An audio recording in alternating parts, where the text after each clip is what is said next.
Yo. Uh-oh. I'm gonna grab my camera for some odd reason. Ugh.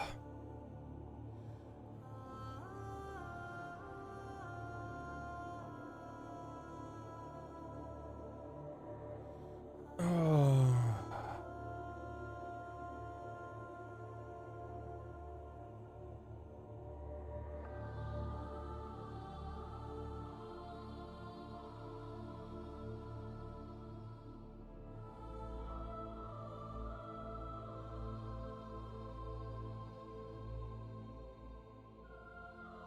There we go.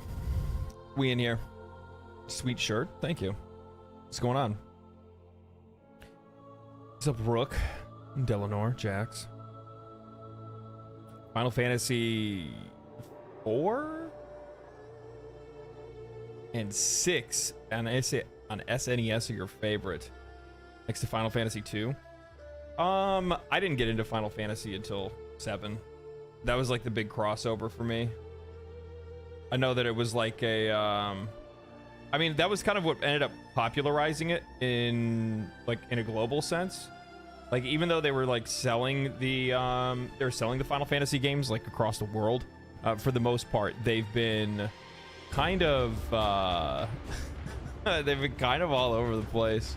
But it wasn't until like Final Fantasy 7 and like the huge marketing campaign and the big push that they had behind it before it ever actually reached outside of out of Japan at the very least. So I didn't get into like Final Fantasy 7 or Final Fantasy 8. Found you through Asmon's Reacts, and you're wearing an August Burns red shirt, so I immediately subbed. Hell yeah. Hell yeah. August Burns Red is one of those bands that I don't know exactly how they do it, but they're like, I don't know, they're immortal. Like they just keep putting out better and better stuff. For the longest time, I wanted the same like green guitar with like the white pinstripe that their lead guitarist had. Hell, half of my rig that I have that's built was built off of equipment that he had recommended to people. Haven't had a chance to watch Elden Ring stream yet. What do you think of it so far? Just beat one of the main bosses last night. Congratulations. What do I think about it so far? It's fantastic. I don't have any problems with it, to be honest with you. I don't have any. Zero. The only thing that's like kind of weird is that like I realized this the other night because I hopped on it last night and got some footage of it for a video and was just kind of like running around and exploring and things like that. And I was like, man, I kind of don't want to have to like just continue to use the exact same build that I've been using this whole time. And then I realized that, you know, respecking is, you know, limited by larval tiers, which there are larval tiers in the DLC that you can get. You can get them at night. They show up in certain graveyards and stuff like that. Hey, what's up? Nothing much. Trying to think. But yeah, it was just a realization that I was like, I felt kind of static and stuck. And then I was like looking at like other builds that I could try, and then realized that there's like a bunch of accessories that I completely passed on that I don't have access to anymore that were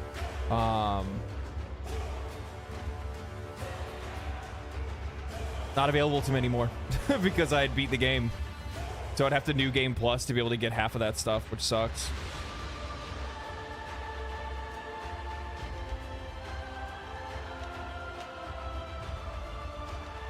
JB's signature guitar is legendary. Yeah, it's so nice. It's so nice. I mean, I already used like Ibanez RG series to begin with, so.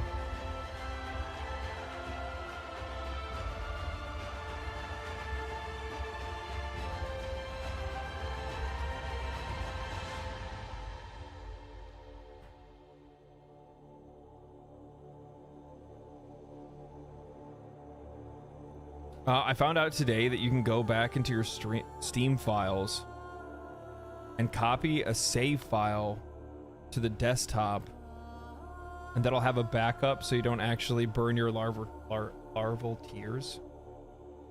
Infinite respect. Yeah, I ended up so I respected the other night, right? And I was like, okay, we got those beast claws. I want to use the beast claws. Let's give that a shot.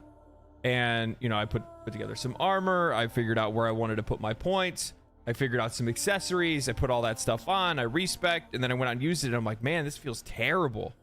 And then I'm like, oh, I gotta upgrade it. And then I realized like I didn't have any of the stuff to be able to upgrade the thing. And I'm like, man. So I immediately had to go back out, find another larva tier, and then do it all over again. Go back to my old build and just be like, I just need to wait until I can collect enough stuff or collect the right things to be able to level some stuff up. Talking about the Elden Ring DLC, planning on getting it. Yeah, it's well worth it. It's well worth it. I would say there's almost no better setup to mimic their top class players. Yeah, he's absolutely insane. He's absolutely insane. It's crazy. Well, plus on top of that, the thing is that like I always had really, I think when you first get into playing an instrument, you don't necessarily start off with the best. You don't necessarily start off with the best idea of like what kind of stuff that you want to use. You know what I mean? So what you end up doing is that you end up going for what you can afford. And there's nothing wrong with going with, you know, going with what you can afford. It's more about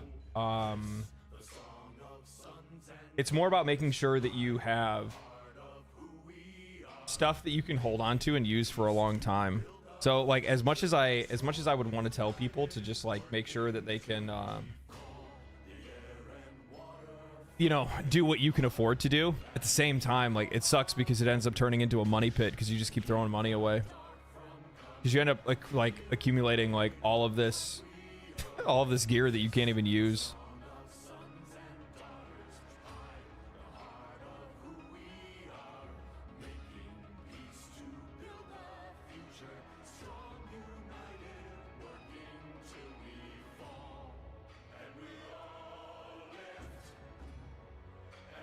Check something real quick.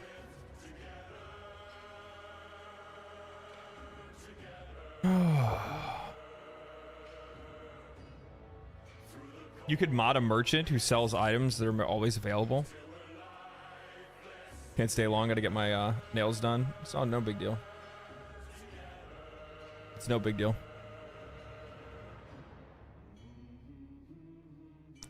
Found you through one of your Warframe videos. Which one?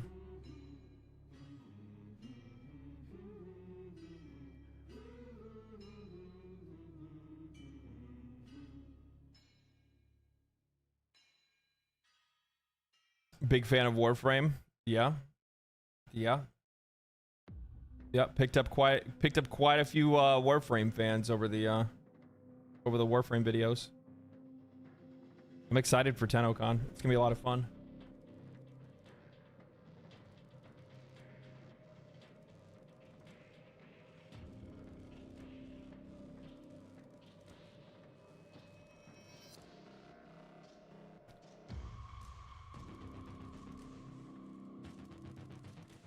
Play bass in a metal band. You just get what you need to play. Worry about high-end equipment, stuff like that later. Yeah, it's, I don't know, man. It's just the thing is that like I realized like looking back, there's a bunch of times that if I would have just waited a little bit longer and just held on to my money like a little bit longer, I would have been fine.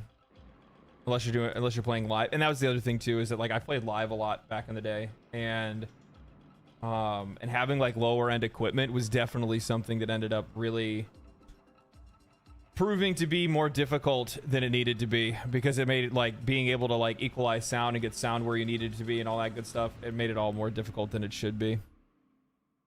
Far more difficult than it should be. Where's TennoCon being held? I think it's always held in Canada, if I'm not mistaken. I mean, I could be wrong. I have no idea. I would just imagine that they would probably try to keep it relatively close to where the studio is. Makes it easier for them to manage and be able to coordinate. I'm not jealous of, I mean, well, here's the thing is, when I look at like other games that have like their conventions in other countries and stuff like that. So like Final Fantasy is an example. Like, I mean, to their benefit, they have a US branch and they're also like a multi-billion-dollar company behind them, you know what I mean? So it's not just one small developer that's trying to take care of all of it. It's always in London, Ontario in the convention center. Yeah, that's what I kind of figured.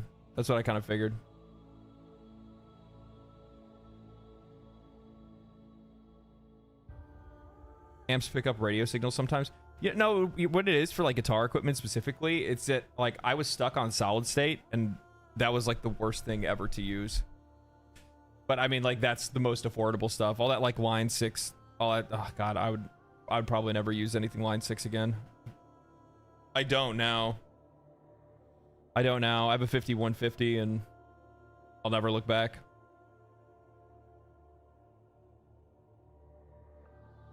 You thought it was in the UK? Oh my god.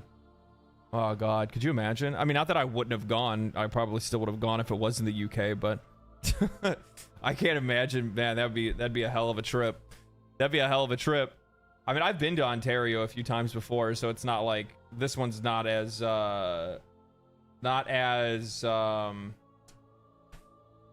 scary or not nearly as much work necessary for me to do anything. Used to have a pan flute, pretty fun instrument to use and learn. Gave it to a friend that they wanted it. Yeah, I don't really played anything other than I had a general interest in drums, and we had a drum set in our basement that was left there, and I would play around on it and stuff like that, but I just don't think I have the coordination for it. Then again, it's one of those things where it's like that coordination comes with practice and comes with lessons probably. But, you know, being such a gamer, I always felt that I had better coordination with my fingers than I have with anything else. Wish I could go to TennoCon. I don't live in Canada. Neither do I. I'm just glad that my I was actually nervous because I thought my passport would expire this year, but luckily it doesn't expire for like a few more years. I was surprised about that. I didn't realize that it lasted for so long.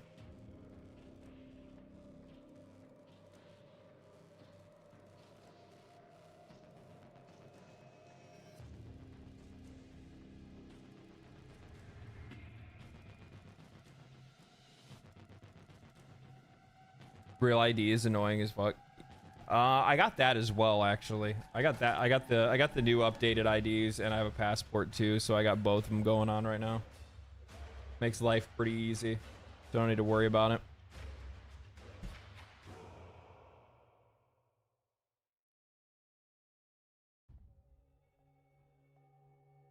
If you ever change your name, it's annoying. Yeah, I don't really have any plan on changing my name. At least not yet. I don't know any reason why I would.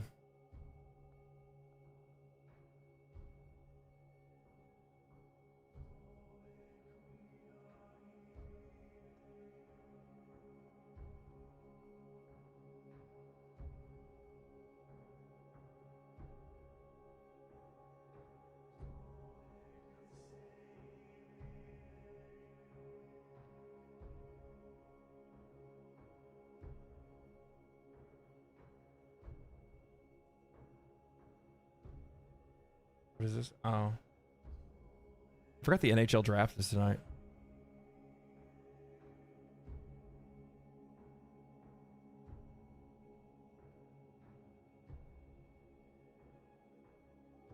I had a Gibson electric guitar that I used to play on, then I quit. Little brother took it over. Didn't like the Gibson. Music runs in the family. Yeah. I had a Gibson, I had an Epiphone Gibson Gibson Les Paul. And I ended up trading it, actually.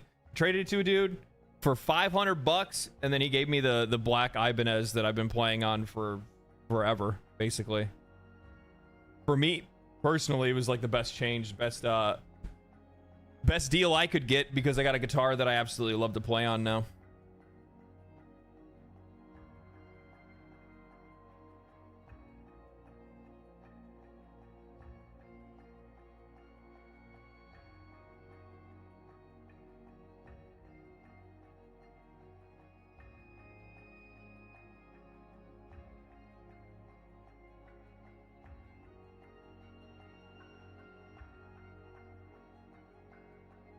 I gotta change something.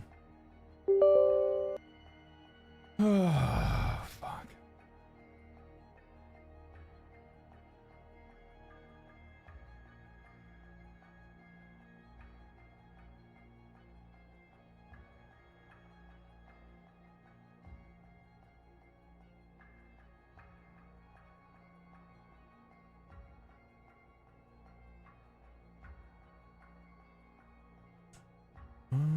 Where is it at?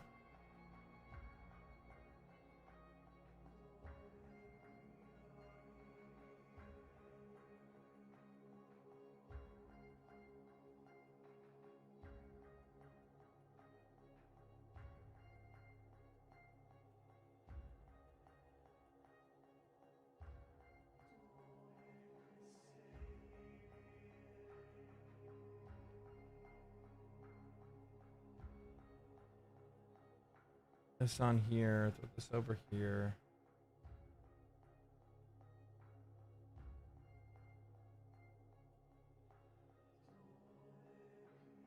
Grab this real quick, throw this down here.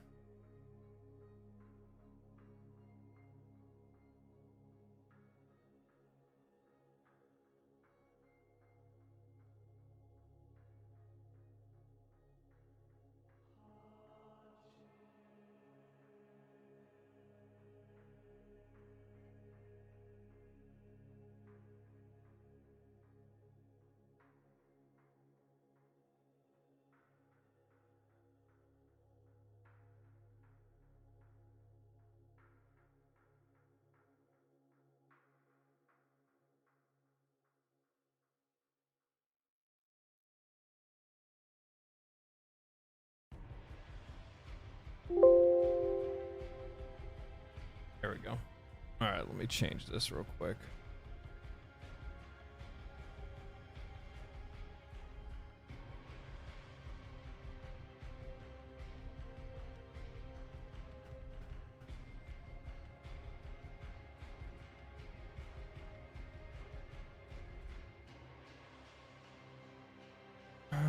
Okay, that's fixed. So initially what I was going to do is I was going to hop on to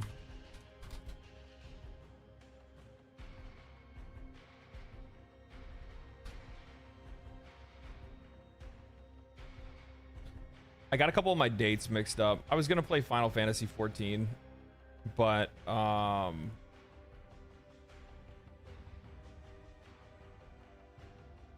think I want to make sure that I hit up that that event for I want to hit up that event for Warframe and try to get that knocked out. Mad Cat, hello. Tease. Yeah. It's also kind of like the realization too is that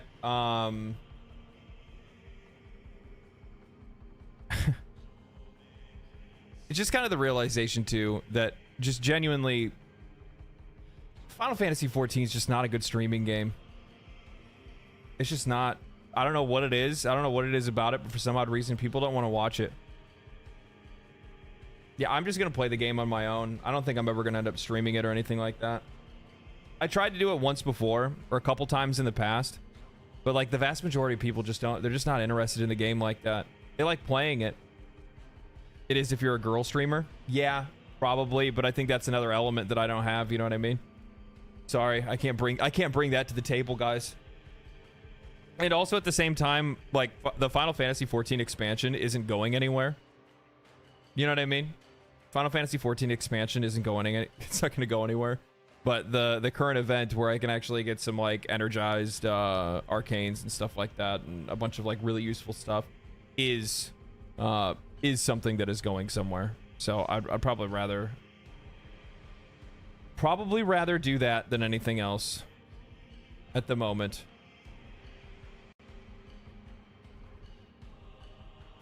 Is there a better one than this?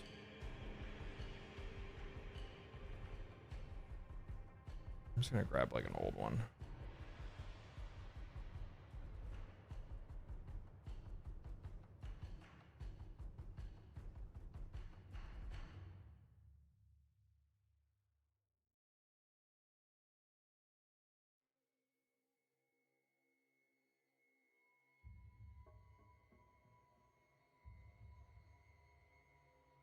Where it be? Where it be? Where it be?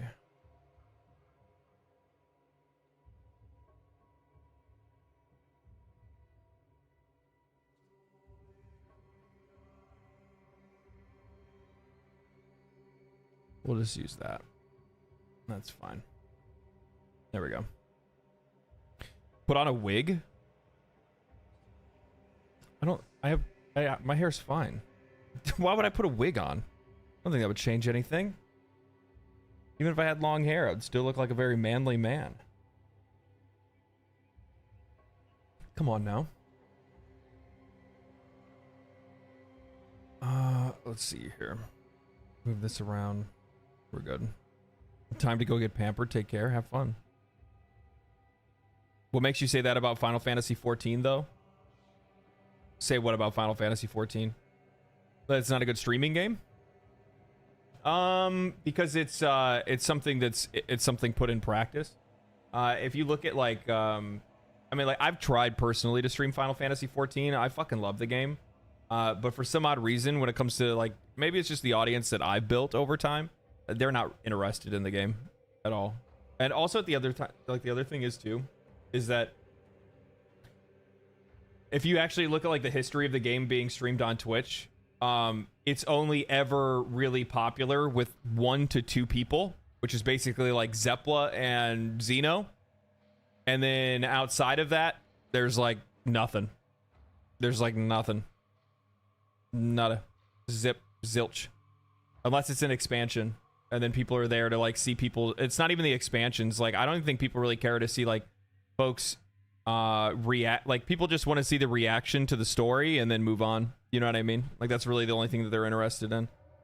Final Fantasy XIV is like a great game to play. It's an awesome game to play and a very great story to have, but it is not necessarily, I think, the best or most engaging game for people to watch being streamed. I just don't think a lot of people are really all that interested in it.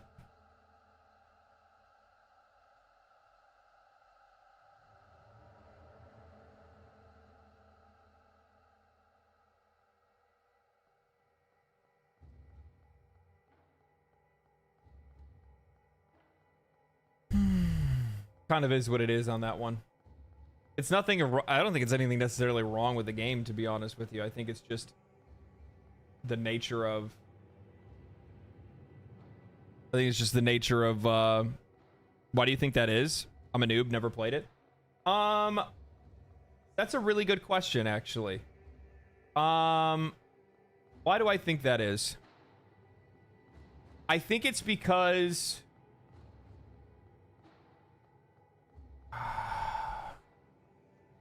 I have to think on that. Because inherently, I don't think it's any more different. Oh, no, it is. It is. It is. Now that it can be slow sometimes. It's not the slowness. I know exactly what the problem is. The problem is that there's no variety in the game.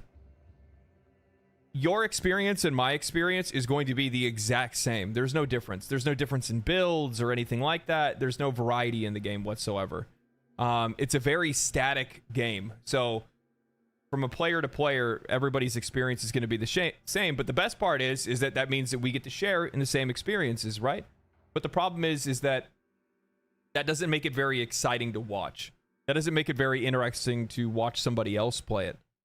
Because you're not really going to see like, okay, maybe they're a little bit more skilled or they understand the game a little bit better. But there's no real like major gaps between knowledge from player to player. So you're not going to be like learning anything from watching somebody else play. The only thing that you can get, like the only real value people can get is either like the social element or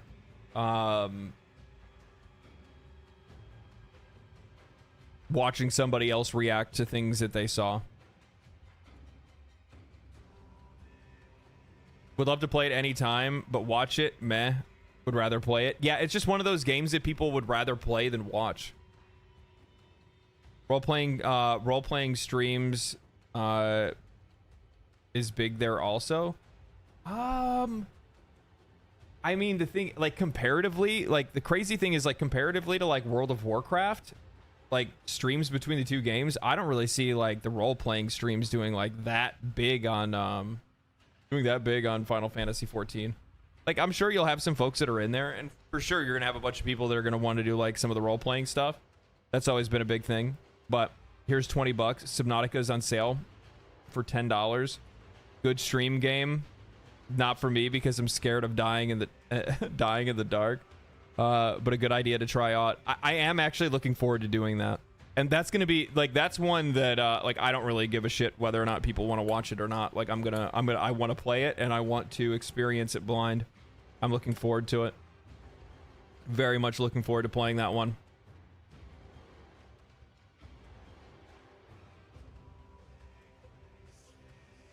Yeah, I'm really looking forward to Subnautica. Thank you for the $20, Norsky. Appreciate that, man.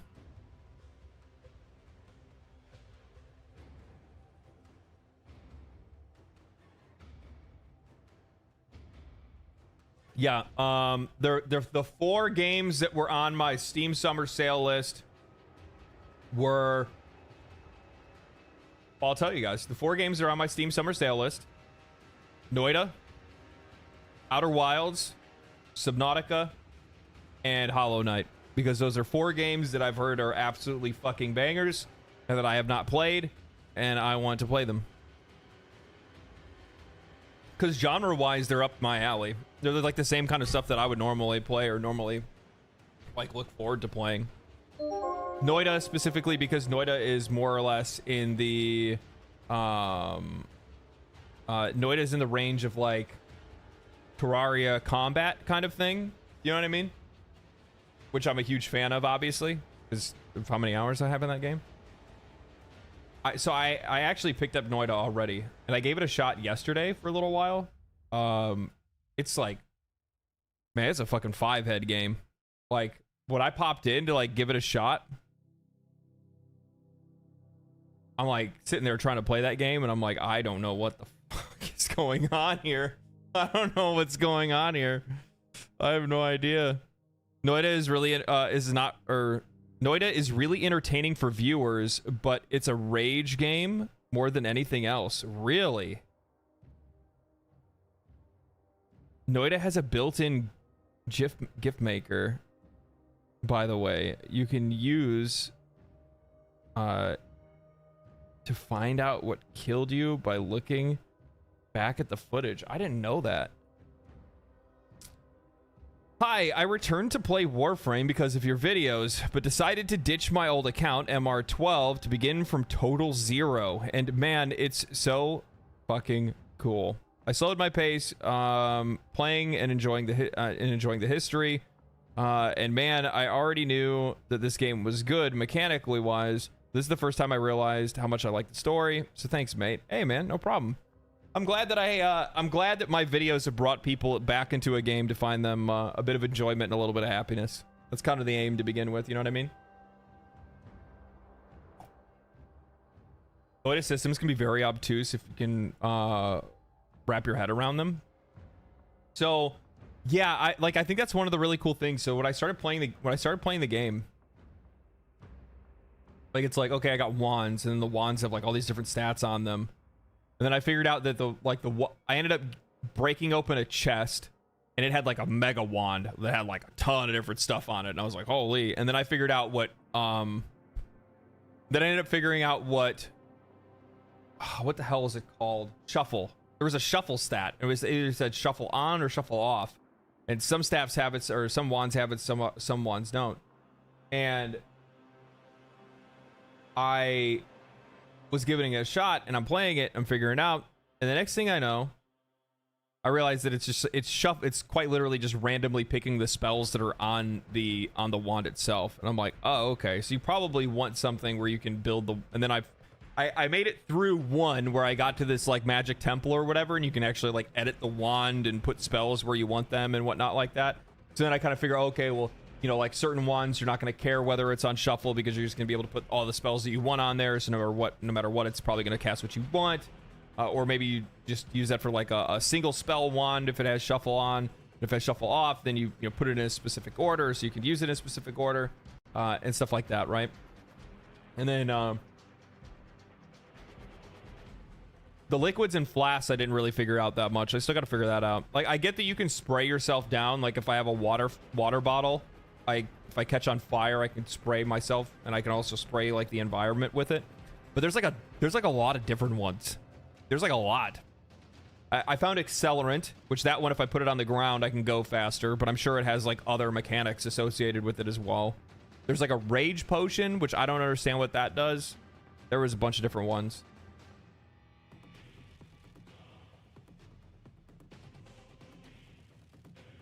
Shuffle no reads left to right. Shuffle yes is random. Yep. Okay, so I was right then. Alchemy is a whole thing in Noida. Mixing fluids is wild.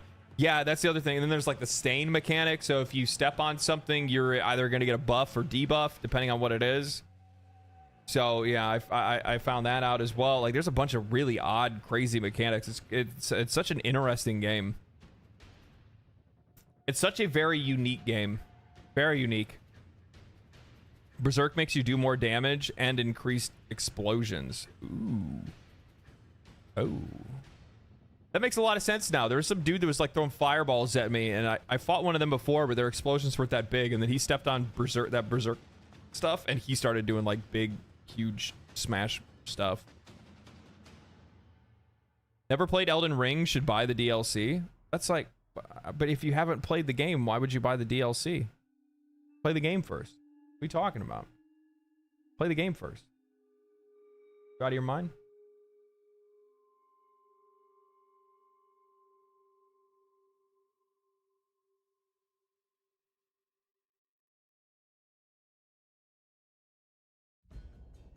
Yeah, if you haven't played Elden Ring, why would you do anything other than I would play it and then I would go from there, you know what I mean?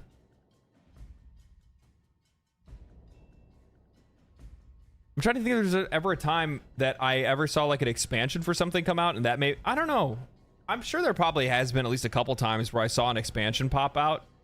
I want to get Baldur's Gate 3 so bad. It's on sale. Unless you're not playing on Steam. If you're not playing on or if you're not playing on console. But it's on sale right now.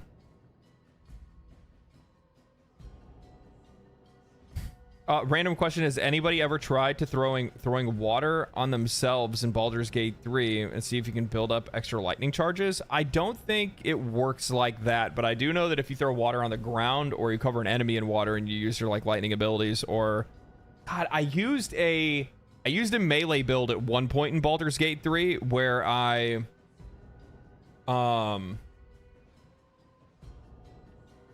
had the like melee charge, or not, the like the lightning charge ability with Monk. It was so good. Oh God, it was so gross. I would use I'd use the cleric to be able to use create water, cover enemies in water in the arena in water, and then just absolutely just start smashing through everything. And the best part is that those gauntlets, they make it, or I don't know if it's the gauntlets or the helm or something like that, but basically like when you actually have those melee charges, it guarantees your hits on enemies that are wearing armor, which is busted. I mean, that alone is busted. Guaranteeing hits, especially when you're playing on higher difficulty where it feels like everything misses in that game. God. It really scratched the KOTOR itch. Yeah, dude. Baldur's Gate 3 is just like...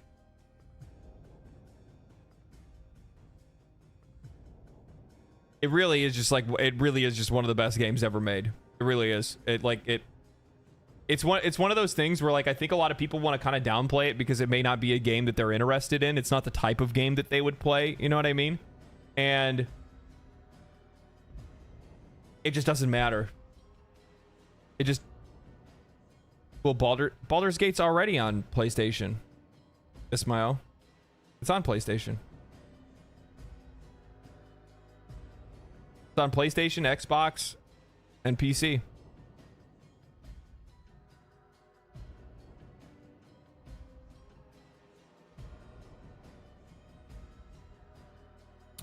A masterpiece will be hard to top for a really long time.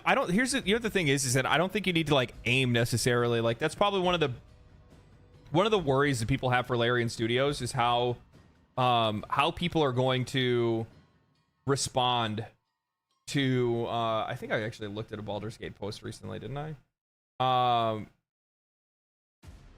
That people are worried about how... Oh, there's a video actually. People are worried how like whatever Larian's next game is going to be. And I think they're justified in being like, oh man, like what are the players' expectations going to be? But I don't think players' expectations are going to be all that crazy, to be honest with you. I genuinely do not think players' expectations are going to be wild. I think that for the most part, players are going to have their expectations, you know.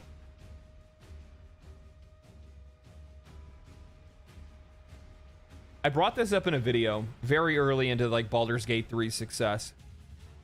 And one of the things that I said is that Dungeons and Dragons, because there's a lot of people that are pointing to D&D and saying, well, the reason why Baldur's Gate 3 is so big is because Dungeons and Dragons is so popular. And I'm like, bullshit. If you went around and polled every player that played Baldur's Gate 3, you'd maybe see a crossover of like, what, 15% of players that have ever played D&D before. And that's me probably being generous. It's probably less than that. Like, let's be real. The vast majority of people do not play Dungeons and Dragons. However, I do think that there is a general familiarity with that franchise that has just kind of permeated throughout society over time, that people can find something, it's something easy to identify with and connect with, and that may have led to players taking more interest in it.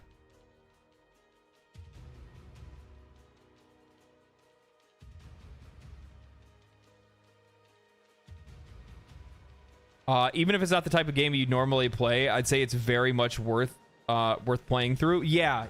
I mean, the vast majority of people that thought that they wouldn't like the game ended up liking the game. There's a ton of people that believe now that they're like,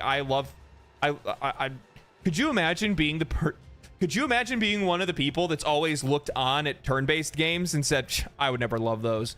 Then you go and play Baldur's Gate 3 and realize that there is a plethora of turn-based games you now get to go back and play. I'm almost jealous. I'm almost jealous. For all its pros, it's crazy broken as well. One of my max level saves is unplayable. You know what the thing is? I haven't had a single problem. I never had a single problem with Baldur's Gate 3. Never had a single corrupted save. Never had a glitched quest. Never had anything. Nothing. Literally. Never had a single thing happen in Baldur's Gate 3 that I was like, oh man, this, you know, nothing. No bugs, no glitches, no nothing. The only thing that I could maybe point to is I could say, oh, well, you know, I had a problem with, what? I had a problem with performance and when you actually reach Baldur's Gate. That's about it. I don't know. I think that's true. That was the case for me. Not because I ever played D&D, but because I always wanted to know about D&D and the hype around it, and Baldur's Gate 3 was perfect for that. Oh, I definitely, without a doubt, believe that there is a massive amount of people that found that they are more interested in Dungeons and Dragons after playing Baldur's Gate. For sure. For sure. Because, you know what the funny thing is that, like, a lot of Dungeons and Dragons players were kind of gatekeeping over Baldur's Gate 3 a little bit. Because they were like, oh, well, now you're going to get a bunch of people that are going to come through and, you know, want to go and play D&D and sign up to go play D&D. And they're going to try to play it like it's Baldur's Gate 3. And they can. They can. I mean, they quite literally can. So it's like the thing is that I realized that when by the way, just as an example, I played Baldur's Gate 3. I thought that I had a pretty solid understanding of what the core mechanics of a D&D game would be like. I went and I played D&D. Yeah, I had a solid understanding. The Dungeon Master was highly skeptical. Well, you know, you're probably going to need to get walked through on a couple of things and this and this. And I think what they ended up finding was that I was trying to play it like how Dungeons and Dragons is supposed to be played, which is more narratively driven. And they weren't prepared for that, and they just thought we were sitting down to play almost play like a board game or something like that. And I'm like, and this dude's like, oh, I've been a dungeon master for like 10 years. And I'm like, dungeon master for 10 years. And you're sitting here when I'm like, oh, you know, we get to, you know, we start the game or whatever and not far in. I'm you know, asking around. I'm like, oh, well, you know, is there anybody around that we can ask questions, or, you know, this and this, whatever it might be. I think there was like, is there any way for me, because I played as a warlock, so I was like, is there any way for me to communicate, you know, with my with the one that I've made my pact with? Like they were like dumbfounded by it, and I'm like, the funny thing is I would almost guarantee that there would be a bunch of people that played Baldur's Gate 3 that went into actually like play sit down D&D, that the dungeon masters just couldn't meet up with the demand, the creativity of some of the players. The popularity of D&D didn't help at the box office for most of the recent D&D movies, despite it getting positive reviews from both critics and general audiences. I thought that Honor Amongst Thieves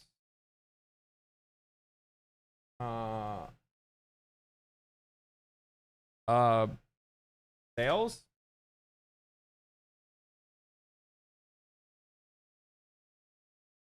$20.8 million.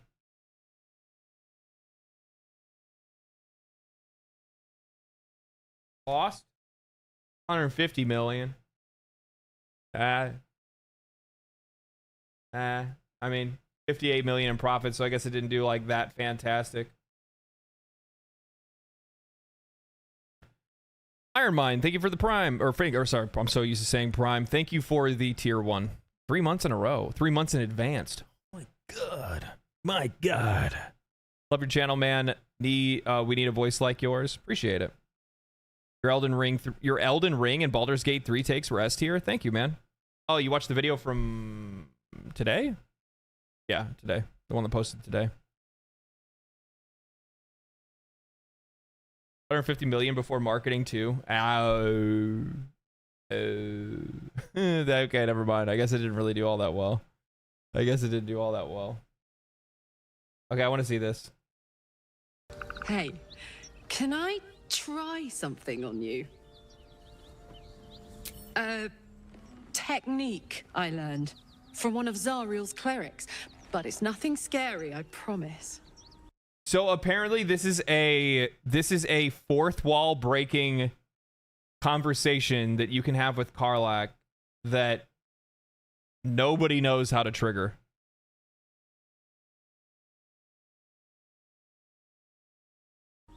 See, they could look into someone's eyes and tell if they were lying or speaking true.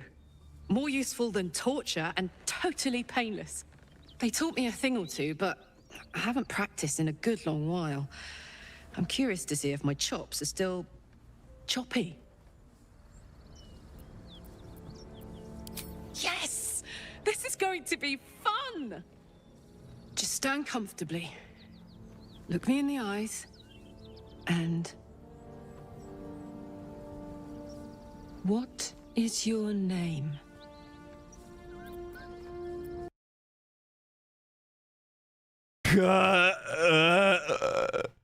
You've gotten this, you believe?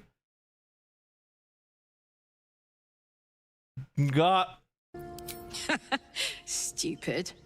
Come on, for real this time. Funny. I know you're telling the truth, but I'm sensing something different. Let me try something else. What is my name?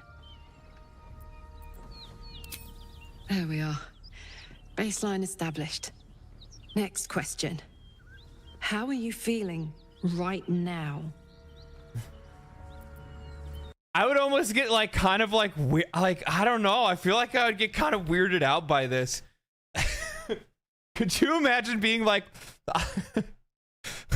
I'm so fucking stupid. I just imagine that one person that's played Baldur's Gate 3 for like 300 or 400 hours never got this dialogue option.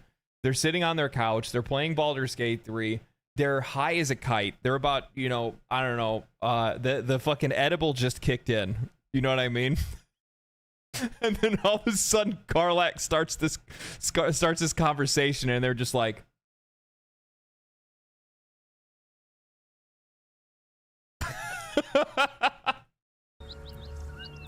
Good stories, good sex, life itself. They all share the element of unpredictability. Settle in. Now, next question. The next question I have for you is... Hello? What's happening here? I don't think it has. I think it's truly worked for the first time. I can see it, you know. The grand design. Oh, God. It isn't what we think. Oh, God. It's us. Torm, Lathander, Beshaba, Mistra. Are these their names? Are we sure of that? I see a great web. Intersecting lines, permutations, and behind them, chaos. And then the hand that decides yes, no, but it barely knows itself. Oh, God, dude. Their writing was S tier, and their voice acting is just insane. It's not like, if you get what they're saying, intersecting lines, permutations, and behind them chaos. So they're talking about the code of the game. She's talking about the code of the game. And then the hand that decides yes or no. And that's us, but it barely knows itself. Tell me now. Do you know how all of this ends? You, me, this adventure.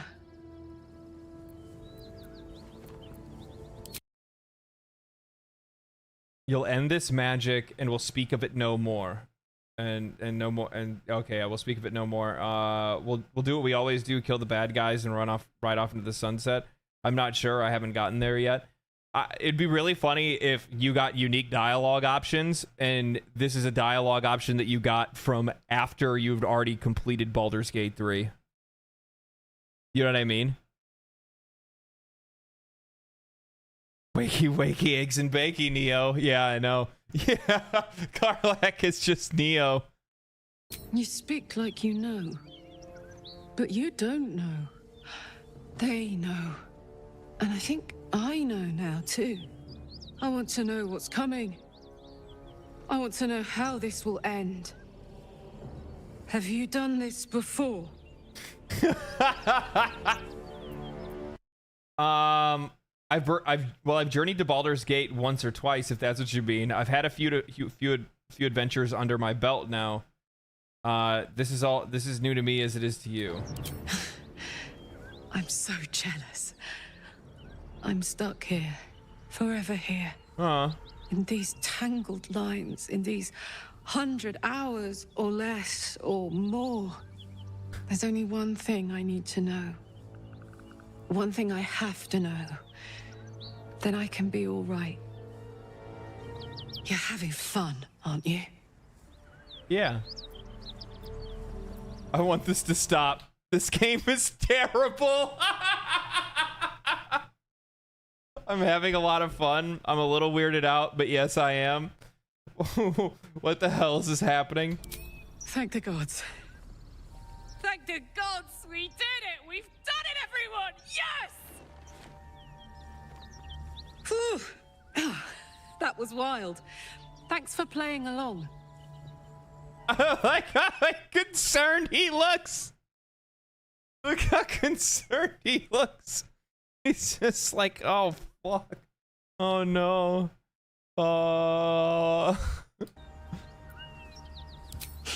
I don't think so, soldier. I feel fine. Might have gotten lost in the moment, but believe me, I'm me. Careful now, or I'll subject you to more devilish parlor tricks. I know how to make a copper piece appear from behind your ear, you know. That was really good. That was good. I love that. God damn it, that game is so good. It's been a while since I played. I'm just waiting for the mods. I'm just waiting for mods to be released. Once mods are out, then it's GG, baby. We're back in it. I'm just waiting for some like really solid mods that are gonna hopefully add a lot to it. I don't know what they're gonna do, to be honest. I don't know what the modders are gonna be able to pull off.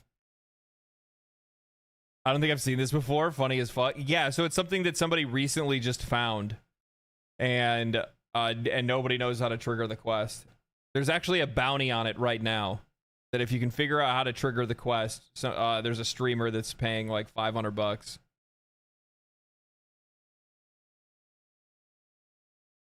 You can't tell her the game is terrible. Like, if it was anyone else but her, you just can't. That's very true, actually. Like, I remember... So, like, So, my first time playing, I went the route of romancing Karlach. And then the next time, I did Shadowheart, and then after that, Lae'zel. And every time that it wasn't her, it hurt. She's like the one character it is so hard to disappoint.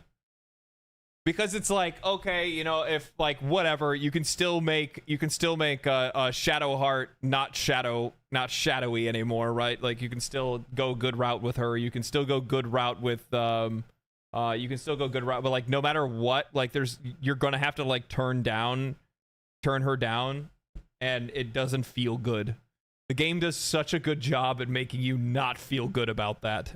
It's just like, man. Especially because you know that like she doesn't have a lot of time left and stuff like that. So like, especially when it's on your like second playthrough or third playthrough, you're just like, you're so bothered by it. You're like, man, I just want to hug her.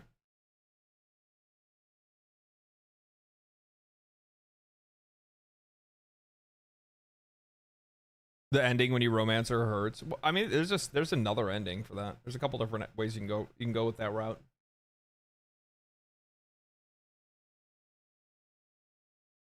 What was I looking at? Oh, I pulled up some stuff. This is crazy.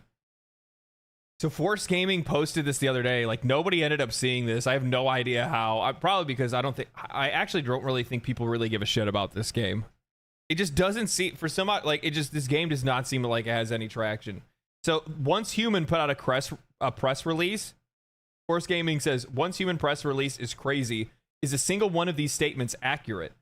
In their press release, they say Once Human proved to be a massive success, garnering attention for its unique supernatural world and groundbreaking gameplay. The game has already achieved the Triple Crown on Steam and has attracted 300,000 users worldwide, topping the most wish-listed upcoming games, trending upcoming, and daily active demo player lists, ranking #1 in each category within 24 hours. And he goes that it's like Once Human's #6 on wishlisted.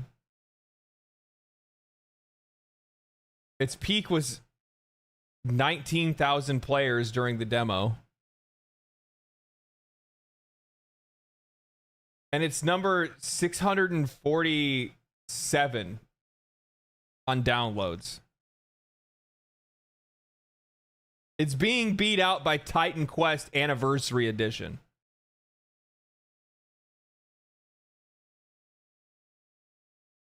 And these dudes are like, this is the most successful game that anybody has ever seen, ever. Like, it's just so weird. It's so weird. It's so weird.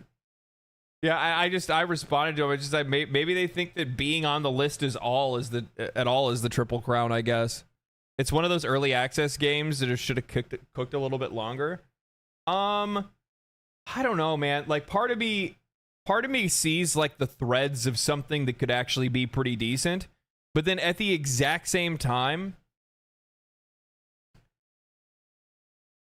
there's a very generic veneer to the whole thing that makes the game feel very grifty.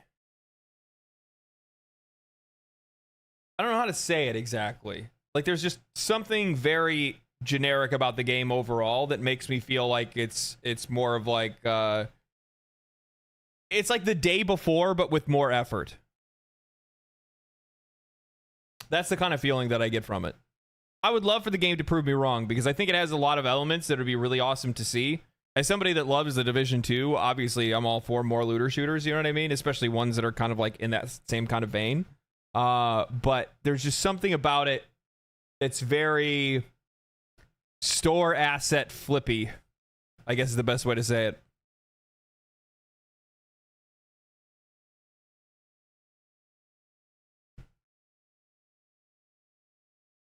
Just watch your recent Elden Ring video. Great video, man. Thank you. Appreciate it. I'm glad people enjoyed it. For some odd reason, I don't get a lot of traction on like Elden Ring as a game. Other ones I do. Am I just like a live service guy? Is that what people want to watch right now? They just want to see my live service shits? That's probably what it is. They want to see my live service stuff. I'm gonna end up trying out Zenless Zone Zero. I got approached.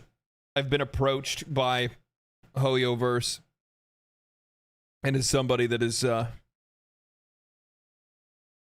relatively critical when it comes to games, we'll see how that goes. I do like their overall approach to their games. Genshin Impact and what's the other one? Star Rail. I think that like heavily leaning into like music and narrative and atmosphere is a really smart thing to do. And like their games are 100% genuinely playable without ever having to spend a single dollar. Now it's not necessarily ethically monetized. That's a completely different story, right? Because, you know, chances are you're not going to get all the things that you want playing the game like that. I wish that these games would take a similar route to like Warframe or something like that, where like everything in the game would be earnable, tradable, whatever it might be. Something to be able to stimulate an in-game economy, to be able to give other players more opportunities to be able to, you know, get things that they want. Is Palworld any good? Yeah, I think Palworld's great. I think it's a great game. I think they did a solid job with it. I want to see you drop 12 Forma into Sevagoth. Why would I want to do that? 12 Forma into Stug. Hey man, I'm just waiting for Stug and Karnan, okay? I'm not even big on survival games, but Palworld's a lot of fun. Palworld's a lot of fucking fun. Yeah. So the community manager for Palworld tweeted out with an image, you know, 100,000 players that are in game, saying dead game, sad face. 100,000 players for their latest update is a fucking solid amount. Like that's really good, man. That's really good. It's very, very good. In general, it's very good.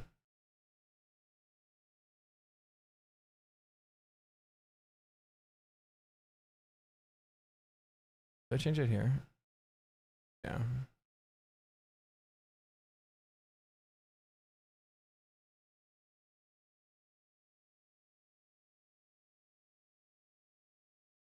Is Final Fantasy XIV good? Final Fantasy XIV is a great game. Absolutely fantastic. Bought it without thinking about it. Since I saw Palworld on the screen, I thought it wouldn't hurt to ask. Thanks for the replies. Yeah, no, I like it's if you like survival games in general, then you'll like Palworld.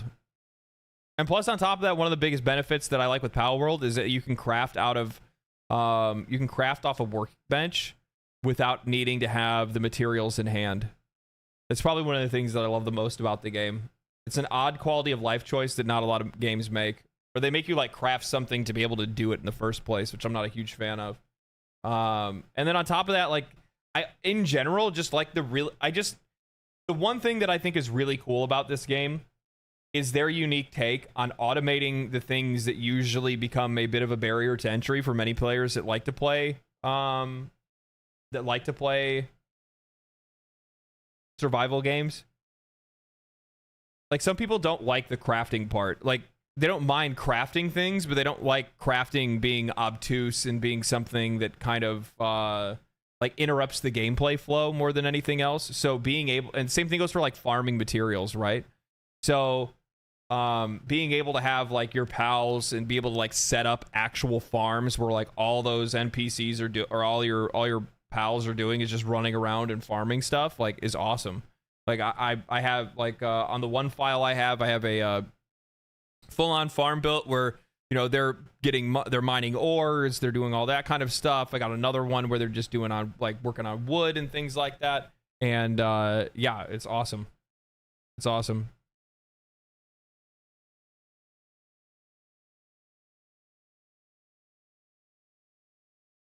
Just got here. Wasn't today supposed to be a Final Fantasy 14 stream? Yep, but I pivoted.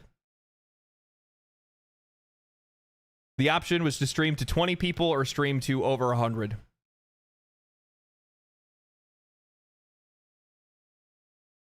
I'm being transparent as I possibly can.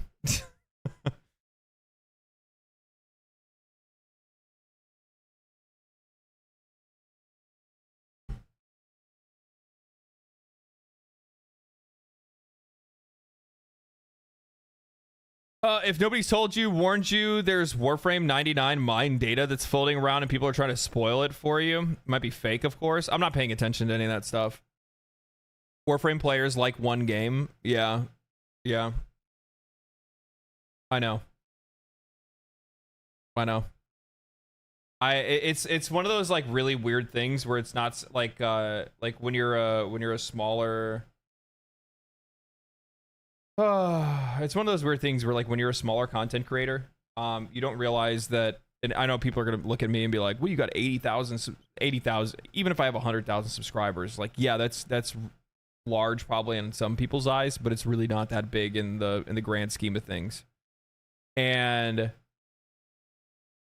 one of the biggest pitfalls as a content creator is that if you end up attracting a crowd that only ever likes one thing, they will drive down reception on everything else that you have.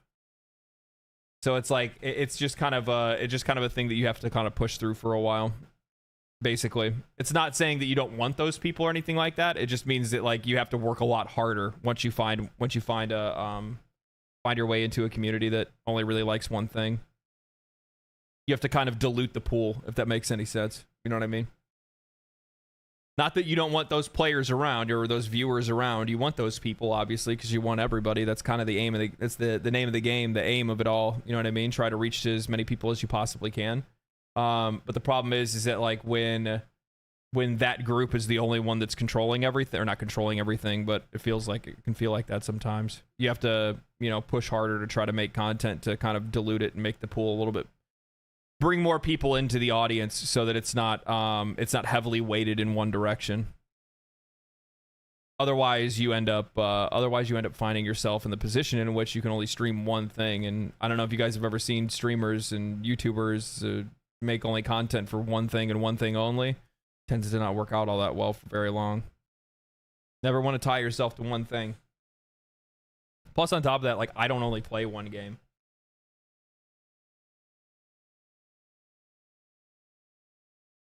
I think that's like the difficult thing about being like motivated by viewership and motivated by money and things like that. Like, you still have to be somewhat realistic about trying to make a living. You know what I mean? That's not true at all, though. Maybe I'm the exception. Yeah, you are the exception.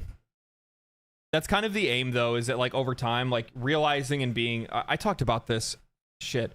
When did I say this? A lot of you guys have been around and you guys have been watching through the very beginning of the Warframe videos. And there was at one point in time that somebody, a large group of people in chat were like pushing, they're like, stop talking about news, stop reacting to things, play the game, stuff like that, right? And I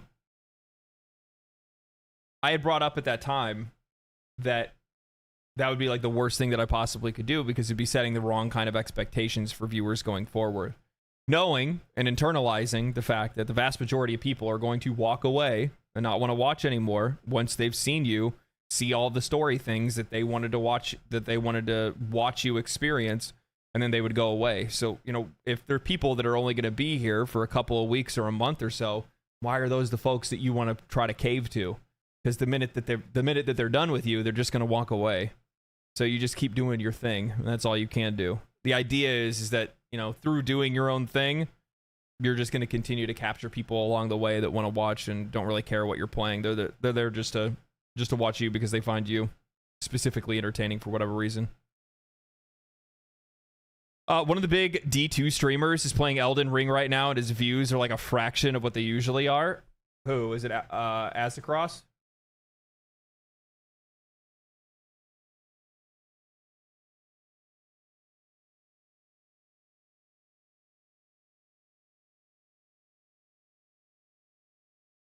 I fucking knew that. I knew that. I like how I called that like a motherfucker. Yeah. By the way, this is not a shot at Aztecross or anything like that. This is just me showing. I just like to show people what reality looks like. Look at Aztecross.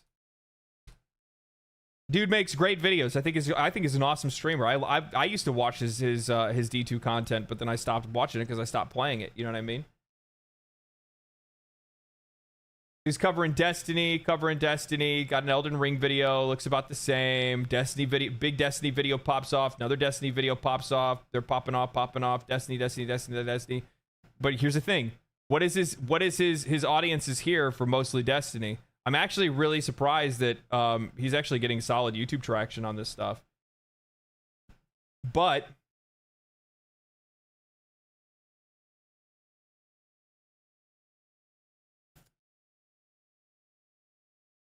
I can't find it. This dude puts out more content than I could ever keep up with. It's kind of wild how many videos this guy makes. There was a stint for a while where he started dipping into like Helldivers 2. And I noticed that the viewership and the crossover of viewership didn't click with it.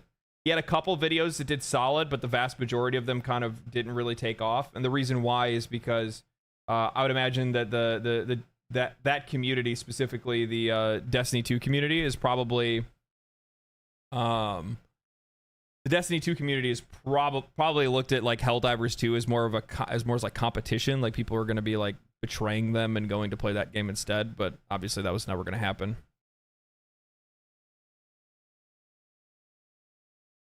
Elden Ring is the best game to me. Elden Ring is quite literally one of the greatest games ever made as well.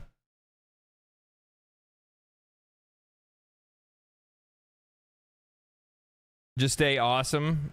I can play a game. You should be the point of interest on. Yeah, exactly. It's just how I like the before gameplay yapping. This is the part that I look forward to the most. Like I can play games all the time. I can play games in front of people and stuff like that. I don't have the opportunity to sit and talk to a bunch of people all the time though. That's a completely different story. You know what I mean? You don't get the opportunity to sit down and talk to over 100 people and just hang out.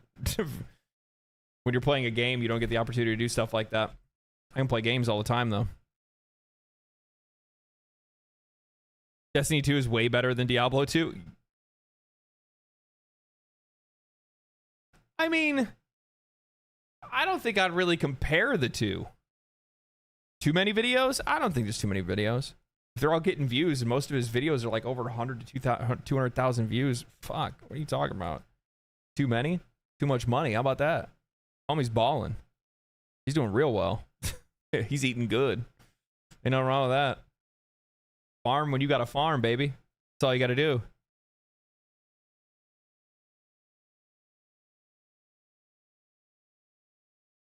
Could be Elden Ring viewers aren't the subbed audience. I don't really know exactly how that works, to be honest with you. There's like certain things when it comes to like working with audiences and stuff that I don't really like personally I haven't been able to figure out yet. But at the same time, I think that sometimes I will stress myself out over these kind of things, and what I don't realize is that I've only been doing this for just over a year. Like very few times do I ever take the step back to realize that like this time last year I had like 5,000 subscribers, something like that. I think instant gratification effect on people is it makes it harder for them to get into the talking segment. So it takes time for the people who enjoy such segments. You know, like you would think that, but at the same time, at the exact same time,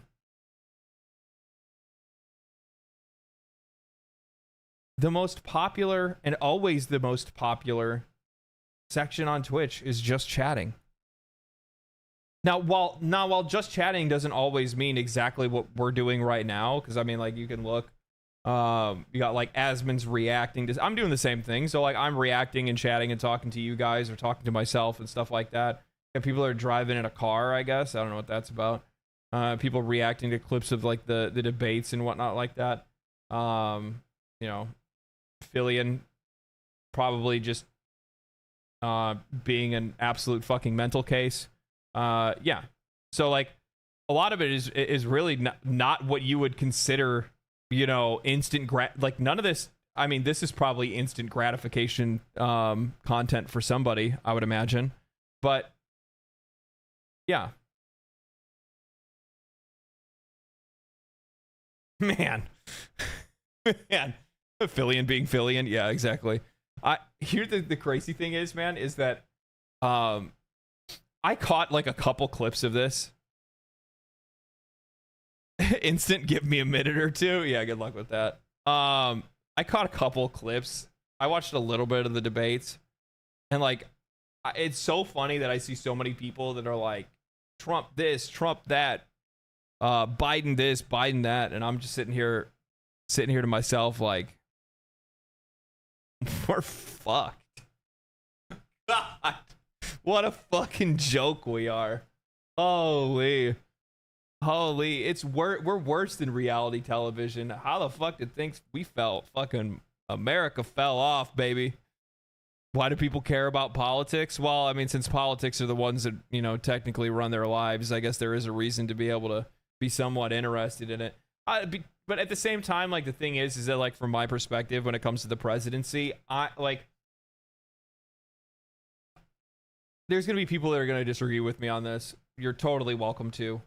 I view the U.S. president as nothing more than a figurehead, though they do set the narrative for the next 4 years, right? They set whatever the tone is supposed to be.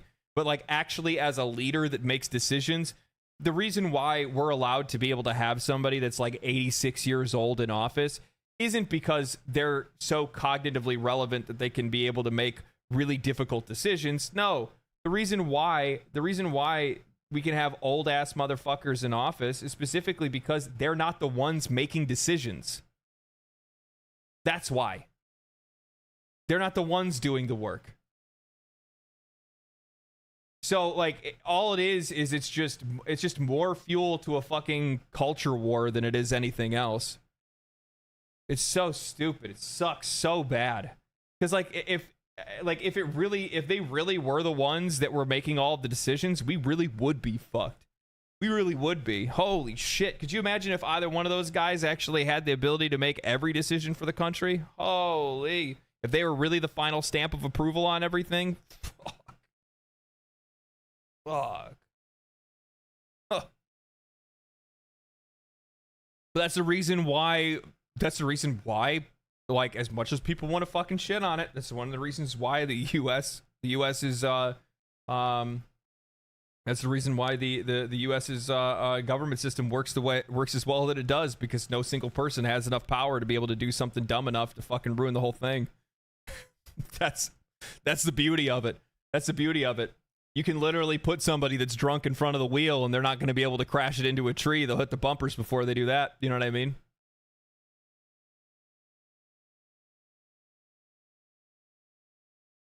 I'm in Europe, but it's actually the same. Politics, we're very successful, and yeah, overthrowing governments. I don't think it's really necessary, to be honest with you. I think that, like, change, I think for the most part, like, while there is some, like, obviously there's times that it's necessary for people to be able to stand up against their governments and do certain things. I think in a lot of cases, a lot of change ends up happening more organically than anything else. And I don't think the need for organic change has actually shown its face yet. You know, I saw this clip the other day of somebody talking about how in 2012, like, it's a conspiracy theory, right? But it's probably the one that I could agree with the most, which is, I want to say it was like back in like 2012 or something like that, that like in the US, you had progressives, your far left, that were doing Occupy Wall Street, standing in front of, you know, these big banks and businesses, you know, trying to shut it down, trying to do what they can, you know what I mean? And then at the exact same time, you also had conservatives that were trying to stand up against the government and protest over bailing out banks with big money. All of a sudden, the minute that happened, the minute that you started to see both parties basically start to agree on something, the next thing that you know, every news outlet, every single thing that's out there starts getting flooded with culture war stuff. All of a sudden, you know, the use of social justice and those kind of terms all of a sudden really started popping up. It's the minute that the two groups finally started to agree on something that all of a sudden the entire country was injected with like all of this culture war bullshit. And the next thing you know, they don't even care about that shit anymore. Nobody gives a fuck about big banks. Nobody's talking about that kind of stuff. Nobody's protesting for those kind of things. Instead, what they're doing is they're protesting for like other countries, wars in other countries. They're protesting for bathrooms. They're protesting for social issues. They're protesting for all of this other shit. Now nobody talks about shit that actually matters. It would actually have like a definitive and it's not to say that those things aren't issues or aren't major issues, but nobody's talking about like the financial state of the US. Nobody's protesting those kind of things anymore.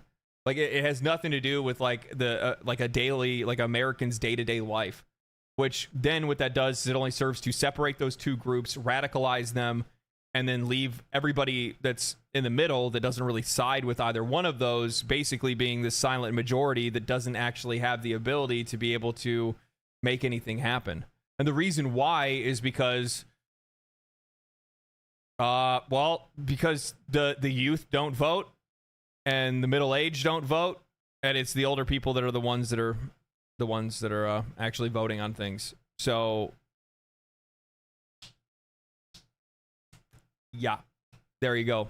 There it is. Wait a minute, you've kind of got a point. Yeah, exactly.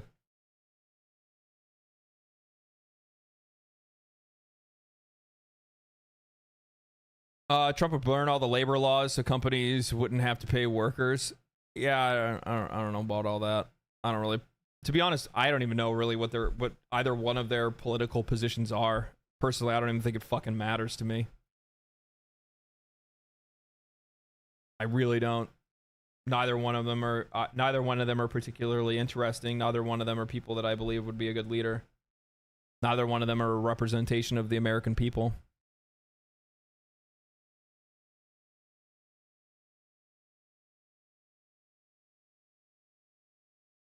That's just my opinion on it. The goal is to distract people from money. Yeah, that is. It is.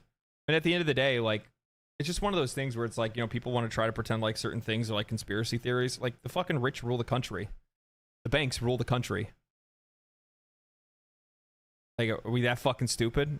It has nothing to do with political parties. It has everything to do with money. It has everything to do with money, and people are caught up in this culture war bullshit and all this stuff, and it's just like, good on you, man. Good on you. Fight for what you believe in. The problem is for like folks like me that look at things, and I'd imagine there's a lot of people that look at it this way. Like, we don't really have any good options to do anything. I think that's what's like really frustrating, where it's just like, man, you know, like I look at like the presidency specifically, and it's like, I mean, even for like years, like why wouldn't you have somebody that's like a fucking doctor? Why wouldn't you have somebody that's like a scientist? Why wouldn't you have somebody that's like a fucking, like, why wouldn't you have the most brilliant minds in your entire country being the ones that are sitting in office? But we don't. But we don't. We always get up getting some like facsimile of, you know, of what, I don't know, an American that people can identify with in some way or something like that. You know what I mean? It's so stupid.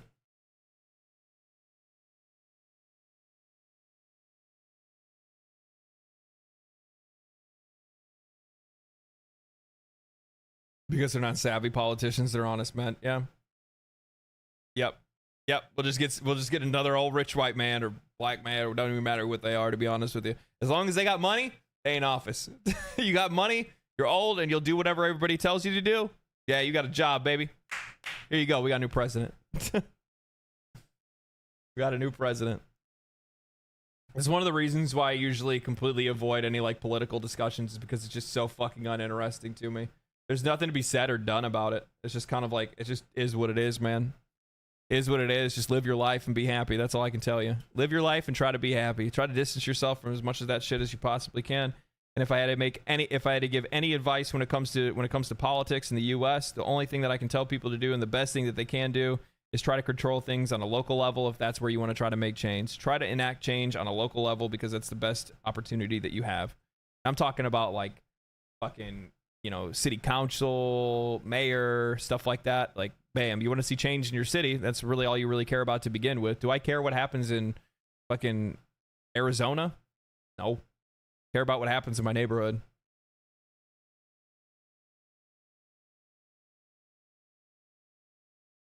Much more easier to control, and you have much more, you have the ability to affect it far easier, to be honest with you.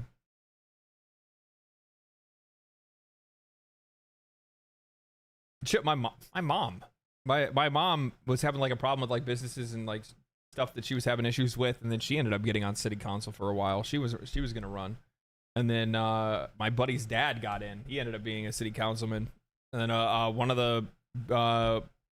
of my classmates' dads in high school ran for mayor, got into the mayor. Like it's and then you actually see those people do things for their local neighborhoods and areas. You know what I mean? Local government is super important. It's the most important thing. It's the one thing. It's what you're gonna see when you walk out your door, right?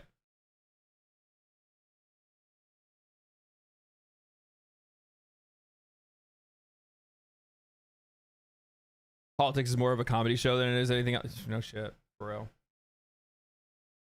For real. Let's see here. Awesome to see that Baldur's Gate 3 is the #1 played game on Steam Deck in the last 12 months. Time to celebrate. 20% off. It's the deepest discount yet, and it's in the summer sale. Steam Deck top played. I need to go. I'm gonna get rid of my Nintendo Switch and my games for it. I'm gonna get rid of my Xbox. So I'm like super hesitant to get rid of my Xbox because I use it to be able to charge my Xbox controllers that I use on my PC, but that's probably not really necessary, and I'm just being kind of a baby. I literally, you know what I use my Xbox Series S for? I use it as a charger for my controllers that I use on PC.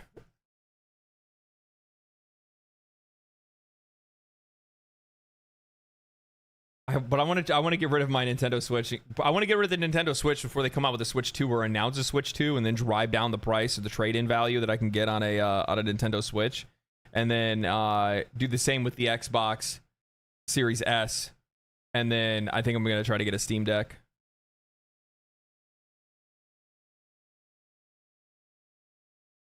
So yeah, top 100 played games on Steam Deck last week.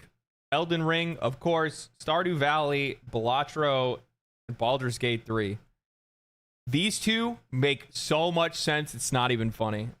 These are such like cozy, like chill games that you would play like on a flight, or, you know, on a train ride, or on a, you know, whatever, you know, in the back of a car, or whatever it might be. So these two make a lot of sense. Baldur's Gate 3, kind of surprised, to be honest. Kind of surprised.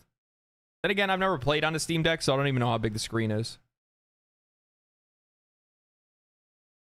Consoles are going to be priced in a mid PC range sooner. No, I don't think they will be. Where is it at? Fonts. Where is it at?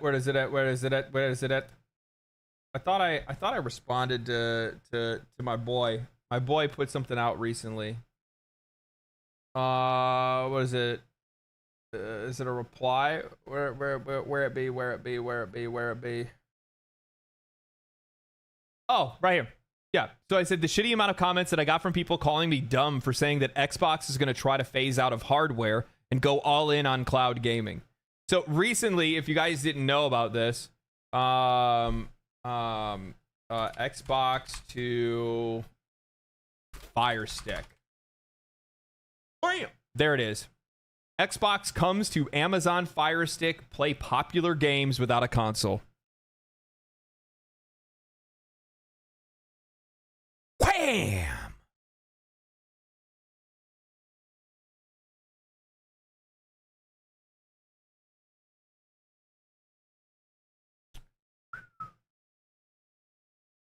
And actually, this is actually really funny because Dalinor actually just said consoles are a net loss price wise because revenue comes from games. So why don't you just get rid of the consoles entirely? That's exactly this. Like, this is of course what Xbox is going to do. And the funny thing is, it has nothing to do with hardware. It has everything to do with how fast technology's progressed over the last few years. Nvidia had cloud gaming for a day thing. Well, I mean, they still have cloud gaming right now. Like, I still know people that use Nvidia Now, I think is what it's called, Nvidia Now. It's almost like you've been paying attention. It's just one of those things that, like, it blows my mind. It goes to like the same thing with these like political discussions. Like, do you have a working fucking brain cell? Do you have two eyes, or at least one working eye? Do you have any common sense in your brain? Like we thought this was impossible at one point in time. Bluetooth was something that we thought was impossible at one point in time, but for some odd reason, it's impossible that everything could end up switching to cloud gaming, and the necessity for us to have actual hardware would go away because the internet is just so fast, and it's so much easier and so much cheaper for us to use something else to be able to play our games rather than actually have to, you know, buy a console to sit in the living room. Look at how few. You know what the best proof is? The best proof? How few things we actually have connected and around our TV today. Now it's mostly just video game systems. People don't really have Blu-ray players, DVD players, VHSs are out the door. You know, surround sound systems are far smaller than they used to be. Most surround sound systems are fully wireless today, or they're all just contained in one neat little bar. Technology gets more and more condensed, more streamlined year over year over year. It only makes sense that after a while, these console makers are going to go, so why don't we just sell games instead of making hardware and cut all of the production costs, all the shipping costs, all of the merchandising costs, all this money that we've been spending that we've maybe been making like a little bit of profit on, and instead of having all of this, we throw that out the window, and then we just go we make so much more money if we're just selling games. Especially when you're a company like Xbox that is already now the biggest third-party publisher in the entire world. Wouldn't that be a huge investment to get rid of, to get off of every hard? No, are you kidding me? For Xbox? Not even close. Xbox has Azure. They have one of the biggest server networks in the entire world. I think the only one that's bigger than Azure is maybe Amazon, but probably not. And chances are, when I see something like this, you know what this means? That they're probably going to partner with Amazon and combine the two biggest servers in the world.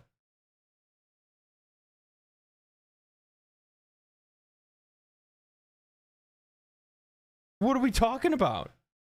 Why would you spend it? What does it say? Play top titles like Starfield? Yeah, they didn't really need to say that, did they? This right here, Fallout 4, the only reason why they put that on there was because of the recent TV show, so they're using it for I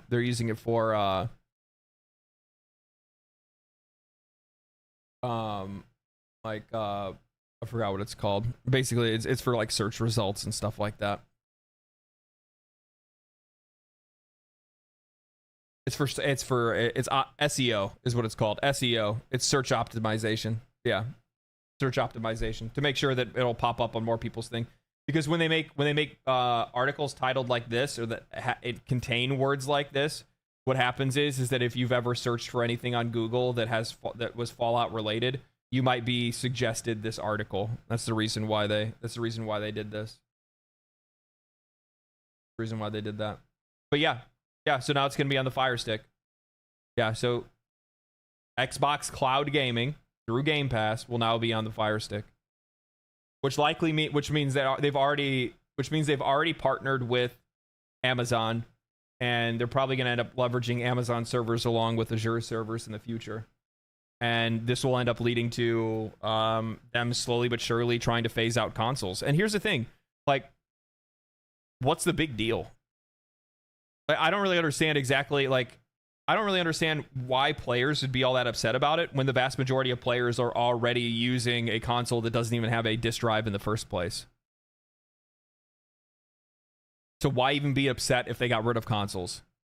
If anything, all that's going to happen is that you're just not going to have a big box in your room anymore. You're just going to have a little stick, or you're just going to be using it straight off of the TV, because most TVs even have streaming services already preloaded on them.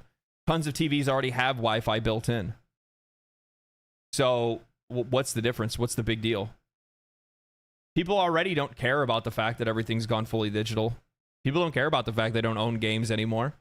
So what does it matter? Just get Game Pass, get xCloud, turn on your TV, turn on your controller, and call it again. Call it. So Stadia again. So the only problem. So the reason why Stadia failed is because Stadia was too early. Stadia went in too hard, too early. Xbox is playing the long game. Xbox isn't playing the like we're going full digital. No consoles next year.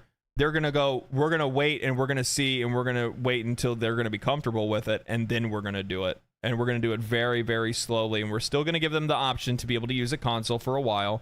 And then it'll just phase out as more and more people adopt it. And then we won't have to make them as much anymore.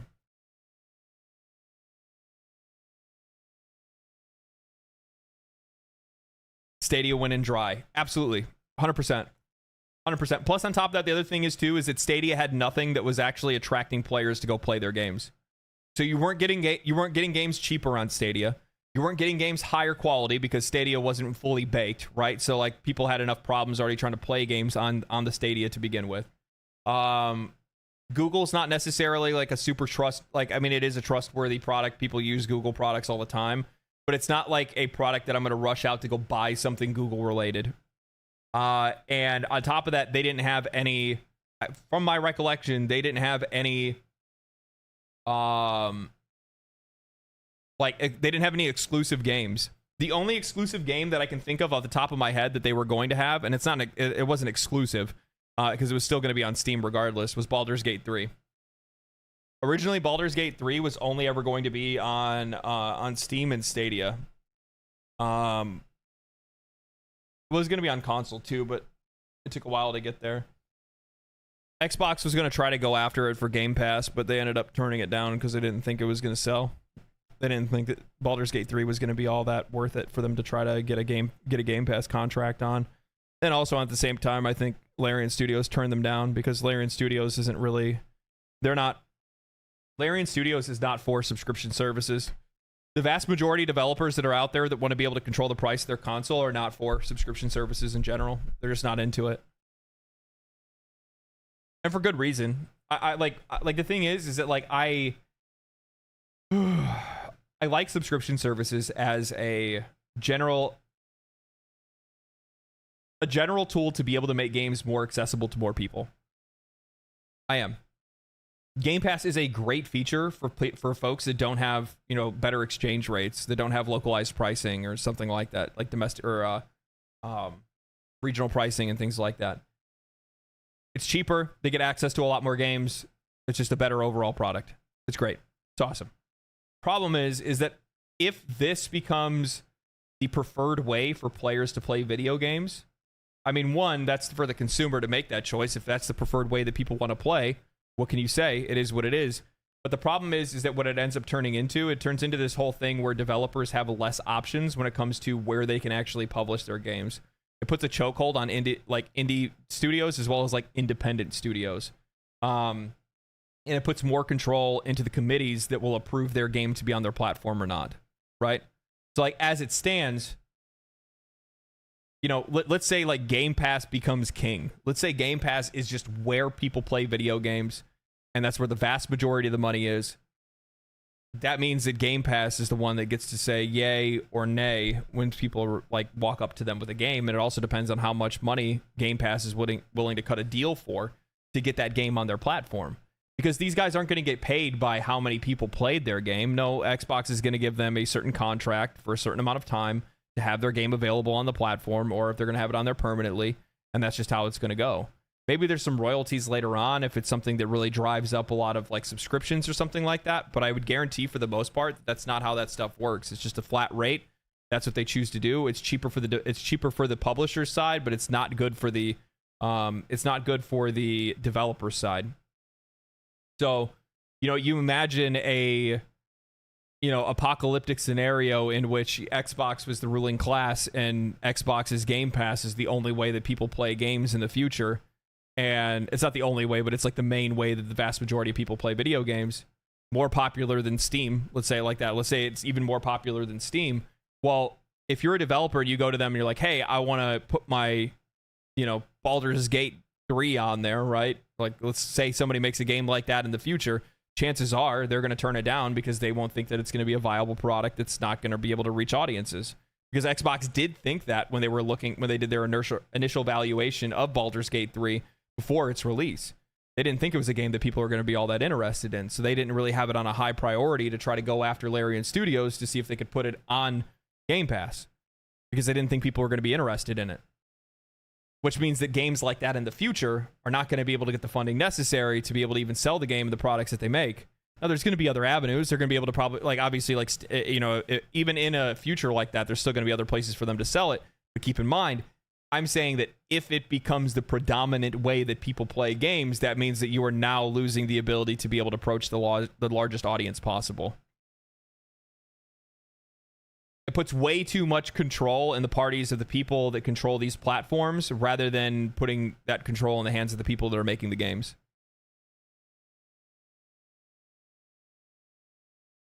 Everybody thought Baldur's Gate 3 would be niche. Even I did. I knew it was a game that was going to shock people. I knew people were going to be like taken aback by it and been like, holy shit, this is crazy. This game is nuts. But at the same time, I mean, I didn't think it was going to blow up the way that it did. Hell, I think it was going to be still to this day.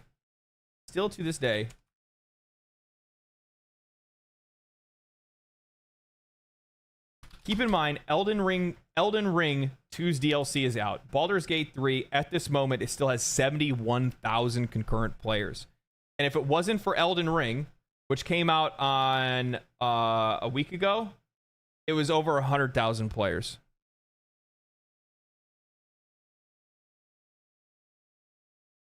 Isn't that crazy? Over 100,000 players. I did see I saw somebody just recently, like, people, the wild thing is, like, some people have, like, a really bad sense of time and space, I guess.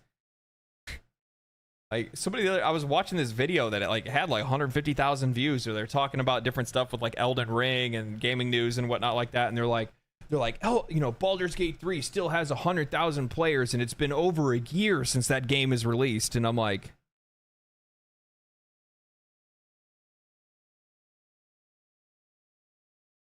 that was last fall. That was last fall. What are you talking about? Game came out in September. Wasn't over a year ago. I'm like, wait, hold on. We ain't there yet, buddy. We ain't there yet. But still, for the game to be doing as well as it is, even still now, a widely single-player game that's still retaining this kind of numbers is wild, man. That's wild. Elden Ring, 363,000 players. People are just beating the DLC. That's the reason why the number is kind of going down. 476,000 players. Highest peak for the DLC, 781,000 players. So crazy. But then you look to see, and it's just like, day after day, people are beating the DLC. I can't believe that many people have beat the DLC that quickly. Mind you, this is the weekend, so you're probably going to see a bigger spike this weekend. 500K. Yeah. You're going to see some people that are kind of... I'm one of those people, part of me wants to do, at one point in time, I'll end up doing, a full replay of Elden Ring, a straight through the whole game kind of thing, but I don't know. We'll have to wait until that day. We'll have to wait for that day. It's going to take a while. Just a small rounding error. Yeah. Just tacked a year onto it, you know what I mean? Out of nowhere. I mean, you could make the argument that Baldur's Gate 3... You could make the argument that Baldur's Gate 3 released technically 4 years ago now, into early access. But 1.0 wasn't until September. Still a lightning in a bottle game. I think that Baldur's Gate was a game that was a... I don't want to say lightning in a bottle, because the thing is, lightning in a bottle makes it sound like Larian Studios wouldn't be able to capture something like that again. I think that whatever their next 2 games are, which is fucking fantastic. Notice if you guys watched the video that I put out this morning, one of the things that I talked about is like how smart CEOs of video game studios don't scale up, they scale out. So instead of, wow, our game was a massive success, let's make another one and spend even more money on it. Instead, they go, wow, our game was a success. All right, let's make 2 games.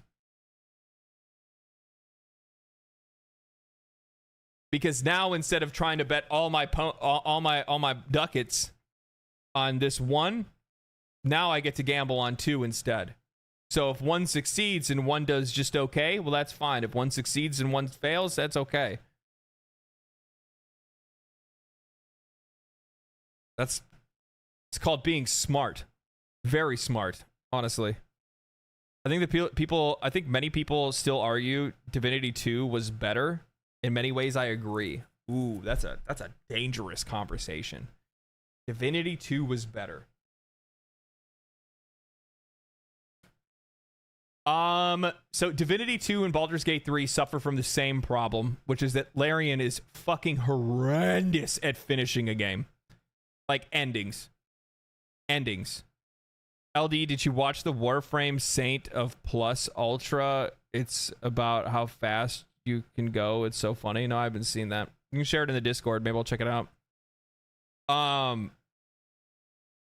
So Larian is terrible when it comes to finishing games, like the very ending, right? So like we'll say like the last 30 hours of their games is just rough. It's rough to say the least. I think a really good example of this is that like so what is Divinity 2 Original Sin, is it Reaper's Coast? Is that the last area? I can't remember. What's the name of it?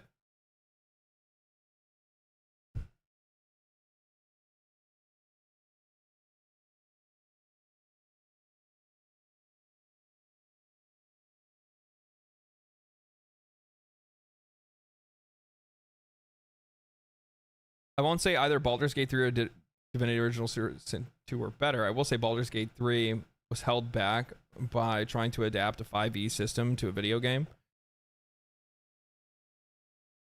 I can't remember what the final whatever. Act 3 of Divinity Original Sin 2 was like a night and day difference in quality from Act 1 and Act 2. Like they put a lot of effort into Act 1. Like there is so much to do in Fort Joy. It is crazy how much content is just packed into Fort Joy by itself. Then after that, you get to the next chapter, same thing. Act 2, tons of stuff to do. Huge. And then the last one, it's like, we're on an island. This is not a lot here. Not a lot's going on here. Baldur's Gate 3, I would say that actually Act 3, they did a much better job. But I think where they dropped the ball in Baldur's Gate 3 personally, and this is just my opinion, is I think like the final, it's actually not the final act. Because like Act 3 in general had a ton of really cool content. Really cool dungeons to go into, things like that. But the final encounter that ends it was pretty mid. In comparison to everything else that we'd experienced in the game thus far, it was pretty mid. It wasn't very good. It wasn't very good.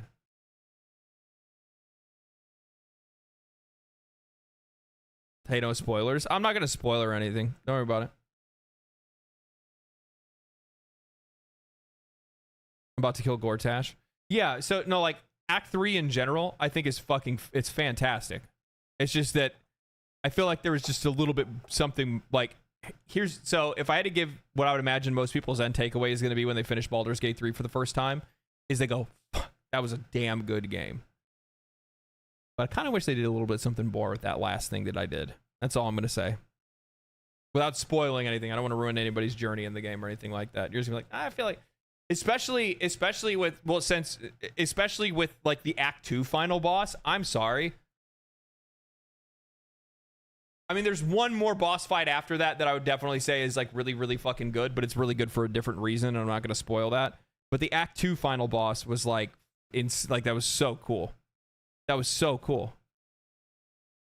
My personal disdain for Baldur's Gate 3 is to be I have shit luck on rolling and once rolled a 6 to get back-to-back nat 1s and failed back-to-back 80% chance success. It happens. Ketherick was insane. Yeah, Ketherick was really good. That's a really, really well done fight in general. Both like narratively and like as like a whole thing too at the same time. Like in general, it was just really fucking good. Okay, I looked at that already. I don't like, you know, the thing is that like every single time I see like this, you know, not the like Helldivers victim blame, but like I want to know what is the context of this exactly? Like why did they just like randomly kill you at the end here?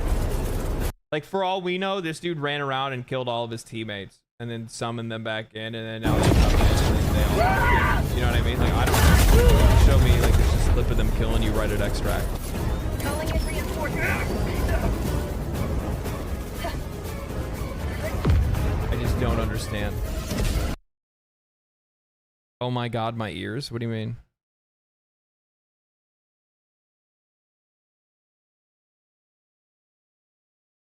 The video is a bit too loud? Is my sound not on? Oh, my headphones turned off. I'm so sorry. I didn't realize my headphones turned off. Otherwise, I would have heard it and noticed. Sorry about that. It was blaring. I'm so sorry. I did not realize. I realized until it was too late.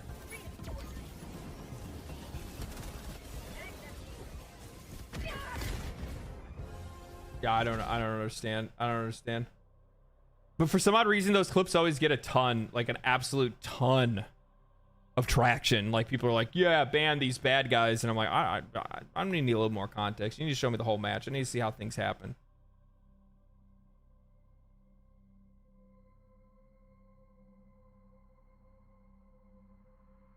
All right. Is there anything else? What else did I see?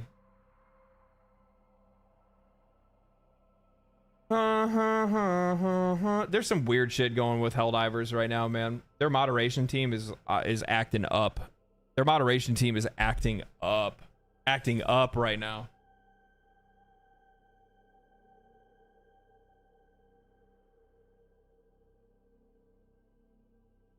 I've had people that have asked me specifically to like make content or make like a video talking about the moderation for Helldivers because it's been like really weird lately and they've been doing a lot of weird stuff. I just don't think it's a particularly interesting conversation to have. And it also seems like it's something that Arrowhead Studios is not particularly interested in fixing, to be honest with you. I've read it, not low effort at all. Yeah, that's what I heard. It's just one of those, well, I just don't understand exactly what's going on with the moderation team. I really don't. Do not understand. Because like they've been taking down posts of people criticizing the game. They've been banning words from their official Discord. They yeah, I don't know what's going on. And like the thing is that like time and time again they've proved that both their Discord and Reddit moderation, their community managers are just not they're just not up to snuff when it comes to they're not up to snuff when it comes to handling the community.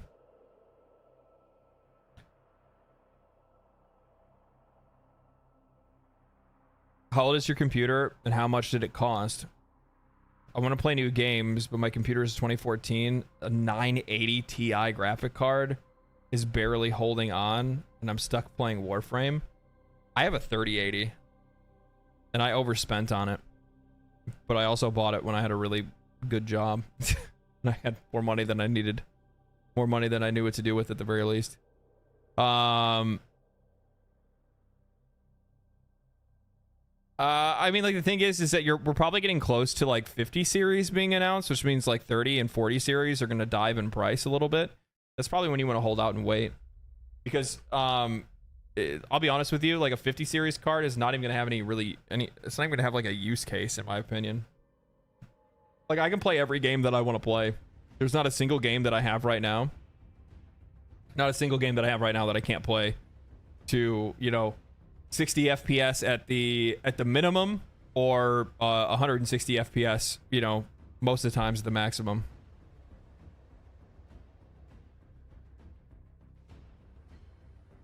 I bought a used 2080 Ti and put fans in it. It does the things. Yeah, that's the other thing too. You can go get like a 20 series card or something like that. I mean, don't get me wrong. You're using a 980 Ti. You're way back in the Stone Age. You got like any direction you go in, as long as it's not a 10 series, you're going to see a massive difference in performance. Massive difference in performance. You can go and get a 3060 for pretty cheap and probably be pretty happy, to be honest with you, if you really wanted to. But I'm personally of the mind where it's just like, I bought a 70 series card, like I bought a 2070, and that was like a worst mistake I made, because it's too middle of the road. I tried to save money for no reason, and it ended up kind of biting me in the ass over time, where it just didn't perform the way that I wanted it to. But an 80 series card is just going to last you much longer. TI is even longer as well. Even a 1080 would do. I mean, it depends on what that guy wants to, it depends on what they want to play. You know what I mean? Like, I'm not saying that like a 1080 can't perform, but not to probably the standards that they want. Plus, on top of that, I have a completely different mentality when it comes to spending money on stuff. I have a completely different mentality when it comes to spending money on stuff, where it's just like, for me, I will just save and wait and get the highest quality version of the thing that I can get, because I know that it'll last me longer. That's basically where I decide on those kind of things. So I want to check out, I have a I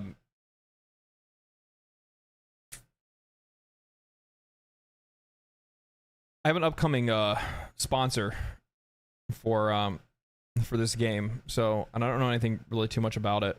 I have a general interest in it, but I want to check it out. So I want to see this gameplay of Zenless Zone Zero. So let's take a peek. Let's take a peek.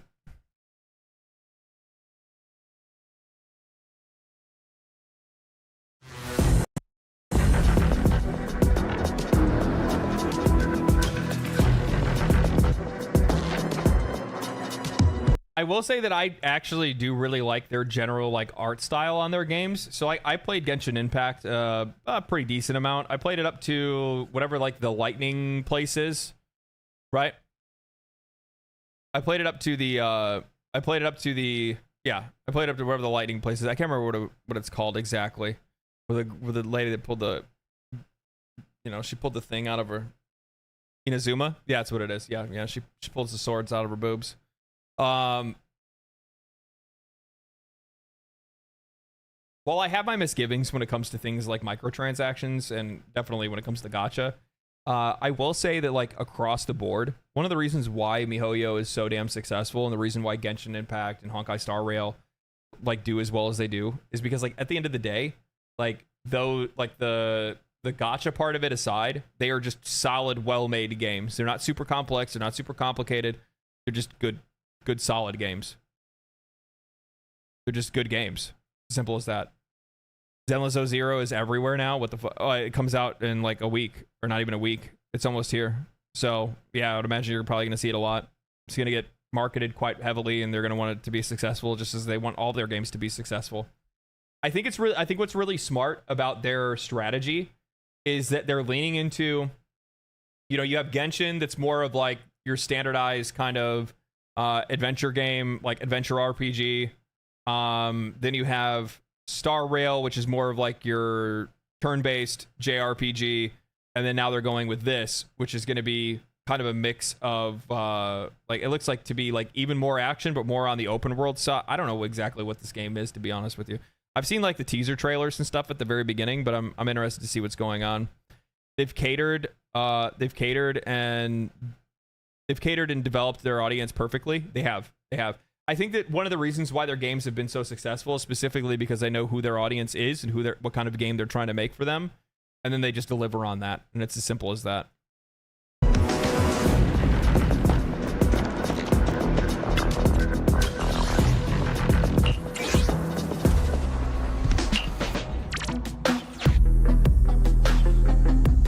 What is this? There's a lot of menus and stuff going on here. It almost kind of feel. Am I weird for saying this? Am I getting like kind of Persona vibes from this a little bit?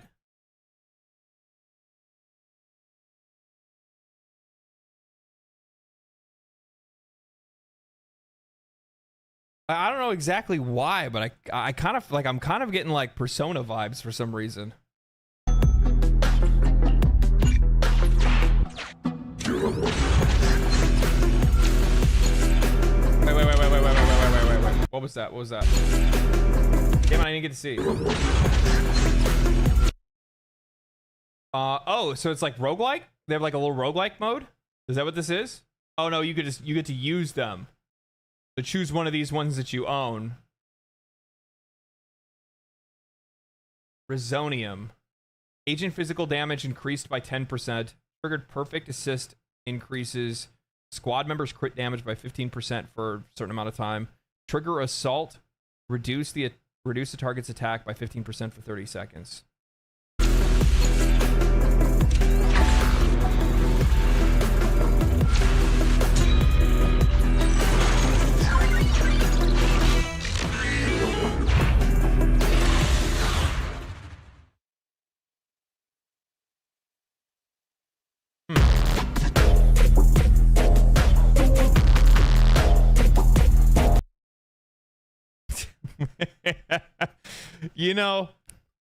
You know, they are making a game for an audience.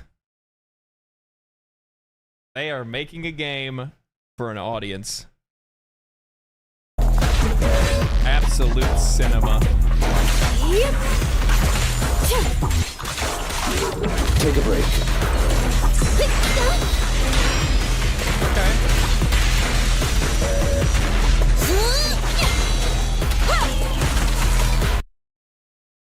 I think this reminds me a little bit more of Honkai Impact, or maybe Punishing Gray Raven. You know what I mean?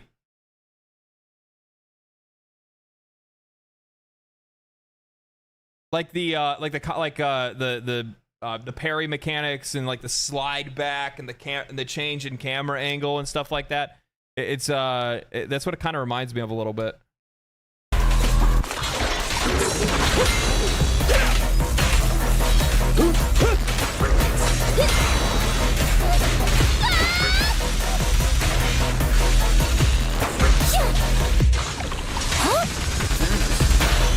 Clear out. Okay, then you get double assists. Oh, you get team attacks. Team attacks. Okay. Time to clean the field. I'll be honest, you kind of win me over with team attacks in general. I think the first game that I ever played that had team attacks was oh god, Grandia 3, I think, or something like that, where you could actually get like combined attacks and stuff like that, and earn them by making sure that you trigger very specific stuff through, you know, specials that, you know, two characters use at the exact same time. The combat looks really cool, actually. This kind of reminds me a little bit of like, it almost kind of feels like they're trying to lean more towards like Devil May Cry-esque type of combat more than anything else. Just got here. What is this game? Zenless Zone Zero.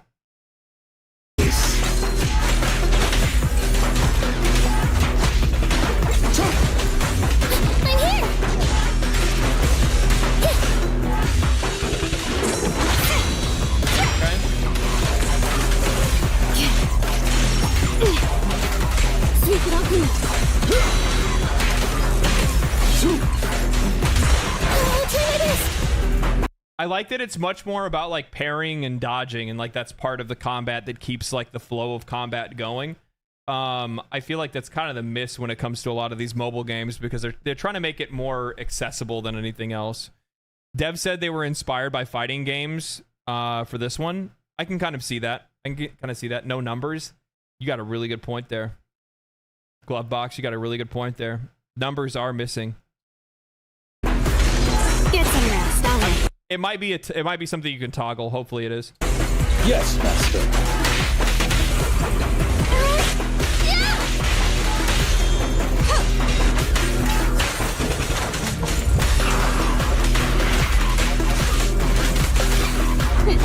Thank you for your patience. Special finishers. Okay. I can dig it.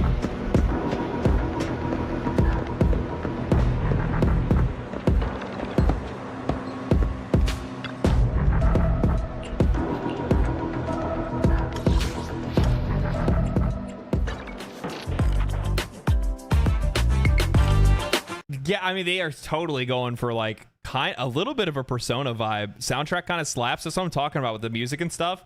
There's definitely some like Persona inspiration going off right here.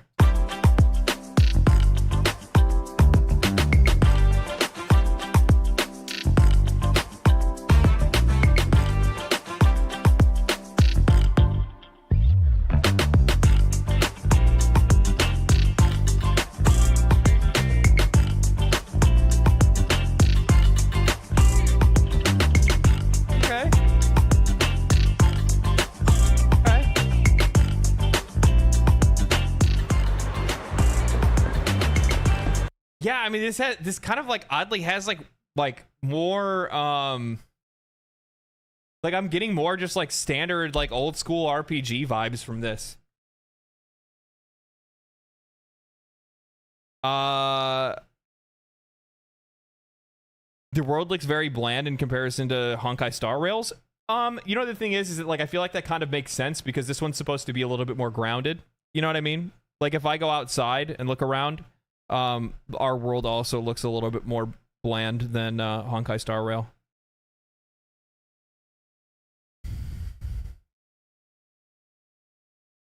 I mean, the world is obviously more of just like a standard world, obviously with like a fantasy twist or a sci-fi twist on it. So it kind of makes sense.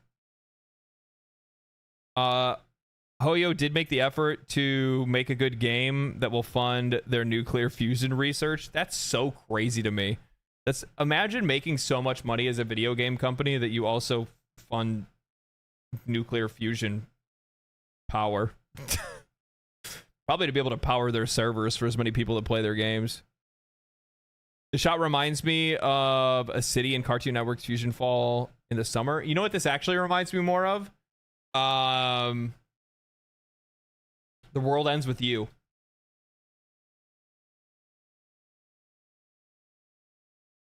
This reminds me of The World Ends With You. Like the whole vibe in general I'm getting reminds me of The World Ends With You. Very World Ends With You plus Jet Set Radio. Yeah. Yeah. Yeah.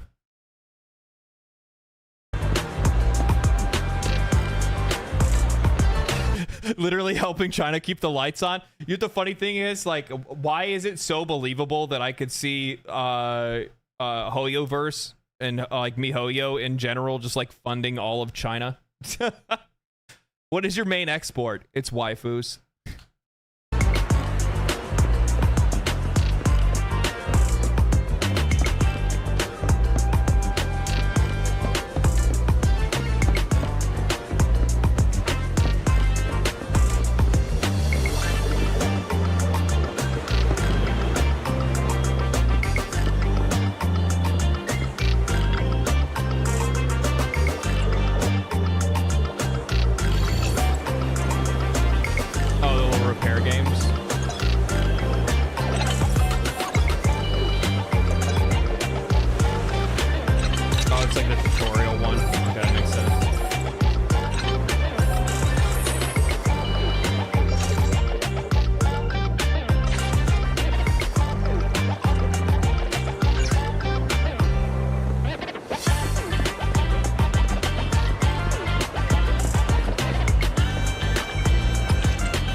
I got you, fam. It's kind of cringe. Goddamn localizers strike again. Millennial localizers, that's what this is. I can't say anything, I say that shit too.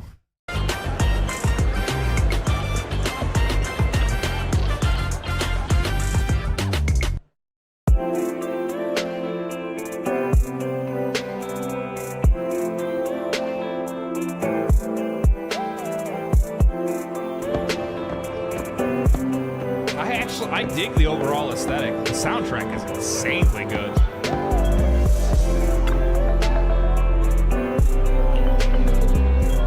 You know, I actually think this is probably gonna be a pretty good game, actually. There's something about it. You know what I mean? There's something about this. I really can't put my finger on it, but there's something. You know what I mean?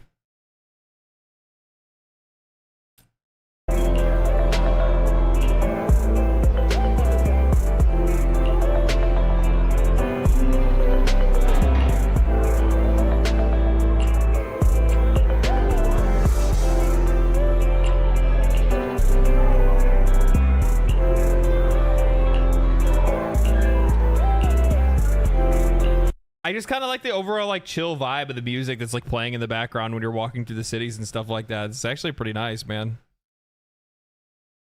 Those are some real big round gachapon balls. Yeah, that's true. Very, very, very, very true. Actually, yeah, what are in those? Now that I think about it, I didn't even notice that.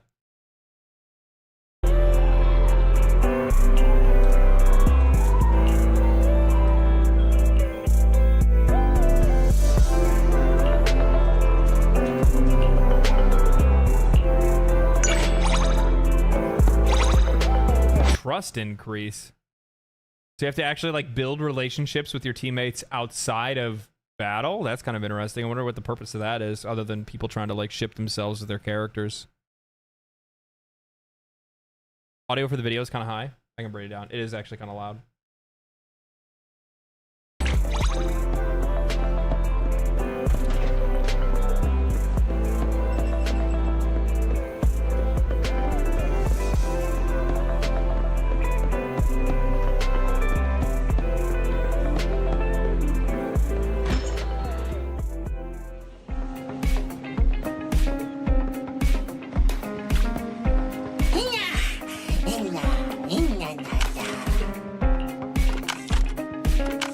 What is this?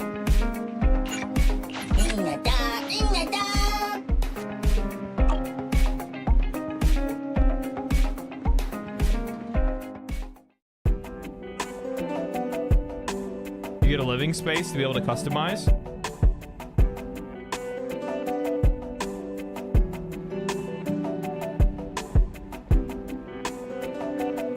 If you can customize this, it's going to be pretty big, I'll be honest with you.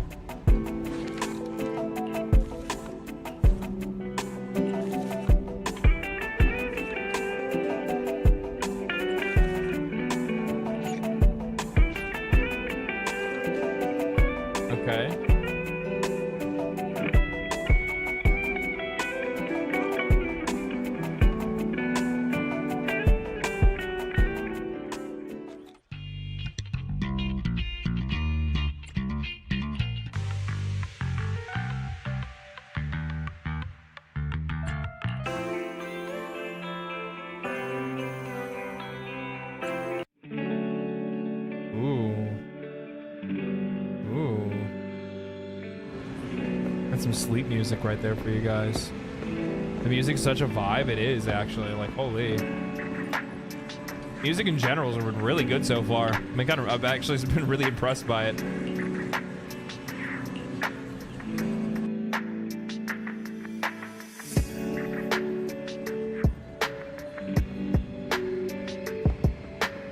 You know, one of the things that I always thought was kind of a bit of a weakness when it comes to like Hoyo games in general is that it's the mobile game programming of making something that is so palatable or so easily digested that you don't have to like put a lot of time in. You know what I mean? It's all about more like just the repetitive farms. That's it. I'm really interested to see if this game is kind of going in a different direction, because it kind of looks like it is, where it's more about like there's just a world of a lot of different things for you to be able to do, and that's gonna, you know, give some added flexibility for like a world for players to kind of live inside when it comes to one of these games. And I think that that's something that's been probably desired pretty highly when it comes to a lot of players for like Genshin Impact or even Honkai Star Rail and stuff like that, where it's just like something that's like, I don't really know how to put it, where it's just like there's endless progression, but it's outside of one single progression path, if it makes any sense. They have many of the same mechanics as their other games. Yeah, I'm just trying to see if the will this one be multiplayer? Oh yeah, for sure. I'd imagine it probably will have some multiplayer in it in some way, shape, or form. I actually, maybe it won't, now that I think about it. They kind of they've stayed away from that, haven't they? I mean, Genshin has it. You can do the dungeons together, right?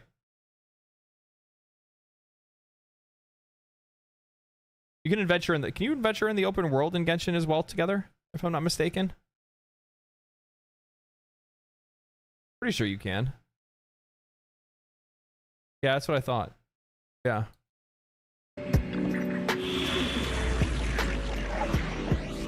They stay away from PvP. That's the one thing they don't get into. They don't want to get into PvP, which is funny because, like, you want to talk about how much more money you can make. You add some PvP into something. Man, the whales will bend over backwards for PvP, because not only do they need to have their waifu, but they need to have their waifu that doesn't get beat.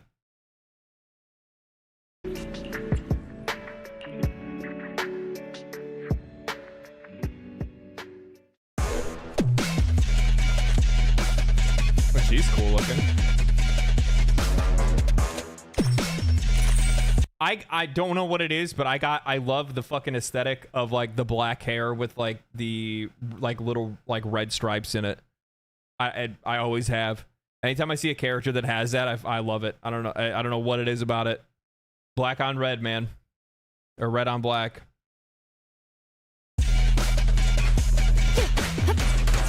I'm here. I'll take care of them. Oh, these are cool. Moving up.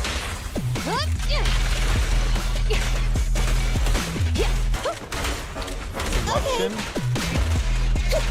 Standing by. Fine. Combos look really good.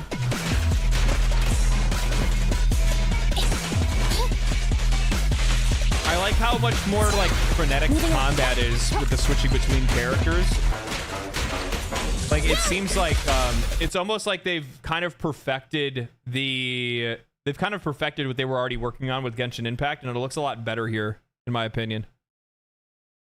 The chains are clean. Yeah, the chains are super clean. Neat and tidy. What a run!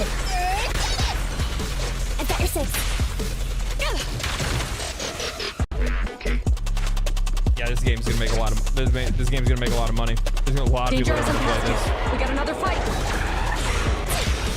I think the most pushback that you're probably gonna see from players on this game isn't gonna have anything to do with the game or the gameplay itself. It's gonna be coming from players that are already invested in another game and don't want to invest into another. I think one of the biggest issues that faces gacha games in general is that players do not want another gacha game to succeed, because another gacha game succeeding that isn't the one that they're already playing means that the investment that they've made into that gacha game could be made useless over time. And there's always a sentiment of pushback anytime a new gacha game is released. And I guarantee this is going to be like now you're going to have the Genshin players and the Honkai Star Rail players are going to be pointing at this game and going, I don't understand why they even made another game. Why don't they just make more content for our game? You're going to see some of that stuff.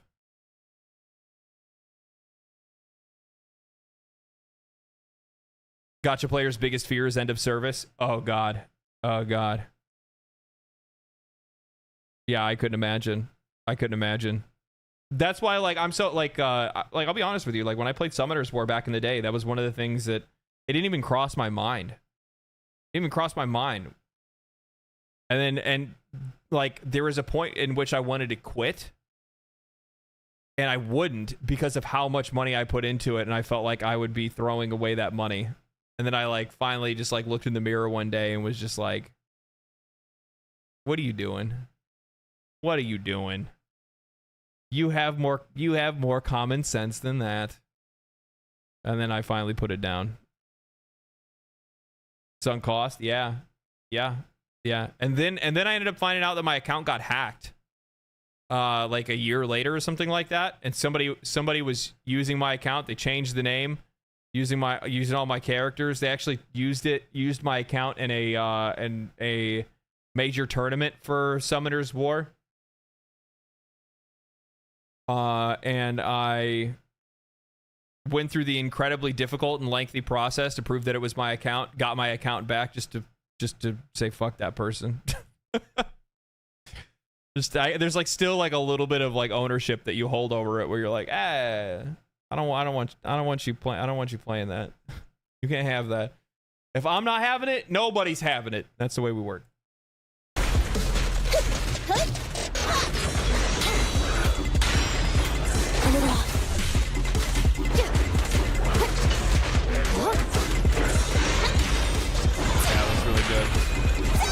I really appreciate the like parry guard system and stuff like that. I think that's one of the things that, did you get any of the tournament rewards? No, I didn't get the tournament rewards. I think they lost like the first round or something like that.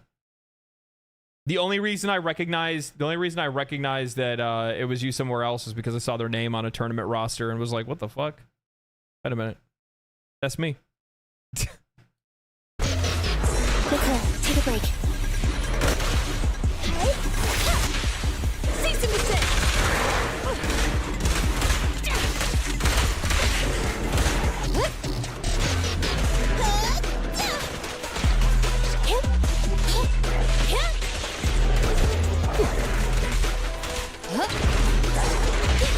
So I guess I don't. So one of the things, and maybe this is because it's because it's not finished or something. I can't tell if it's like and also on top of that, it's in another language in some places, right? So, but what I don't understand is that like the Y looks like a special, but like I don't see it being charged anywhere. Maybe it's the little gray bars up by the health.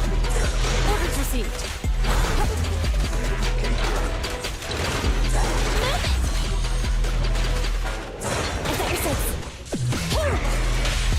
This won't hurt much. Stay where you are! Go coward. No restrictions! Fire at will!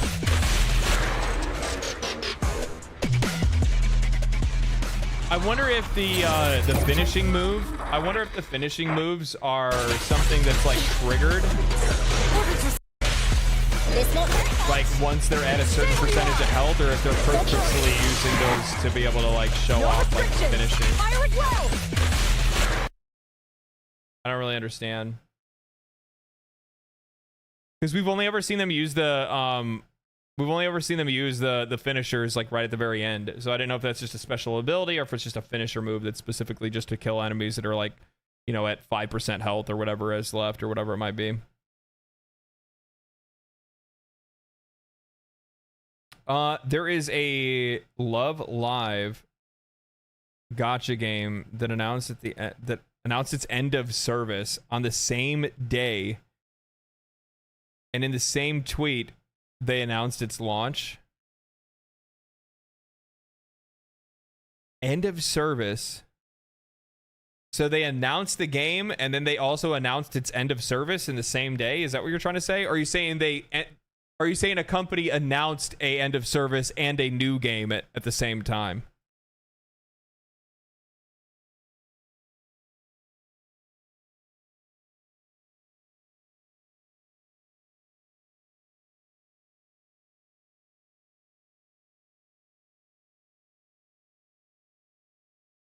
They announced the end of service and the launch.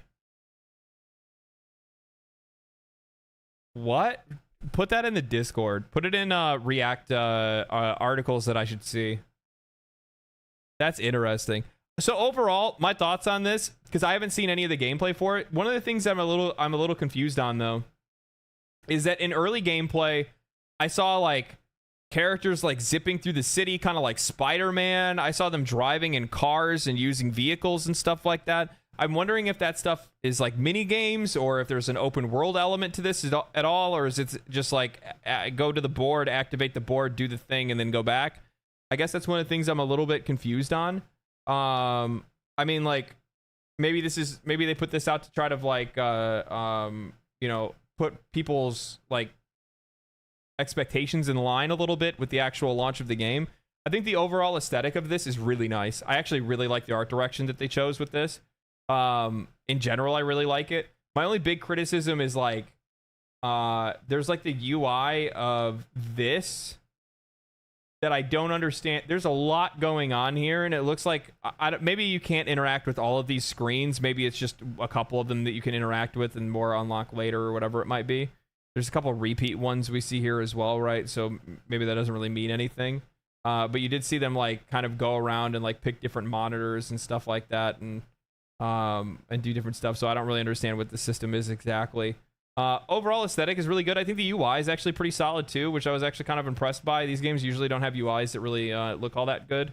This one's not too noisy, but you know, it's obviously they still got to go for like the kind of more mobile game aesthetic or something like that. But in general, I mean, this is pretty clean for the most part. I think the moves in the combat actually looked really good. I'm actually excited to give this one a shot, so we'll see. I haven't played a gacha game in a long time, so I'm wondering like how bad the gacha is going to be. Guess we'll find out.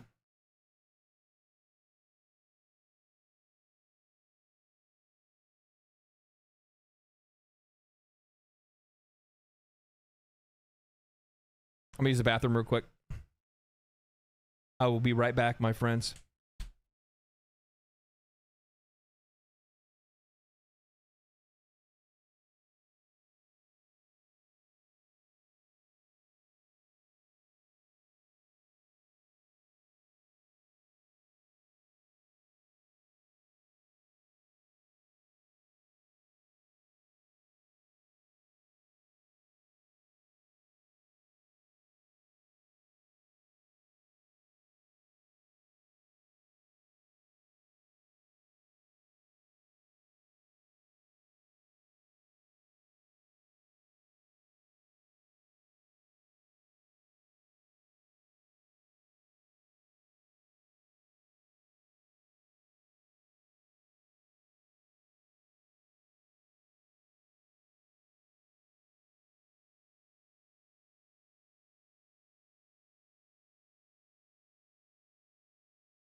The TVs are super obnoxious during the past betas. Hope they minimize them for launch. Yeah, I'm not really too sure exactly what that was. I think they were announcing it for a new region, enclosure in another region. Rough. I mean, some of that stuff has to do with like legal matters and things like that. So I want to see this. Somebody shared this to me. This is why do new players really quit? Let's see if I agree. Hey everyone, Cool Kid here. I don't think it'll be a shock to anybody to hear that Digital Extremes is trying to bring new players into Warframe. They've reduced several progression-connected grinds like Fortuna How old is this video? Oh, he just put it out. and the mechs, streamlined the process of playing through quests by removing several time gates, and even made Duviri an alternate start to the game when it was first released, though that's no longer the case. Okay. It's also probably not very shocking to hear that I've been playing Warframe for a very long time, starting on Xbox in late 8,700 hours. Holy. 2014. That's dedication, and moving to PC man. in 2016. As you might guess, I've introduced many friends to this game over the years in an attempt to, well, play the co-op game cooperatively. You want to know how many people stuck it out? One singular person, that being my boyfriend Nitro, has stuck with Warframe long enough to make it through the story and unlock the Steel Path.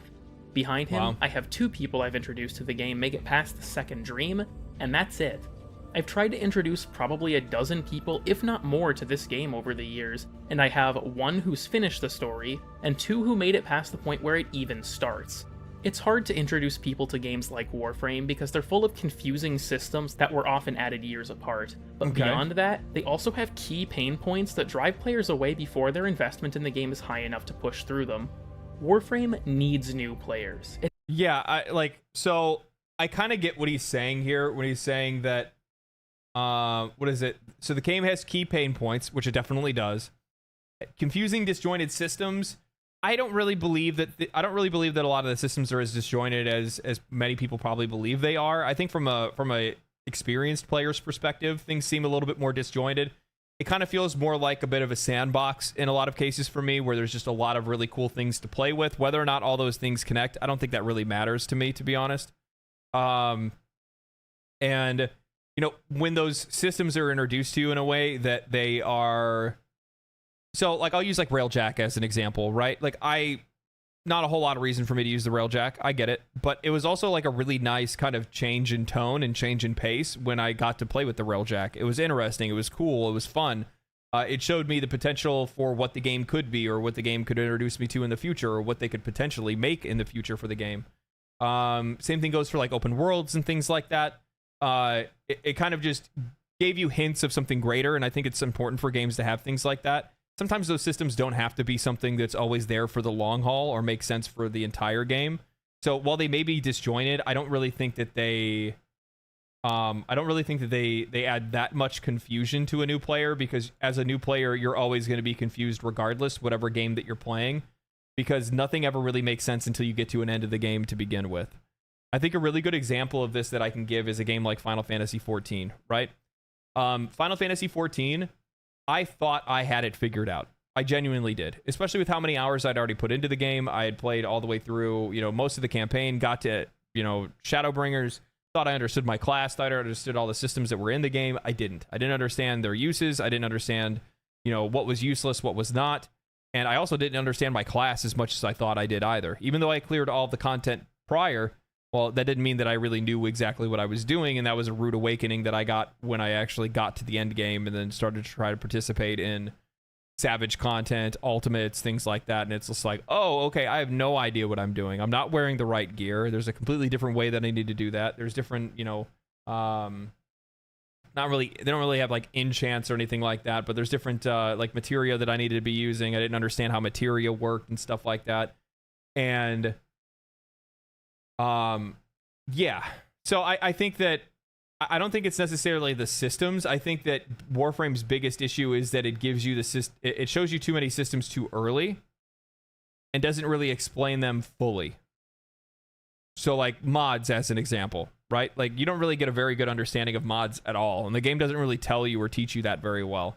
That's something that you're probably going to learn by watching other people play the game, videos, things like that, or playing and messing around with it on your own. It's going to be better now, especially with the UI changes. That was a huge change that they made that's going to make that so much easier for players, because now they have they're going to be able to play the game from like a rock, paper, scissors mentality, where they're going to be oh, this one needs impact and blast, or impact and corrosive. Oh, okay, well then I'm going to build my weapon for that, and then I'm going to go and do that mission, right? So that's going to make things a lot easier for players. Key pain points, I'm really interested to see exactly where he says those are. Personally, I really only think there's one.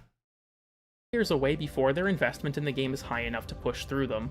Warframe needs new players. It's how games like it survive, but at this point, pretty much everybody seems to have tried the game. So why is it still seen as so niche when it's got so much high-quality content that can be accessed for free? I think it's safe to say it's a combination of factors, and while several have been addressed over the years... And by the way, he's absolutely right. The game needs new players. Every game that's out there, regardless of how popular it is, always needs new players, because if you want to get more content for that game, more higher quality content for that game, there always needs to be an influx of new players. I think one of the things that a lot of players end up getting misunderstanding that players end up running into is they look at something like, I'll show you guys an example real quick. Players will look at something like,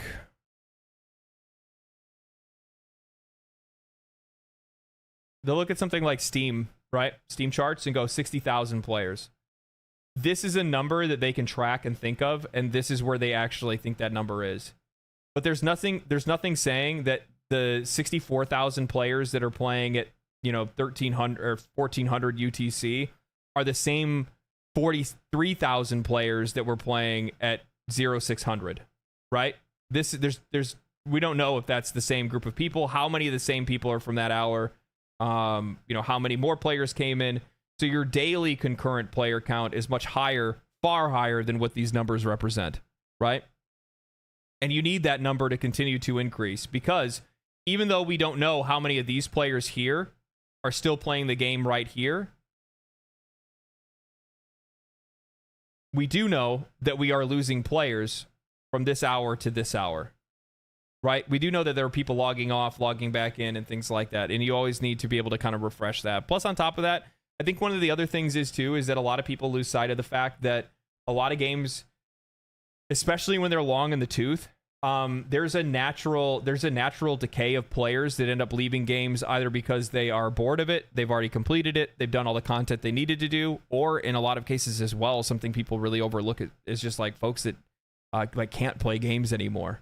Maybe they pass away, maybe they get sick, maybe they don't have the money to play anymore. There's a lot of different factors that lead into like a natural decay of players that are always exiting a game, and it's happening every single day for a live service game. They're always losing players. Always losing players. There's never a game that's once a player, always a player, and that's the same for everybody that's out there. That doesn't happen. So you always have to make sure that you're doing what you can to try to bring new players into the game. There are a few big ones that really need to be looked at. When it comes to things that have been addressed, DE has done a lot of very good things. The quest director telling you where to go and what to do, making stats more clear in the arsenal, adding descriptions for buffs, making standing caps more bottom-heavy for lower... Adding descriptions for buffs. So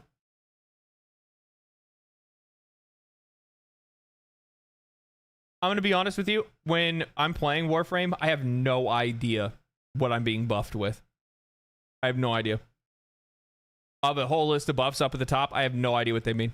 I don't know a single thing about them. The only reason why I know what buffs are, like what I'm getting buffed by sometimes, is because I have played with that frame that is in the party, and I know what kind of buffs that frame gets. That's the only thing. Hit escape and you can hover over them if you're ever curious. Yeah, I'm sure you can do stuff like that. But I think it's the problem that I think it would almost be better if there was a color indication that would tell me what type of buff am I getting. Am I getting a speed buff? Am I getting a defense buff? Am I getting an attack buff? I think that would be kind of interesting to see if they could do something like that. So then that way there's a easier, like a faster signifier to tell me, oh, I'm getting more damage right now. I want to make sure that I'm doing more damage, or I'm trying to hit as hard as I can.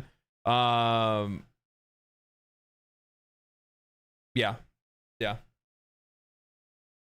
Lower MR players, all great changes for those who are starting out. Despite this, the game can't seem to keep noobs around, and I want to explore why. Early on, Warframe can be very overwhelming without a friend to teach it to you, but I don't think that alone is what kills it for most people.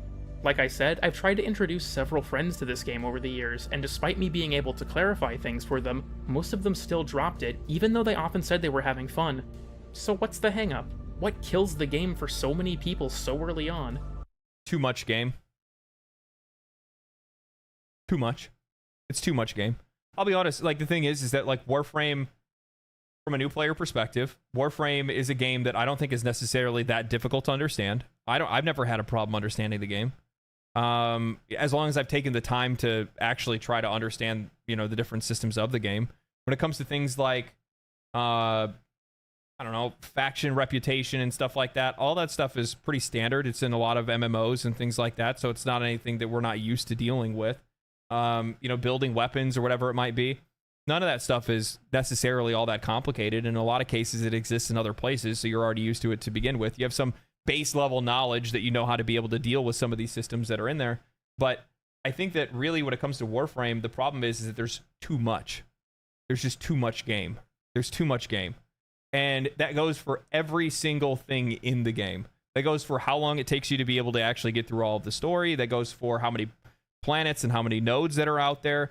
That goes for how many weapons there are, how many mods there are. Oh my god, the mods. The amount of mods that are in this game is insane. And there's so many situational ones that later become less situational because they kind of make or break certain builds that you're trying to go for, and you know, make frames that otherwise without that mod wouldn't even really be all that usable, become absolute gods and things like that. There are so many things.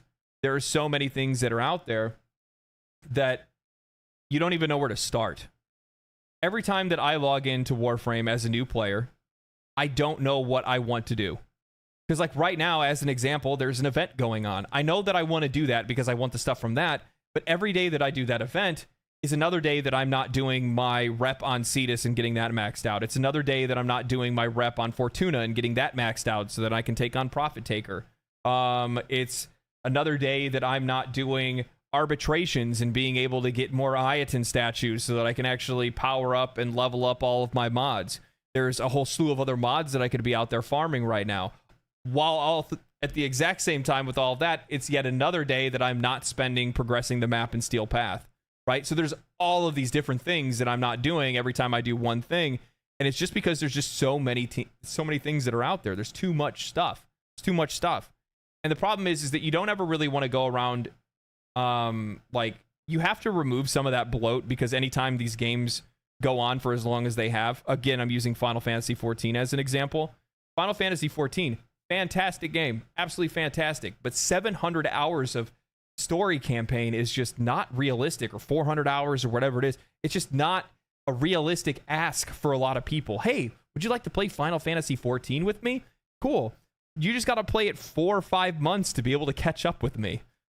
No, people aren't going to want to do that. And that's if they just pay attention to that. That's not even all the other systems, the crafting and the and hunts and raids and older content that you can do, or Eureka, or the endless dungeons. Like, there's so many different things that are out there for players to be able to sink their teeth into. They don't even know where to start or where it ends, and it just feels overwhelming at times. That's just the best way to explain it. A lot of games, as they get older, become too much of a game for newer players to play. It's great for the people that have been playing the game. It's great for the people that are still playing the game, because it gives them more to do, more options of things that they haven't experienced or have experienced less. But for newer players, it's just like, it's too much. It's too much. Like I said, it's a complicated topic, but there are two major factors that I don't see anybody talk about, despite being a huge quitting point for many people. So, getting into the actual topic of the video, why do new players really quit Warframe? To put it plainly, it's due to two major pain points: crafting times and slot limitations. Okay. I'm not gonna sugarcoat it. The crafting times in this game are absolutely ridiculous. Yes. Having to wait anywhere from 12 to 24 hours for every new weapon, and a minimum of 3.5 days for a new... Yeah, so, like, I hate to keep pausing, he's making good points, but, like, the thing is that, like, I guess what I was talking about is probably for the players that would get past these two things. Like, I brought this up in my videos, right? If it wasn't for, like, the crafting timers almost made me quit the game immediately. So he's talking about it from an immediate perspective. Less so what I'm talking about is when you get past that and you're like, okay, I'm okay with crafting timers, or it's not that I'm okay with it, but I can get around it, right? Like, so, like, whatever, it is what it is. I've accepted it. That's a better way to say it. I accept the crafting timers. But what I'm talking about was more probably just after that point, because I think that there's two phases that players are going to go through. There's the initial phase, can they get over the rocky start the game gives you? And then after that, it's like, can they actually get through the content itself? New Warframe is absolutely absurd. Yeah, it's ridiculous. Many people that either my friends or... I'm sorry, it's unjustifiable. It is genuinely unjustifiable. There's nobody still to this day that has been able to give me a solid example or reason as to why crafting timers are good. And there's people that have defended it. There's comment sections and comment threads that have tons of likes on some of my videos of people defending it, but none of their reasoning, it works. None of it works. I'm sorry. It's archaic. It's old. It's very gotcha game, or just old school, nasty, gross pay to win. And it's something that's just been in the game for far too long, and it just doesn't need to be there. There's just no reason for it to be there. I don't know. I was starting out in 2014 with Warframe, and when I saw the 3-day crafting timer on my new frame, I said, awesome. I can take a break from the grinding. So, but the thing is that's situational and also very anecdotal. Situational and very anecdotal.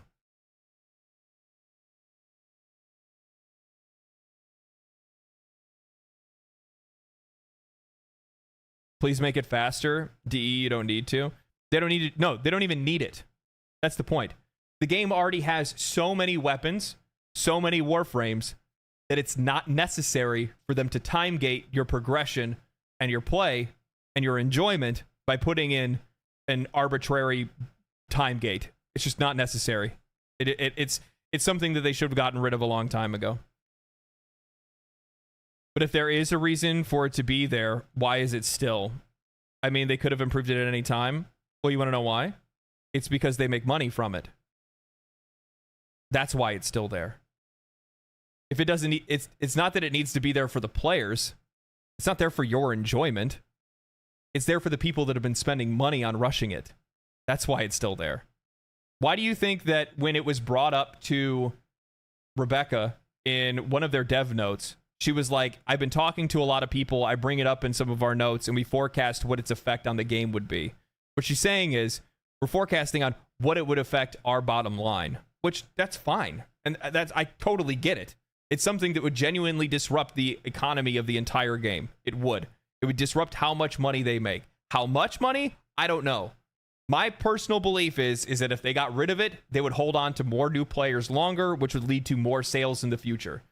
But what you're talking about is money that they're already making right now versus money that they could be making and not sure how much money they would make if they got rid of it, right? They don't know if getting rid of it would make more money or less money, and that's the problem. Or myself have quit upon seeing the egregious crafting times, and I hate to say I can't blame them. Nope. You spend all this time gathering materials, making progress through the star chart, getting credits, all working towards a goal of getting a shiny new weapon or warframe, only to be hit with a 12-hour crafting time minimum. I know when I first started out back in middle school, I was absolutely floored seeing that my rhino I had spent so much time trying to get would take 12 whole hours for the components to build. When that jumped to 3 whole days, I was hugely discouraged and even quit playing the game entirely for those days he was stuck in the oven. Yep, same here. I completely stopped playing when I put my... by the way, same frame too, or was it? Yeah, I think, my second frame. Yeah, my second frame was Rhino. I started with Volt, I built Rhino, and when Rhino was still in the oven, I quit. I stopped playing. And the only reason why I went back to it was because a friend kept pushing me to do it, and if it wasn't for him to push me to do it, then I probably wouldn't have kept playing it. Simple as that. I would say it's that, and then also when I had got to Fortuna. When I got to Fortuna the first time, I was like, okay, that song was really good. There might be something here to this game. Let's stick around for a little while and find out. I'm glad I didn't just up and quit, but I know that many, many people who see this kind of thing often do. This feels like a damn mobile game, and it sucks so much fun out of the experience to be stonewalled out of that thing that you were excited to get for no reason other than to pressure you into paying up. That's exactly what it is. What are you supposed to do while you're waiting? That's what I often ask myself early on, and when you're playing a new and frankly very addictive game like Warframe, being told that you have to wait so long before you can claim the fruits of your labor kills a lot of that desire to keep playing. Yeah, this mechanic specifically with the crafting timers, it's very reminiscent of like much older, it's not even much older, there's still active mobile games that are out there that do this, where like quite literally there's only so much you can do in the game to progress, and then you have to stop playing and then wait for this arbitrary timer to keep playing the game. But Warframe doesn't, and the reason why it's a big issue is because Warframe doesn't feel like a mobile game. It feels like a regular game because for all intents and purposes, Warframe is a regular game. It's a great regular game. And there's just no reason for it to be there. I'm sorry. There's just no reason for it to be there. Why do people assume that they have to stop playing when waiting for the Foundry? Do you guys stop playing while crafting Forma too? No. You know what? I am genuinely interested in why people are so defensive over the damn crafting timers when it adds no value to your play experience. Zero. None. This isn't saying that Digital Extremes is a terrible company. It's just saying that this mechanic doesn't need to be in the game. It just doesn't need to be there. That's okay to say that it doesn't need to be there. I don't understand why people feel like they need to defend it so much. It just doesn't make any sense to me at all. You want to know why new players don't like it? Because it doesn't feel good to not be leveling anything up in a game that you just started to play. Because you quickly burn through so many nodes so fast while you're still waiting 3 days 3.5 days to be able to even play with the new frame, and you haven't earned anything else to be able to use that entire time, so you're using the same shit over and over again for 3 or 4 fucking planets. That's the reason why it doesn't feel good. Does that sound fun to anybody? What do you mean you can't keep progressing? Of course you can't progress, because you're not actually progressing on your character. All you're doing is pushing the star chart, and it all starts feeling the same. That's the reason why I almost walked away from the game. It's stupid. It's just dumb. It doesn't need to be there. It actively ruins the new player experience to the point that they are not bringing people in. Do you love this game? Do you want this game to succeed and get even more players than it has? Then tell them to get rid of it. I'm sick and fucking tired of seeing people trying to defend this. Use your brain cells, rub them together for 5 seconds, and try to think about this outside of your own perspective as somebody that's been playing the game for years. That's been the biggest problem, is the vast majority of people that look down on it and say the crafting timers aren't that bad. Yeah, it's easy to say that when you have 30 or 40 other weapons to play with and 40 other frames. But when you're somebody that just starts playing the game, no, you have nothing to go to. You have nothing else to use. Zero. People have limited time, be it because of work or school or what have you, and having to wait for crafting times on things they already spent that limited time working towards sucks. Yeah. When I saw that 3-day Rhino build time, all I could think was that I wouldn't be able to play him until I was already back in the school week. If I remember right, I started it on a Friday, so I would go the whole weekend without being able to try him out, which meant I basically had nothing exciting to do in the game with all that free time. I had all this spare time I could use to play the game, but nothing new to play with because the devs artificially locked me out of the thing I already spent several hours working for. Exactly. Okay, so this is already really bad for new players, and from both my own experience and the experience of several of my friends who play this game, many noobs quit right here. Yep. Seeing a 12-hour crafting time is a quit moment. Seeing a 3-day crafting time is a massive quit moment, but there's an extra piece of this puzzle that makes it even worse. So, picture this. You're a new player, currently only using your starter, we'll say Mag, and another early game frame, like Rhino. You've been curious to see what the other starters are like, so you find out Let Krill drops Excalibur, and, despite struggling a bit, you grind out a set of him. You then progress through the star chart further to grind up resources, and after several hours of gameplay, you can finally craft him. You wait 12 hours, then 3 days. It's annoying, and frankly boring, but your Rhino grind prepared you for this. Finally, after half a week of real time, you can finally play your new character. You go to claim him from the foundry, and you're out of slots. The game has now put you in a position where you have 3 options. Pay up and purchase a slot for your new Warframe, delete one of the 2 other frames that you have and were already enjoying, or don't claim your new item at all. Yeah.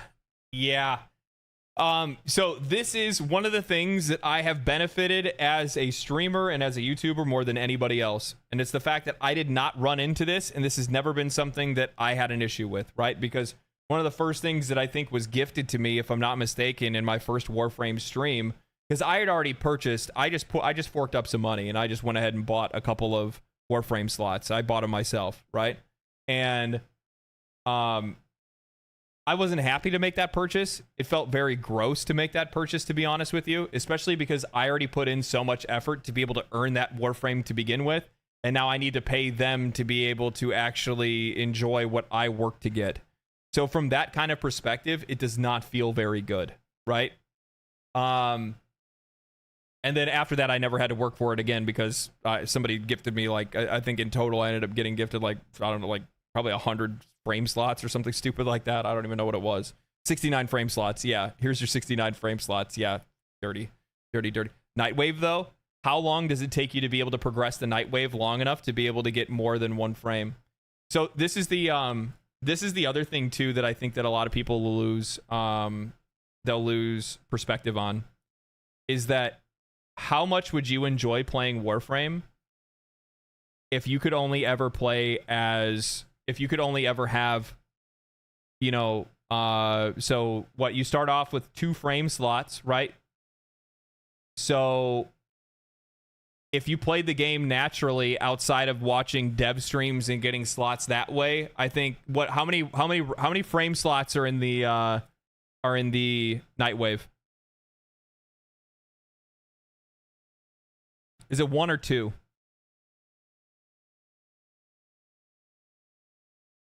One or it's like 1 or 2, right? Yeah, I think it's like 1. Yeah, it's like I think it's 1 actually. I think it's just 1. How many night waves are there in a year?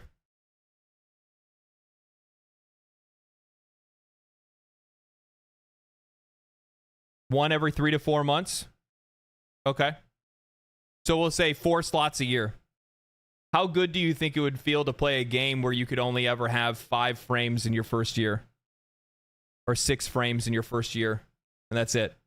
Even though you can easily go and farm those frames, no problem, right? Like you can easily go and it's totally free to play from that perspective. You can go farm that frame, get that frame, put that frame together, bam, there you go, put it together, you're good to go. It sucks. It sucks. And the thing is that I think people will look at it and go, oh, no, wait a minute. Like the game's very, very, very free to play friendly. What are you talking about? You can get frame slots from the Nightwave. You can get frame slots sometimes from drops.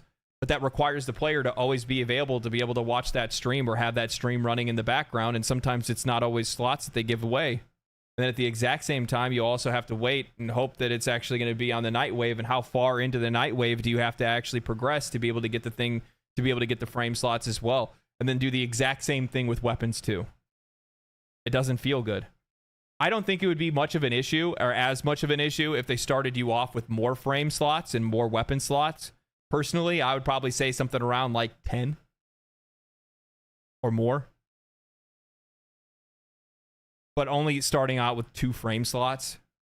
I mean, and here's the other thing too, is that what you got to keep in mind is that in this early into the game, players are not fully dedicated and they don't really know whether or not they want to keep playing the game. And the game's already asking for money. That's a problem. You're asking me to invest in something with money that I'm not sure of whether or not I actually like it or not. I don't know yet. I haven't gotten to that point. Because chances are that person that's looking and staring down their 3rd frame or their 3rd weapon hasn't gotten to the 2nd dream. They haven't gotten to New War. They haven't even got, they don't have anything. What about trading platinum? Again, you're thinking about this from a veteran player perspective. What do you think that somebody with 25 hours into the game knows about trading platinum and running relics? Do you think they have enough relics to be able to trade for platinum? Do you think they have enough, or do you think they've earned enough relics to be able to go out and actually crack enough relics to be able to get platinum? See what I'm saying though? The reason why in a lot of cases I need to repost that video. I took it down because I got sick of some of the comments, but one of the issues, I put out a video a while ago and a lot of people got upset by it because they felt like I was attacking the players that enjoyed watching my videos and enjoyed watching my streams. And the video that I posted was about how there is a major disconnect in understanding between a veteran player's perspective and a new player's perspective because they just can't see eye to eye. They see Digital Extremes and Warframe in a completely different way than a player that does not have any context. Because an experienced player is going to say, well, they can get... what are you talking about? You can farm platinum in the game. It's not easy to farm platinum in the game if you've only been playing the game for 15 to 20 hours. Also, at the same time, do you think somebody that's been playing it for 15 to 20 hours or 25 hours is interested in trying to farm currency so that they can buy things in the game when they really just started playing it and they're still just working on the start chart? No. They're just trying to play and enjoy the game. Those are systems and things like that you don't want to have to introduce the players to until far later in. Those are things that in most games we would consider to be more end game activities and something that players should be trying to do when they first start playing. People aren't going to want to do that. People aren't going to want to do that. You don't have that much time nowadays if you have a life. Yeah, there's that as well. When I started Warframe, I played Borderlands and Evolve. Both had paid-only characters, so I accepted what I got for free. Well, I mean, those are paid games, right? So, like, when you start up and play Borderlands, you just play the game. You don't need to do anything else. You know what I mean? You just play the game. Speaking passionately. Well, that's what I do. It's one of the benefits that you get from watching me is that, you know, if I'm saying something, I'm telling you how I actually feel, right? They give you plat at the start, but they don't teach you how. Yeah, but they don't give you enough plat at the. What do they give you? 60 platinum? So there used to be, by the way, here's the other thing too. They give you 60 platinum. How much can you buy? What can you buy with 60 platinum? Even more so, there used to be or is it 50 plat? It's 50? Okay. It's been a long time, so I don't really remember. So they give you 50 platinum. Before, I actually watched a video at one point before I like really got into Warframe, and somebody said, make sure to hold on to your 50 platinum and buy this bundle, because there was a bundle for 50 platinum that included a bunch of weapon slots, a bunch of frames. There was like, it came with like 3 or 4 frame slots, a few weapon slots, and a cosmetic or something like that. That's not in the game anymore. It's not there. 2 frame slots and 4 weapon slots. It wasn't, so that wasn't there when that guy told me, and I looked, I was like, oh, okay, I'll go look for that, and it wasn't there anymore.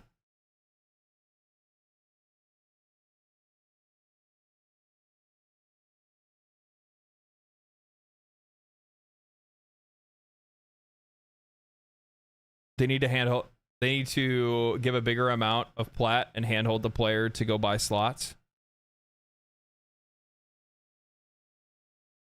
I'm going to give you guys a hot take, and you're going to hate it, and it's okay.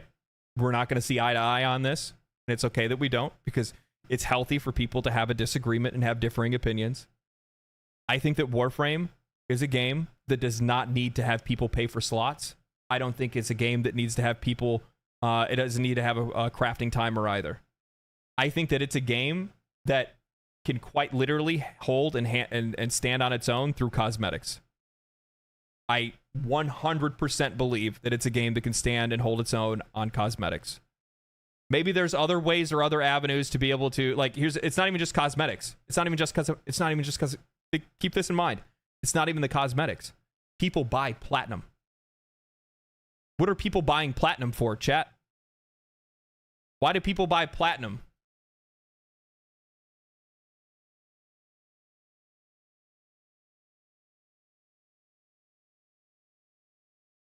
Cosmetic and primes.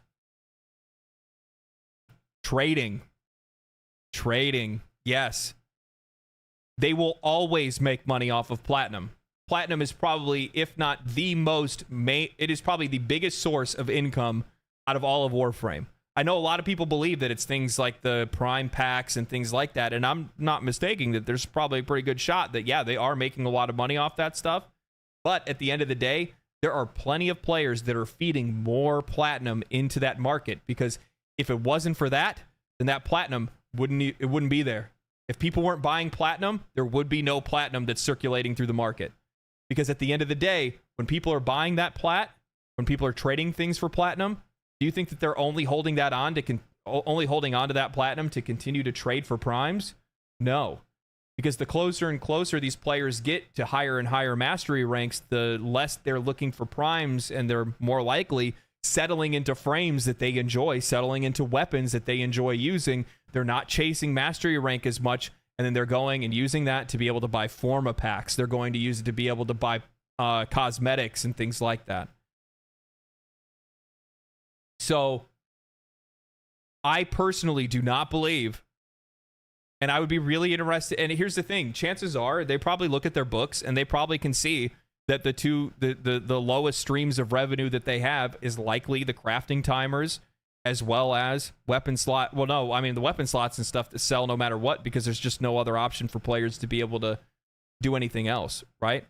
You don't earn enough weapon slots and frame slots in a year doing Nightwave to be able to avoid having to buy slots. Right now, players have to do it. They have to. And part of that makes sense because any free-to-play game has to have that moment where the player has to make a decision. There has to be that first thing to get them to crack their wallet open, right? Slots is that thing. Slots is Warframe's thing to get players to crack that wallet open for the first time. It is. And I understand why it's there. whether or not it's super necessary for the game to remain relevant and for the game to remain, financially viable, I don't know, because I don't know what the financials of the game is. I don't know what the most profitable things are, and they're never going to share that to the public. You know what I mean? But it is one of those things where, like, I'll be at the end of the day, the frame slots and the crafting timers are what is ruining the new player experience. He is absolutely right. If you're talking about the first 20 hours of Warframe, this is the main reason why players are walking away. First 20 hours of Warframe is the first. If you guys, most of you guys that are here have watched my videos that I made on my Warframe experience. In my first 20 hours, one of the biggest section of that video was the monetization of the game. This means that, if you aren't going to pay, you're sacrificing something you know you like for a chance that you might enjoy Excalibur. And if you do pay, you're dropping money on an experience that feels like it just gave you the middle finger. Which, by the way, I keep pausing. There's so many good things to say about this. Remember what I just said. I said that players are not going to want to spend money because they're not sure whether or not they even like the game yet. He even takes it even further and says it's a chance whether or not you're even going to like the frame that you just got because you maybe haven't even played as it yet. People do not want to make an extra investment on something that they're not sure of. And in the first 20 to 25 hours, that's where the vast majority of players are quitting this game. This is one of the reasons why. Add on to that you've been hit with another thing blocking you from playing with the gear you spent so much time both grinding and now crafting to get, and it's often just too much. This is the straw that breaks the camel's back for a lot of people. So much so that in the last few years, everyone I've introduced to the game I buy slots for so they don't experience it. To go into some detail, on a new account you start with count them, 2 Warframe slots. On top of that, you only get 8 weapon slots. This isn't even enough to buy every weapon you can get for credits, which many new players should do in order to experiment and expand their playstyle. What baffles me about this is that Warframe prides itself on its I really like that chest. I really like that chest, and I think I have the arms. Yeah, I have the arms, I'm pretty sure. The shoulders. I don't have the chest one, though. That's really nice. Expansive arsenal. So much that it's all over the game's marketing. Real funny, by the way, guys. I put more money into this game than most people spend on their goddamn Steam libraries. This game has like 700 items, 57 unique Warframes, hundreds of weapons in each slot, and we're restricting them out of the gate to less than they can grind. So now I want you to think about this in context. 57 frames, I can earn, let's not count the dev streams, right? Let's not count prime time. If I can earn 4 to 8 frame slots a year, and like we don't even know what, like 6 weapon slots or maybe 12 weapon slots a year or something like that. We don't even know what the number of that is. Like, it's next to impossible for players to be able to like realistically do free to play and not be completely limited on how they're playing the game. And you haven't even added in primes, right? We're not even talking about primes. In the first 2 hours. So why are we walling players out of new toys to play with so insanely early? Now, to be fair, DE has added a tooltip in the Foundry to show how many slots you have left, which is a good thing, but that doesn't solve the fact that they give the player way too few of them up front. When a new player is just starting out, they can't even own more than the 3 starter Warframes out of the gate. They either have to spend their limited starter platinum, which many new players won't know to do, they have to spend their own money, or they have to trade, though new players won't have any valuable items to sell for platinum this early in the game. Even worse, the game's main form of account Man, I love being right. I love it. I love being right. progression relies on leveling new items, that system being mastery rank. What you should be doing is not deleting anything until you max its level out, but new players won't know to do this. Because of that, if they get a new item that they don't have a good first impression with, they'll immediately delete it to make space for new items. Same thing goes for, by the way, later on when you have players are gonna want play. Oh, don't get rid of that. Hold it for Helminth. Hold it for Helminth, bro. Are you kidding me? Like when I was early on and I didn't have any frame slots and I didn't know whether or not I wanted to buy anything, I kept looking at. I didn't like playing as Rhino. I played him for a little bit, and I was like, bro, I don't know if I want to continue to play as this. I don't know if I want to continue to play as this frame. And I'm like, I'm just gonna sell this thing. At the end of the day, I'm like, why don't I just get rid of it? This both trashes potential mastery rank and also makes them feel like all of the time they spent grinding out resources and waiting for that item to craft went to waste. The fundamental issue with all of these things is time investment. New players just started this game. If they had fun for a day or two and then hit this overwhelming pressure to pay, both to speed up crafts or to buy slots, it's gonna feel like they're being sharked. On top of that, they haven't invested that much time into the game, so they're very likely to just quit. Yep. This game has such a wealth of story and gameplay and unique characters and weapons, and yet noobs leave because so much of it is blocked off to them unless they pay up or constantly trash things they have and already like.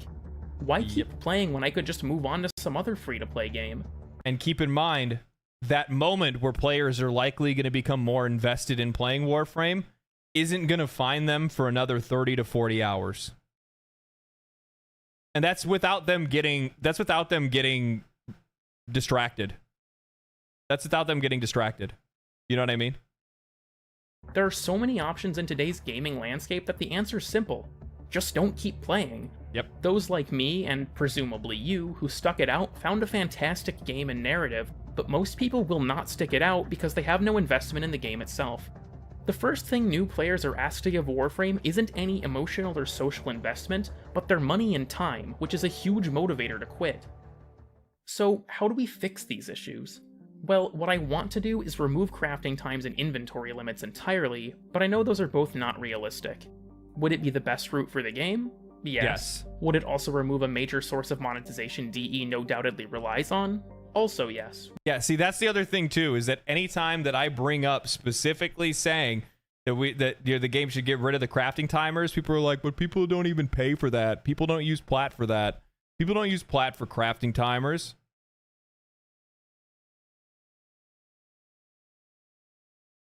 Get out of here. Get out of here. If they didn't make money on it, it wouldn't be there. If they didn't make money on it, it wouldn't be there.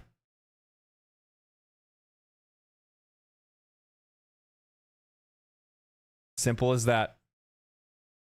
Because here's the thing, at the end of the day, Digital Extremes knows that crafting timers do hurt the new player experience. But they haven't gotten rid of it. Why? Likely because they're afraid of how much money they would lose. Because you're talking about unknowns. They know how much they're making off of crafting timers, right? They know. They can see it. The numbers are right there. They see how many people push. They know how many people push that button and rush that timer. They don't know how many players would stick around and continue to play and invest more into the game later. That's a harder choice to make. Which is why I don't think it'll ever happen. Despite that though, I think we can make some simple improvements to help player retention. So, regarding crafting times, lower them across the board massively. I mean like 1/10 of the time at least. My ideal solution would be either 1/12 of the time if I'm being generous, or 1/24 of the time if I actually get my way. No more multi-day crafts, no more day-long crafts, no more even 12-hour crafts. No, you should be able to get whatever you're trying to make in the session in which you are playing the game. If I sit down to play the game for 4 to 6 hours or whatever, most people probably play games for anywhere like from like 3 to 6 hours probably. Maybe less than that. I don't know, I'm a fucking loser, so chances are people probably play for even less. People probably only hop on to play for like an hour or two. So, but I would imagine in like a sweaty gamer session, 6 hours, 6 hour playtime, chances are, yeah, you should be able to get what you're trying to get out of it. I'd probably say anywhere from like 3 to 4 probably would be more realistic, to be honest. Get this stuff out of the game, please. If I'm a busy person who gets home on a work night and spends my limited time grinding out a new gun, I should not have to wait till I get home from work the next day to use it. If we are going to keep crafting times, which I don't doubt we will because rush building is a source of profit, we should at least let people use new stuff in the same play session, even if we're telling them they have to wait. For impatient people, I don't doubt they'll still want to rush build, especially if the prices are lowered. But this makes the system much less egregious for everyone else. Thing is, this change is ultimately meaningless without an increase in the amount of starting slots. Honestly, I think a big issue with slots in general is that earning them for free is rare despite how many you need, but I'll talk about that in a minute. I have several hypothetical solutions to the slot problem, but I'll give the simplest and most realistic one up front. Triple or even quadruple the number of starting slots. This won't be nearly enough to acquire everything in the game, but it will push the pressure to pay much further down the road so that players can actually build investment in the game and try out new things with relative freedom. Yeah, so this is the same thing that I brought up in one of my videos too, where I think that they just need to, in general, give players more to be able to play with early, rather than making them, rather than kicking that can down the road as far as they already have it. Because I think it'd be so much better. You need to give players room to be able to figure out whether or not they like the game before they're going to spend money on it. You'd be in a much better position holding on to new players if you were doing that specifically. I've just adopted the mindset of farm more while stuff is cooked, but obviously that is not something people will think straight away, nor is it really the answer. Again, this is what I like. That's from a player's perspective of somebody that's already been playing the game for a while, right? So me, now I'm over 300 hours in, growing towards 400 hours now, right? For me, yeah, put something in the cooker, that's good. I'm out doing my thing. It's not a big deal. Why? Because I have a bunch of frames to play with, because I have a bunch of weapons to play with. I have a bunch of other things to work on. I don't need to worry about anything else, right? But when you're a new player and you don't have another weapon to play with, your frame is already maxed out. Your guns are already maxed out. There's nothing for you to progress other than pushing the star chart, and that doesn't feel as good when you feel like the only thing that you're doing is just progressing the star chart, right? You want to play with it, when you're playing a game that has over 400 weapons. How do you think it feels to have to play, 12 hours of gameplay still using the same weapon that you have at max level? How do you think it feels playing as the same Warframe and you have to wait 3 days to be able to play as another one when you've already been playing as this one the entire time? Long enough to be able to farm the materials as well as the blueprints to be able to make the other frame that you're trying to make in the first place. It doesn't feel good. When you're playing a game that offers and markets so much variety, so many different things for you to play as and use and do and things like that, but you can't have access to that unless you pay money for it or unless you wait 3 to 4 days, that just doesn't feel good from a player's perspective. It's just not fun. Games are supposed to be fun, and this is something that actively works against that fun. If the game is going to ask me to buy a slot, I'm much more likely to do so after I've sunk in 20 hours instead of, say, 2.5. This would give us 6 to 8 Warframe slots to start, and 24 to 32 weapon slots. That may sound like a lot, but with how much stuff is in this game, it really isn't in the grand scheme of things. Even so, it still lets new players explore 3 to 4 times more content before being asked to pay. For reference, 8... I played as Vault until I got to the second dream and it felt great. So I want to do something just as an example. This is I'm not throwing shade at you or anything like that, but I just want to like kind of do a little bit of a thought experiment here, okay? How many people here would have fun if they how do I want to say this? That's very anecdotal evidence because that's from your personal experience. How many people here right now would agree with that statement? Because I would think that the vast majority of people wouldn't. That playing as the same frame all the way to the second dream and never playing as another frame between that time would feel fun. Nah, not me. Disagree. I'd not. Nah. Nope. Nah. Yeah. So like that's that and by the way, again, I just want to make sure that like the chatter doesn't think I'm like trying to call them out specifically or anything like that. That's not what it's about. I don't think it's a bad take because that was your personal experience and what you enjoyed doing. There's nothing wrong with that. The vast majority of players aren't going to sign up to that kind of perspective because most people don't engage with games like that. And that's one of the reasons why they have to do what they can to be able to offer as much of a variety of experience for players when they're first starting the game. Otherwise, they're going to have a problem. Otherwise, you're going to lose players. Warframe slots is about 1/7 of the unique playable characters in this game, and 32 weapon slots is less than 1/10 of the game's total arsenal. On top of being able to just use more stuff early on, this also means that new players will have progressed much further into the game when this pressure to pay comes up, which then means that trading for platinum to buy those slots will be a much more realistic option for them. Whether or not we expand other slot types is kind of up in the air, as there are often far fewer items to fill said slots, but I think that Weapon and Warframe are the two most pressing to address. So that's the simplest solution, but I don't think it really fixes slots as a system.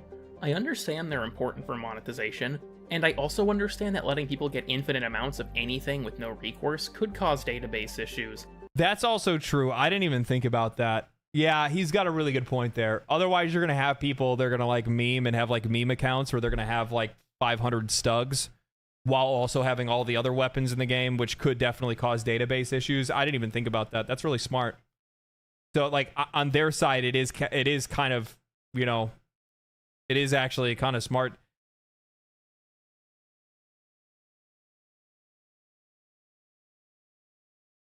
You know how you change that? You know how you fix that? Which would actually be really difficult to do now that I think about it, because some weapons require 2 weapons to be able to craft. I was gonna say that what would fix that issue is only making it where players are only allowed to have 1 of a specific weapon, right? You can't have 500 stugs. You can have 1. Because you don't need 2, right? D2 has a vault limit, that's true. D2 does have a vault limit. I mean, I think having like a standard vault limit that's not able to be increased wouldn't be a bad solution to that.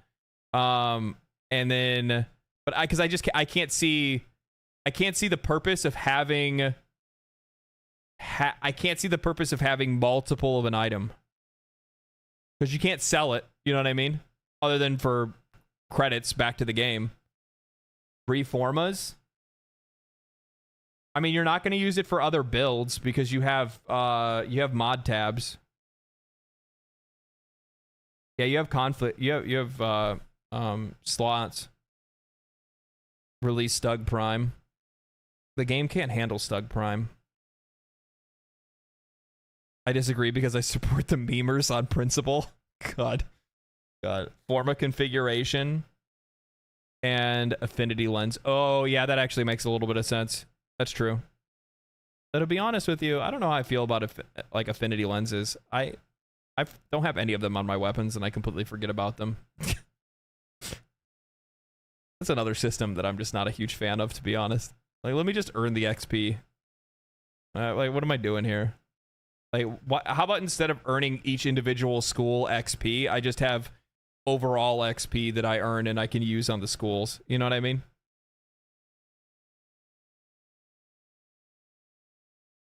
Incarnate build. Yeah.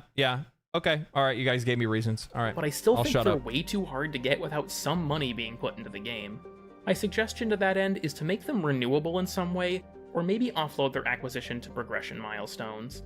Maybe we could buy them in the Nightwave shop for a hefty amount of currency. Maybe slots could be rewarded from junctions or mastery rank ups. Maybe they could be rare invasion rewards. There are a lot of ways this could be done, but I still think that fundamentally, they should be obtainable without platinum more often and more easily. Still, with how cheap they are, I think most new players will be much more willing to either grind out stuff to trade or hand over their hard-earned money if they've spent more time actually playing and enjoying the game. Even if we don't add new acquisition methods for slots, a big bump in early game slots will still help massively. This would obviously also have to retroactively apply to all existing accounts, and I think a lot of people would come back to the game to try stuff they'd missed if they suddenly had a decent amount of slots to actually claim and use that stuff, especially so if the crafting times get reduced. Okay. So, if you've gotten this far in the video, I hope you haven't left a comment telling me that DE has addressed crafting times on a dev short. I did actually see this, and I waited this long to bring it up. And they didn't actually. You guys shared this to me too, and I was like, they didn't say shit. Because I know if I see any of those comments, they didn't actually watch the whole video. I know who you are. You better delete that shit. This is a threat. We got nothing concrete. Are you kidding me? My favorite comments are the ones where people obviously didn't watch the full video. Like, there's so many different ones where like people will say something in a comment and I'm like, I literally address this at this point in the video, or I say whatever it is. Like, there's somebody that like, I made that video about piracy, video game piracy, and people are like, I can't believe that you excuse and think that piracy is a good thing. And I'm like, I say 3 separate times in that video that this isn't excusing it, that it shouldn't be done, it's a bad thing, but this is what they need to be able to solve the issue. It was so weird. Yeah, you'll see people that will literally watch a video for like 2 minutes, then comment before ever even finishing it. It's so weird. Like, just watch the video and then formulate an opinion. Stop trying to formulate an opinion off of a damn headline. Like, people treat YouTube videos like headlines sometimes. They just... I've seen people that have commented on my video, didn't even watch it, and literally were just commenting based on the thumbnail and title.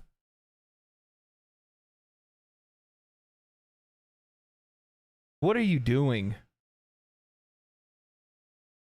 But knowing it's on the devs' radar made it feel like high time to strike while the iron's hot and get some feedback out there regarding the issue as a whole.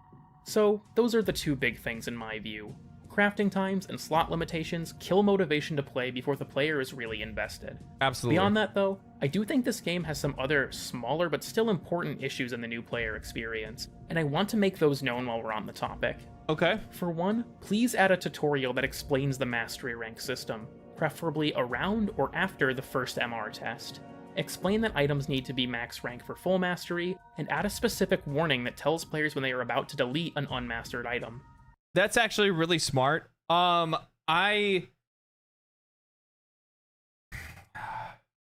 think one of the things that's missing from it is, like, a lot of folks have told me that there's like the benefit of, like, when you're higher mastery rank, you're able to hold on, like, you don't have the whole like losing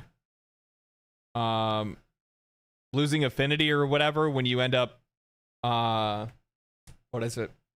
When you reform as something as a newer player, right? Because I'm not a MR30 or whatever. There's always people that are like, why are you missing so many points? Like, why did you put a potato into it? Yeah, mod capacity. That's what it is. Mod capacity. Thank you. Put a potato into it. It's like, I'm mastery rank 18. So I think explaining to players like, hey, this is the reason why you want to be able to, you know, increase your mastery rank. I think it's smart to give players a reason why and help them understand why they want to increase it.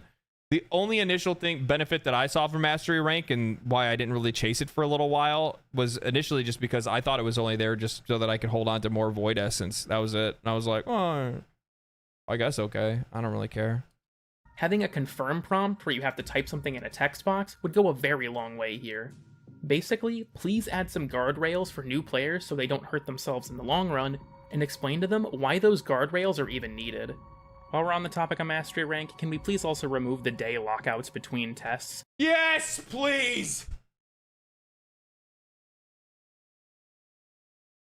Oh god, yes! This is the most annoying thing.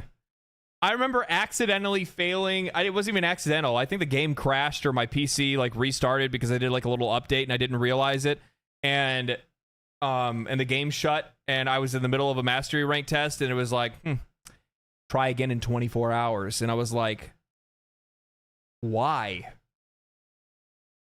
It's legit useless. It has no purpose.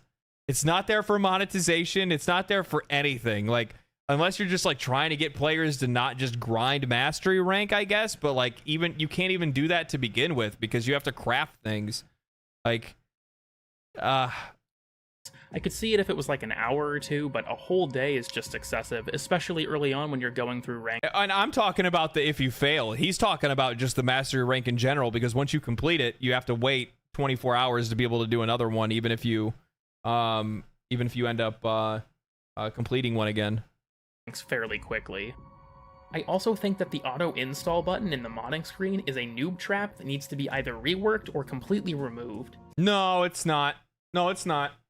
No. Auto install is meta as fuck, and I won't hear anybody say any different. No. No, it's meta. Pure and simple. I'm convinced that auto install is directly connected to overframe. It's probably even better, honestly. It's better than overframe in some cases. I ain't capping. No. I mean, I'm kind of joking around. But no, actually, I think that auto install is fine. And actually, the thing is, too, is that, especially for newer players, like, because keep in mind, the other thing is, too, is that, like, I remember when I was playing the game originally, people were very nitpicky over the mods that I was using on weapons, but keep in mind that I really didn't have any problem with whatever mods that I threw on something. I could get through any level basically all I would say up to the point of like just past the second dream, and then things kind of started to like be a little bit more chunky, and I kind of wanted to pay a little bit more attention to what mods I was using. But even still, the vast majority of time, the mods that it would throw on my weapons were fine. The mod loadout was fine. Maybe it would throw on a couple ones that I was like, you don't really need that. You know what I mean? I think a really good example of that is like it always wants to throw on like shield capacity and fiber. You know what I mean? Stuff like that, where it's like, you don't really need that on a frame. But more times than not, the vast majority of the mods that it'll put on my weapons end up being just fine. I have seen almost every single person I've ever introduced to this game hit it, assume it did its job well, and then have a bunch of weak as shit mods that aren't doing anything for them. This makes the game way harder than it needs to be. I think, so you know what the funny thing is that I think from his perspective, that kind of makes sense. And this is something that's another one of those, like, kind of between a new player and a veteran player experience, is that it also depends on how many mods you have, right? It depends on how many mods you have. So I think that there might be some times where, like, before, the only powered up mods that I had were good mods, and most times the auto install was fine. If anything, I wouldn't say remove auto install. I would say maybe tweak it, make it a little bit better. You know what would actually be even better? Oh my god, you guys are going to hate me for this suggestion. Oh, you're going to hate me for this suggestion. What would be even better is if you hit auto install and it says, and it has a branch. It branches and it says auto install impact / piercing, or auto install corrosive, blast, heat, viral. So then that way it would just auto install that kind of stuff. Crit status, exactly. Crit or status, like giving the player an option to be able to choose like what they're trying to do to the weapon. Because at least that way, what that would end up doing is that if you give them branching types for auto install, it'll show them what they kind of need to do for the weapon that they're trying to make. You get what I'm putting down? You understand what I'm laying down? With the new UI, it might be useful. With the new UI, it would be incredibly useful. Because what'll happen is a player will go and look at a planet and go, oh, this is telling me that I need corrosive and impact damage. Then they go into their foundry, they hit auto install, and they hit corrosive, and it puts a corrosive build on the weapon. And then what they can do is they can tweak it from there on their own. It gives players a good foundation to be able to start from. That's what I'm trying to get at.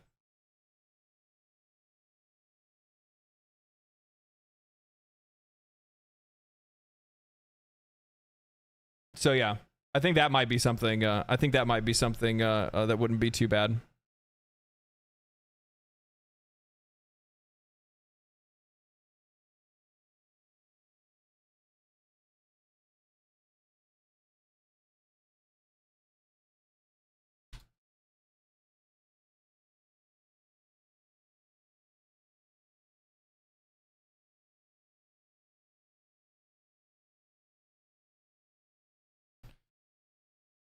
And doesn't adequately explain that your power comes from modding, not leveling up like in other Pablo games. Q&A, maybe. So, add a proper modding tutorial. Explain to players what certain key stats mean up front.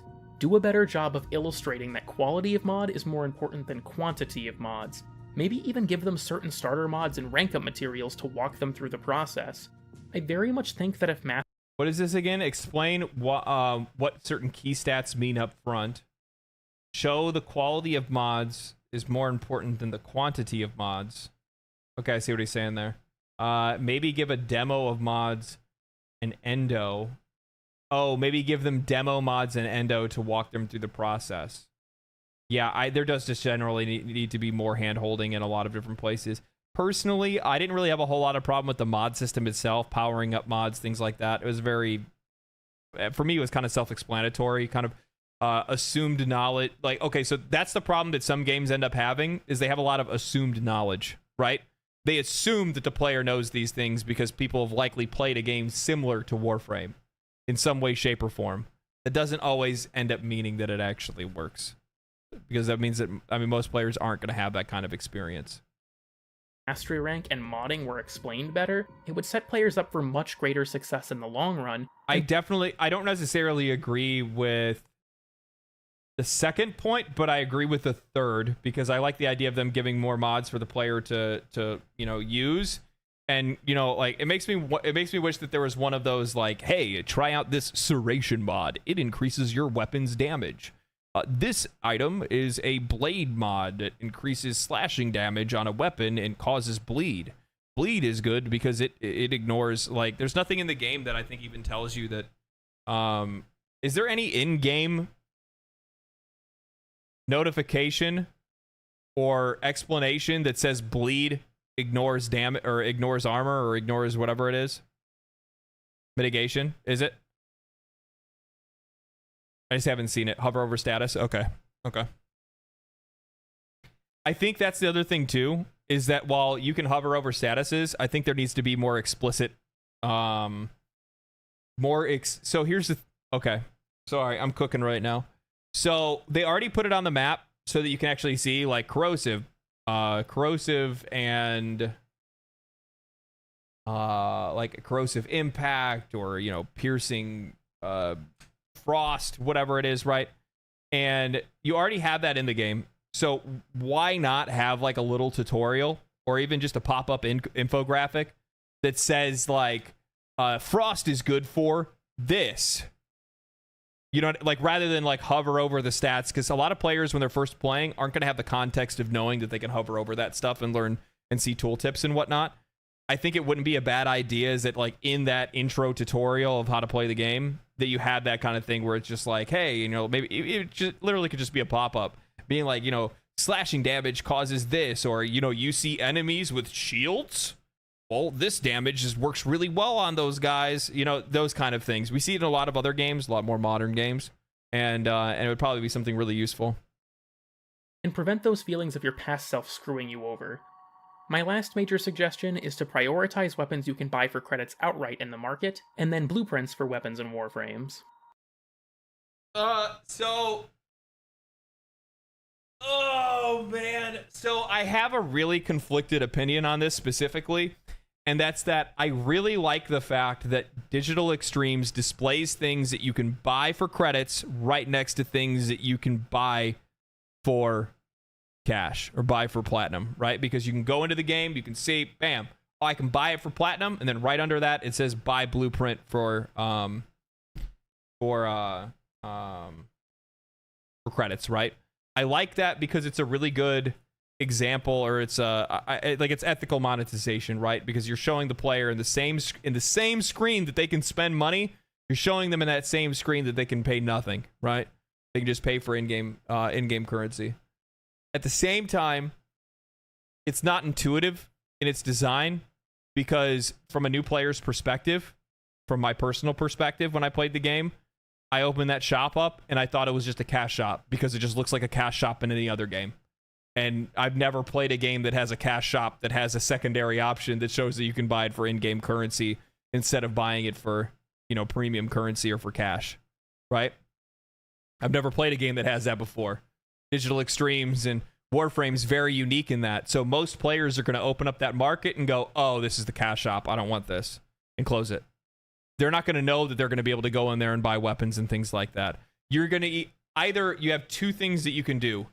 Either separate the things that you can buy in game into another menu for players to go into to buy those things, or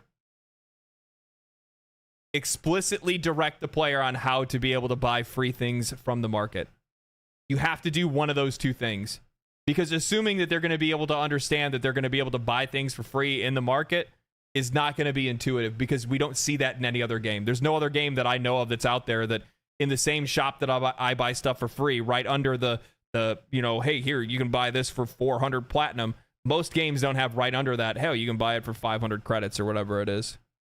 Or just have a credits market. Yeah, that's what I'm saying. Either explain it explicitly and have give them a quest to build a weapon from the market, or have a credits market. But the problem is they're not going to want to do the second one, because the second one means you're going to have less players that are opening up the cash shop. And this is a free-to-play game. After all, they want you opening that cash shop.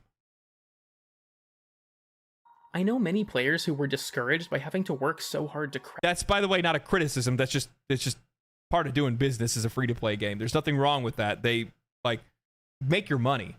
Make your money. There's no problem with them making money. I have no issue with them making money. The suggestions that I give are only suggestions that I believe will help players be able to stick into the game longer, play it longer, and hopefully grow the game past what it already is. Because I personally have these criticisms. The reason why I'm so passionate about these kind of things is specifically because I love Warframe. I think it's a game that more people should play. A lot more people should play. It's criminal how discussed. Is that how I want to say that? It's criminal how few people talk about this game and how much attention it has on it. It deserves more. It deserves a lot more because it's an example of what a free-to-play game should be. But the problem is that there's a lot to prevent people that are new from being able to play the game. And therefore, it makes that discussion really hard to have when you're saying more people should play this, when the vast majority of people that have formulated opinions on the negative side are people that likely quit the game within the first 20 hours. Craft everything when they didn't really need to. The game just doesn't tell them that stuff like the Strun and Lex can be bought from the get-go. I have also met many people who said they didn't know about weapon blueprints and thought you had to use platinum, which is a huge turnoff. So making an effort to show that these things can be earned would be hugely helpful. What did I just say? Show it explicitly. Show it explicitly. The biggest hurdle a free-to-play game has to get over is beating the pay-to-win allegations, and when a new player opens the market and sees a premium currency as the only thing tied to any item at a glance... You know, I like this guy. He thinks a lot like me. You know what I mean? He thinks a lot like me. He uses common sense and empathy. That shit looks pay-to-win. It's Real quick, as one final note, please remove the crafting time for clan keys, or just remove them entirely. Locking new players out of their friend's clan for a whole day just sucks. You know what the thing is, too, is that what he didn't bring up here, and he should have, he missed a really good point. Chances are, players, by the way, aren't going to go to this. Okay, I'm going to give you my new player impressions as somebody that knew nothing about Warframe. I started playing. I found the market screen. I'm like, oh, do I have to buy these? Is that the only way that I can get new characters? That makes a lot of sense. That's how a lot of games are. There's gacha games, right? So you have to buy characters in those games, and those are free to play. There's other games that are out there that you have to buy characters. Look at games like basically every MOBA that's out there, right? I can't just play as every character. I have to unlock that character to be able to play them, and I unlock them by spending money on them. In most games, when I need to play as another character, I have to buy that character to be able to play it. Then when you go over, and so I ignored this screen initially because I was like, oh, this is the cash shop. I just closed it. I walked away from it. I went over to the arsenal, opened up the arsenal, and then in the arsenal, it was the exact same thing where they showed, hey, you could have this Warframe. It could be in your arsenal. It practically already is in your arsenal. All you got to do is just spend a little platinum. I got to just spend a little money. And I was like, this is gross. This is gross. And then my friend was like, you don't understand. You don't understand. The game is super free to play friendly. It's very ethical, I swear. I swear. And I'm like, bullshit, dog. You sound like a Genshin Impact you sound like a gacha game refugee. You sound like a gacha game refugee to me right now. But he was right. But chances are, more times than not, people are not going to be able to get to that point. Sino, thank you for the prime. I appreciate that. Thank you so much. I mean, it's very free-to-play friendly. It is. I'm not saying it's not. It is. But from a new player's perspective, they're not going to know that. And you also have to think about this, too. Even if you have somebody that's there that's a friend of yours that's trying to teach you the game, realize that when they're telling you about all these different systems and things like that, it's going to sound like they're speaking a completely different language because you don't know anything about this game. Oh, man, like, here's the thing. Imagine being only 5 hours into this game and somebody being like, oh, dude, don't even worry about it. No, you can be able to get frames. You'll be able to get this. You'll be able to get that. All you got to do is just farm some platinum. All we got to do is we just got to get you some relics. And then once we get you some relics, we just use some void essence. And once you get some void essence, then you can try to actually pick the things that you want to be able to get. Because if you get things that are in the gold you know, if you actually roll right and you get the gold, you get lucky and it's a gold item, it's going to sell for higher platinum, and then you can use that. But even if it's not necessarily something that's going to sell for a lot of platinum on the market, what you can do is you can actually stock that, and then you can take it to Baron Katir. Baron Katir, you can sell that stuff to him. You can get it for ducats, and then you take that, and you can buy mods, and you can sell those mods on the market, and then you're going to get the platinum to be able to buy weapon slots and frame slots, and then you'll be able to have your 4th Warframe.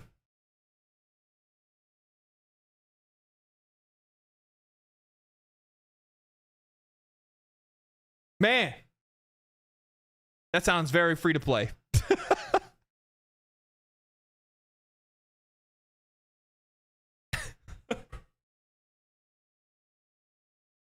Exactly. Simple. Yeah.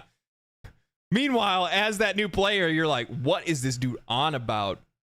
What is this dude on about? But I'll be honest with you, man, Lith Relic's probably not going to make you a lot of money. What you're really going to want to do is you're going to wait until you can probably get to like Neo or something like that, because some of those items are a little bit more rare because you're not able to crack them, you know, super early into the game. And then wait until you can get to Omnias. Oh, man. And once you get to Omnias, you're able to crack as many as you want. You can make all the platinum that you... Item at a glance. That shit looks pay to win. Real quick, as one final note, please remove the crafting time for clan keys, or just remove them entirely. Locking new players out of... I understand. At first I read that and I thought you said, I understand everything, call for help. like that would be my like if a friend was trying to explain to me all that shit, I'd be like, I'm 911 real quick, man. I'm a 911. Please stay away from me. Out of their friend's clan for a whole day just sucks.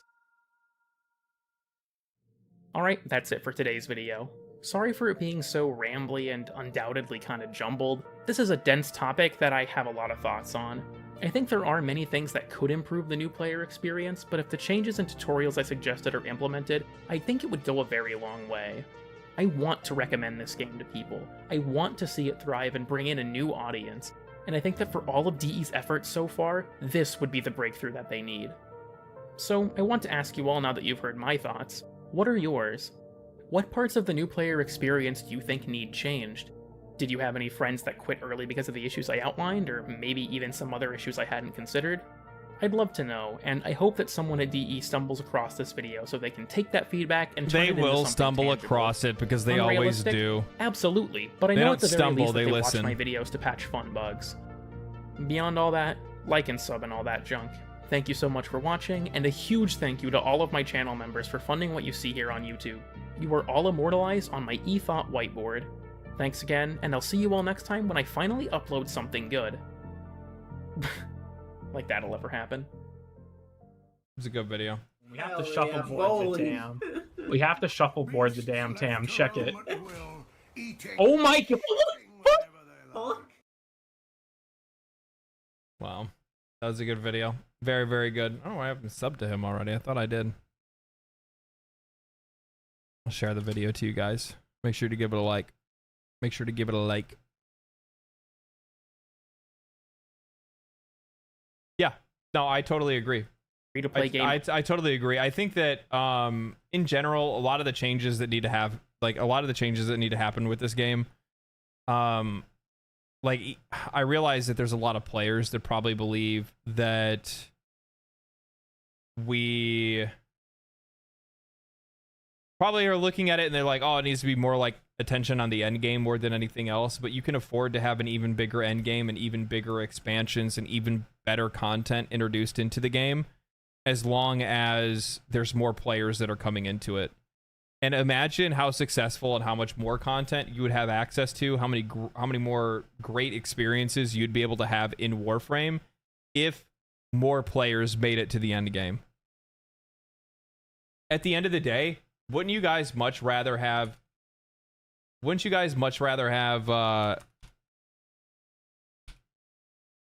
this concurrent player number on Steam read 100,000 plus? Because if this doubles, everything else doubles with it. Because Digital Extremes is not the kind of company, from my perspective, that doesn't reinvest what they can back into the game. It looks like they're basically always doing that.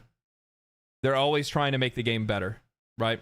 They're always trying to make the game better in some way, shape, or form. And it's really important to do that. And they care about their community, they care about the players, they care about the game. They really care about the game more than a lot of companies care about their own games. And being able to grow this number is a big top priority, as it should be. From my perspective, there is not enough people playing this game, and there needs to be more. And the best way to be able to achieve that is by fixing this. Notifications are turned off, are they? Oh no, it's because I was on the other screen. Every FPS channel I sub to has tried Warframe. They've all said the game is pay to win. That's really bad unintentional marketing. You're very different. It's not that I'm different. It's that I'm better.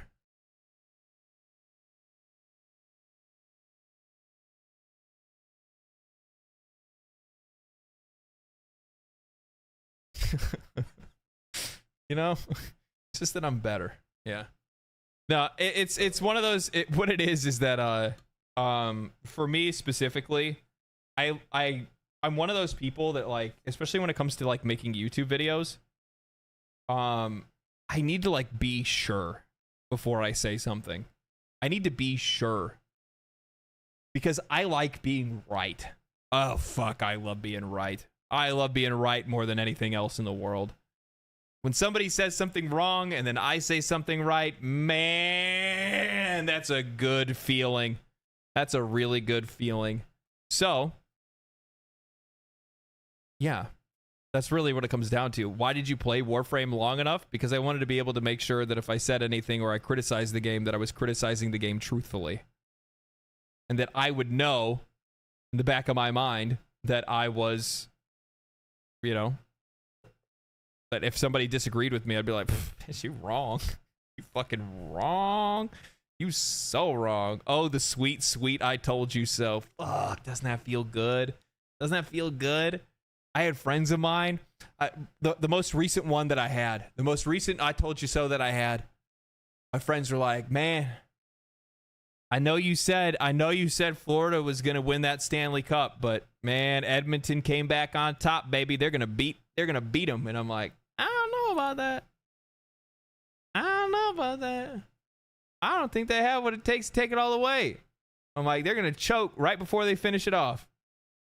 No, there's no way. I just put money down. I'm like, I wouldn't have done that. I want to put money on that. They lost their money.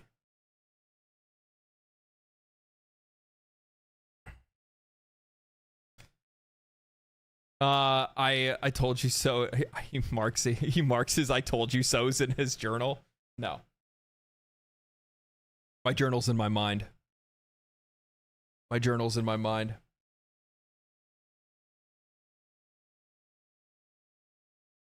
You cook them good? That's right, baby. That's right. It's more fun being right than wrong. If you're one of those people on the internet that's wrong all the time, then, you know, then you're like more of a controversial, like, YouTube channel / streamer. I don't want to be controversial. I want to be right. It's so much more fun being right. You know what I mean? Makes you feel more confident about what you do and what you say. It was an awesome video. He makes really good videos. He needs to make more videos. Is the problem. I looked at his channel before, and I'm like, he doesn't really upload very often. He needs to upload more. I mean, these ones are kind of hard to make, like the Warframe obscure stuff and things like that. That stuff is like really hard. Plus at the same time, so didn't he start a new series, Weird and Obscure 13, Volume 13?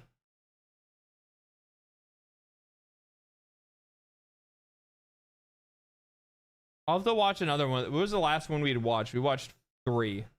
We'll have to watch 4 next time. We'll watch 4 next time. Those are really good. What the fuck is this? Why are these fools still breathing my ass? What? Bro, what? What is this? What is this? Why are these fools still breathing my ass? This is sex. What is this? What are you doing? What are you doing?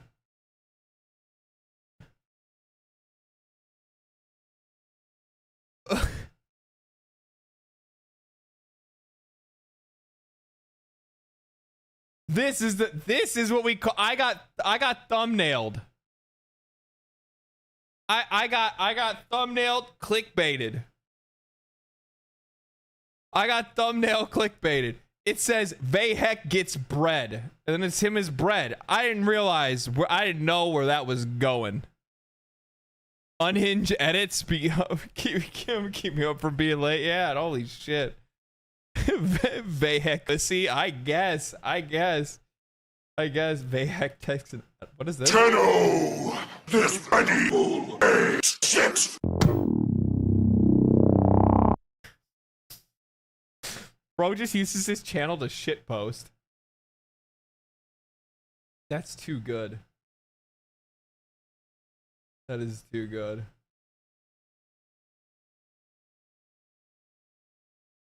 My God. Well, I mean, I saw the bread and I was like, oh, he's bread.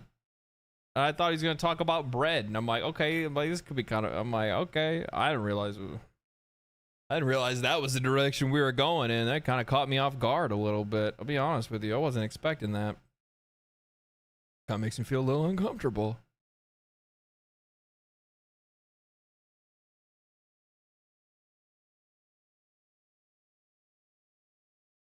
Man, I gotta figure out. So hey, I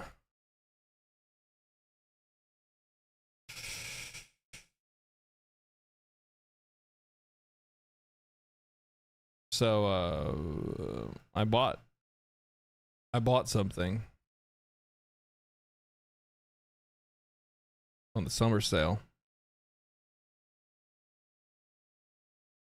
I've heard very good things about this. I've heard very, very good things about this. I don't know anything about it. I know it's a survival game. It has like survival and crafting mechanics. And obviously it's underwater. But I don't know anything about this game outside of that. Relaxing game? Good. Sounds like something I would like. Sounds like something I would like. Stuff on desktop? It's all games. And actually, that stuff just happens randomly. Notice I don't have my homework folder on my desktop. I don't have my homework folder on my desktop. Or my very important homework folder. Subnautica instead of Warframe tonight? No. I can't bait people. I can't bait people. I can't bait them in with Warframe and then change my mind later. It would make me feel bad. It'd make me feel bad.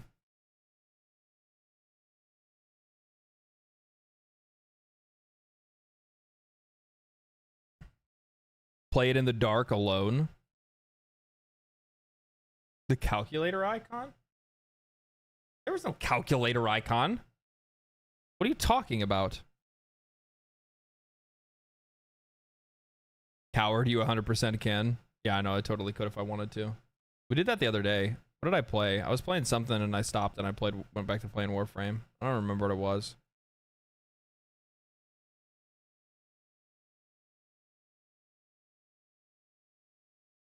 Maybe it was that like Wayfinder game or something? I can't remember what I played. I don't remember what it was.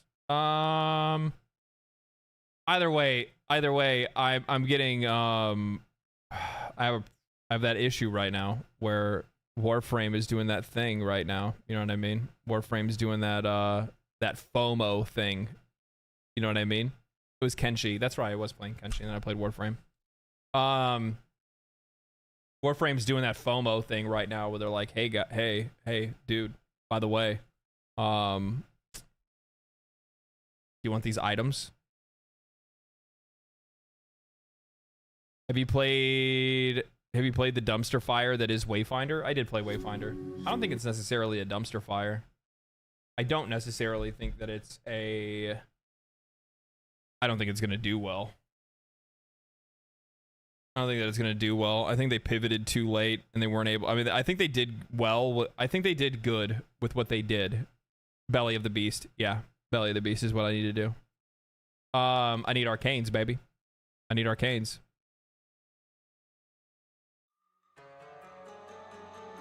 What was I gonna say? Lisan Al-Gaib. Lisan Al-Gaib. I haven't progressed the star map at all. I can't do Steel Path Belly of the Beast unless I join somebody else's party. And then after that, that means that nobody else from stream can join. Sag. Madge. Badge. I don't know, can people join me if I'm in somebody else's party? You can try to unlock the pre-node. I can't. We tried it, remember?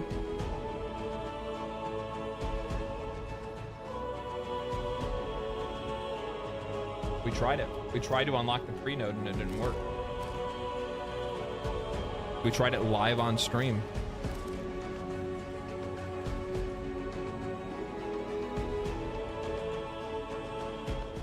Nobody else from stream does join. You run with the same 3-person group.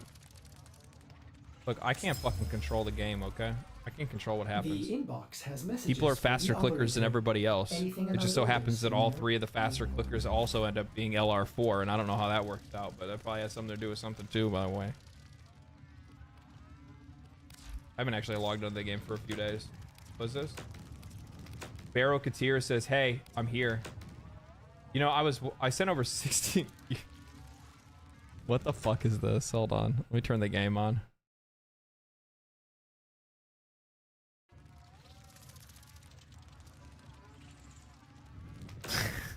Fuck off.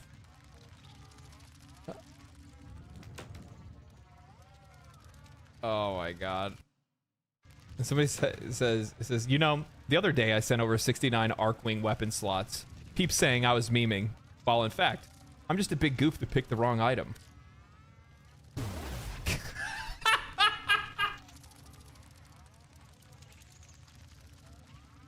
Otis finds it odd that humans only get a few years to live, yet spend most of that time Doing everything wrong. learning how to live. Time to go get every weapon in the game, guys. Time to go get every weapon in the game. So what happens when you put 2 69s together? Thank you, CM Eco. It's a clever joke. Insert clever joke about drugs here.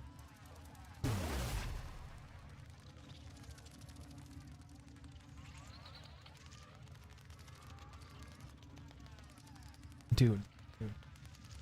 Hey, I don't know who sent this to me, but, like, you need to be careful. Like, if my dealer finds out that somebody else is trying to get into business with me and trying to, like you could have some problems. I mean, have you seen the other guy's username? It's decapitated.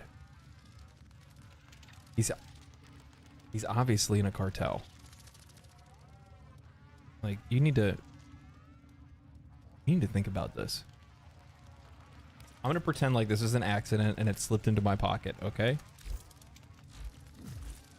In fact, I'm not even gonna put it in here. I don't want anybody to see it in there.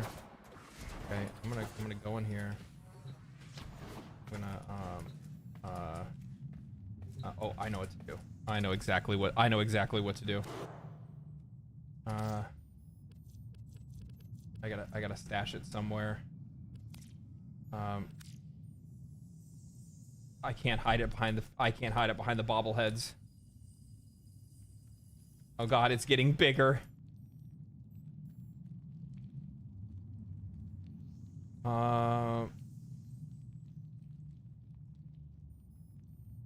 Why is it so big?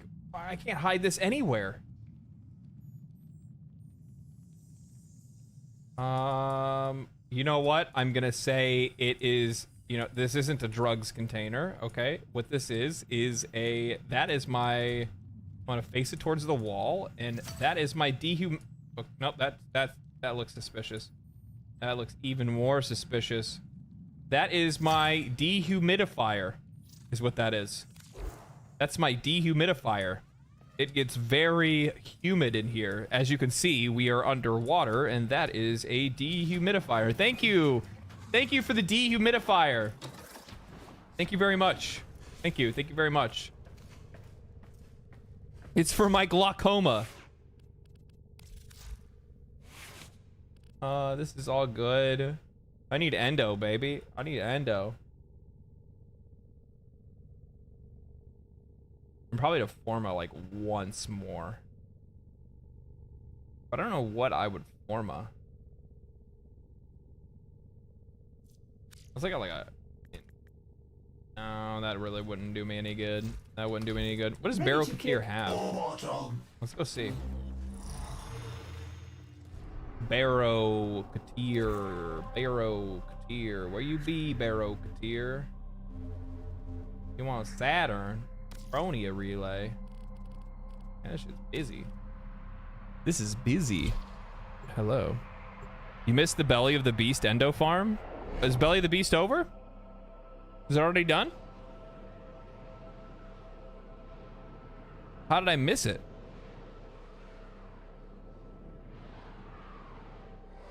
Hi, buddy. Crew, carbon accretion cleared from nacelles. It's not done. There was a bug. Oh.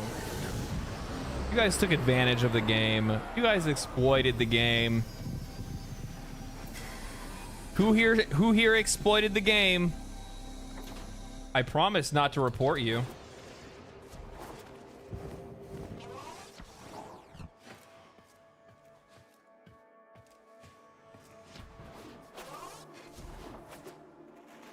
What you got? My latest safari in the void has yielded Prime dual spectacular shots, finds. arc gun. Unique items for the tenno of distinction. Katir. Key tier. Primed reach. Primed firestorm. Improves blast radius of weapons with radial attacks. Plus 44 to blast radius. What does that mean? I don't understand what that means.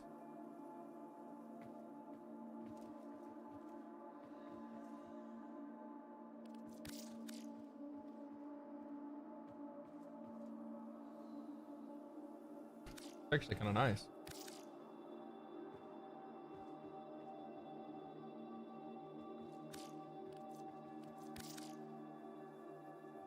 All this is actually pretty nice.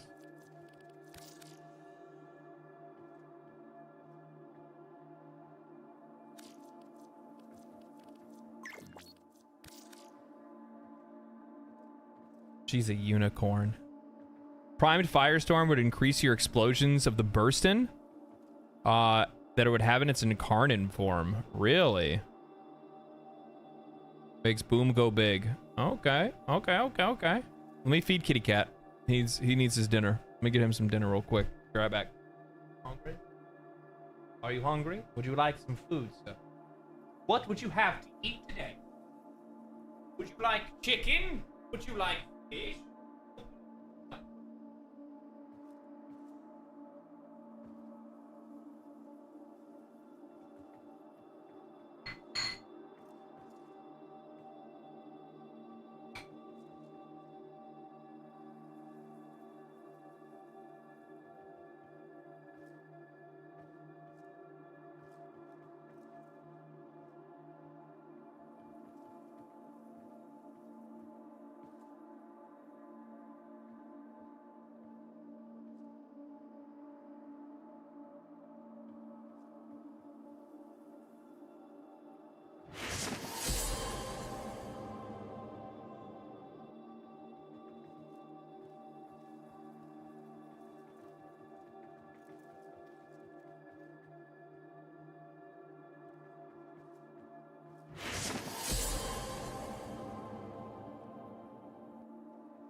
Okay.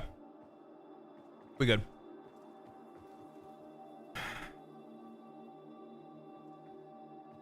He's fed, so now he's happy. He'll be back, though. He will be back.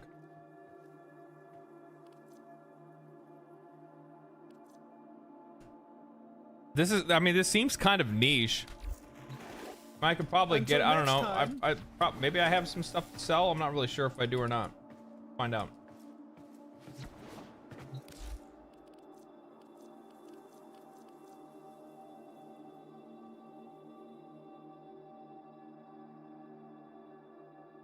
How much did that Frost Prime supply? I have his chassis and his blueprint.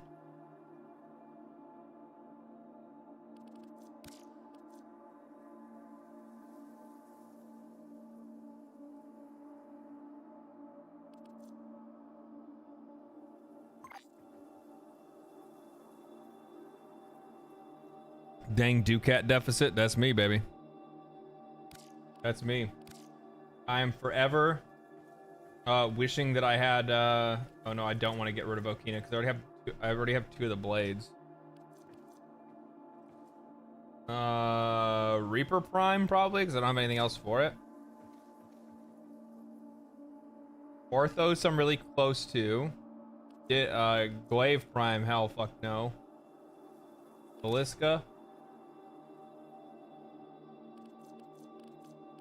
That's enough.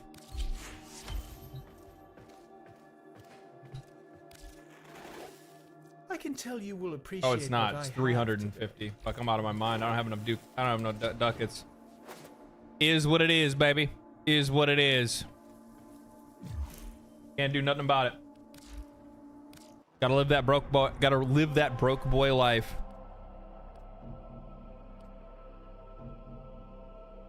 I got drunk at the pool today. Still drunk. Good for you. Good for you.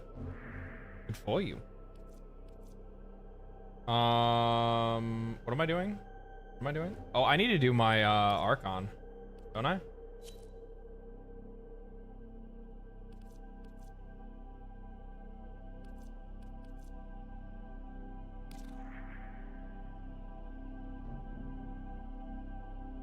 Based. It is based.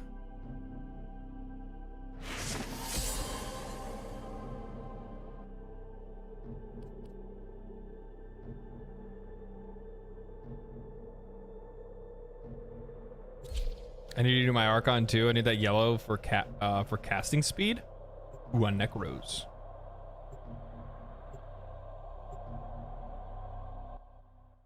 Akvasto Prime is good to get. I don't know what that is. I don't think I've ever seen it being used. It's not actually yellow this week. It's not? Then why does it show that it's yellow? The fastest way to locate Pazul's Archons is to upload me to Narmer's systems. I shall be Narmer. Narmer. Keep moving. None of the scanners have detected you. Terminal spotted. Upload me and prepare to defend. What's wrong with these guys? Where you guys? Oh, this will take a moment. Zephyr?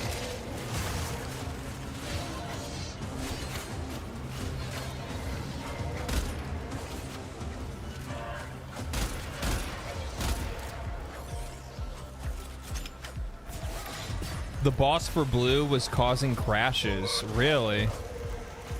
You will get a blue shard. Oh, it's actually blue this week, not yellow. I already got a blue shard just recently, though. Do red shards Still not working exist on for it. me, or what? Continue to defend. It's not a real thing.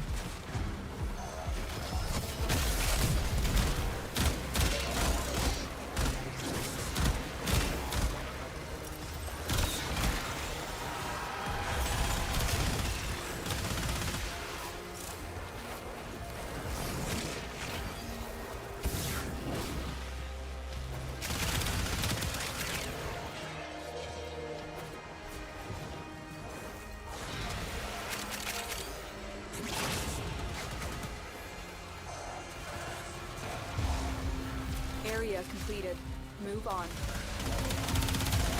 It is, you know, it is just, it's so hard being this hot. This hot. They can't even stand it when I get so close to them. Stay focused. There's a heavy unit approaching. Here is a terminal. Get me in and get ready to defend. I'm in, Tenno. This will take a moment.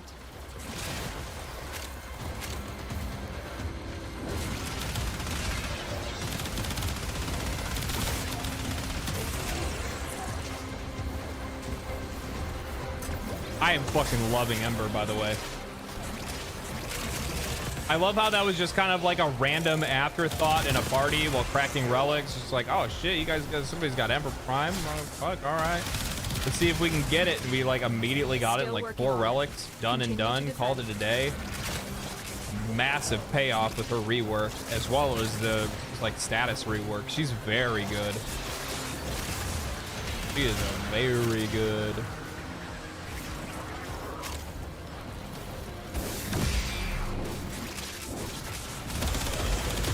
Very tanky, good damage. Keeps always useful.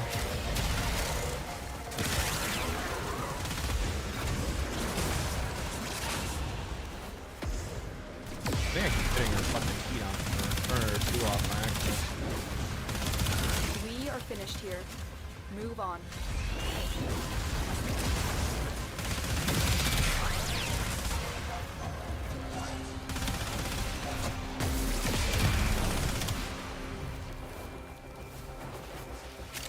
Oh.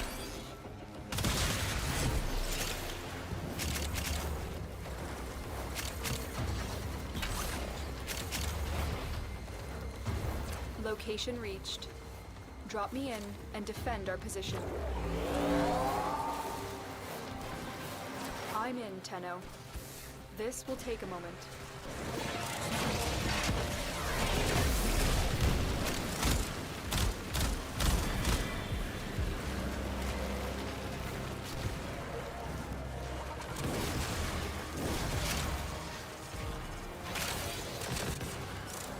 Stay focused. There's a heavy unit approaching.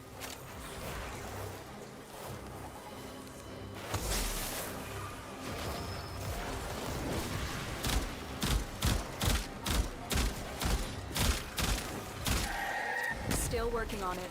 Continue to defend.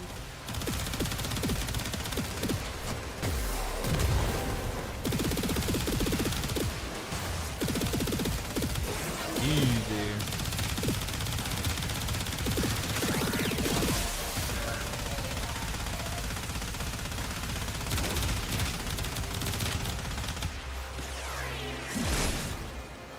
I should have used melee there. Fucking trolling.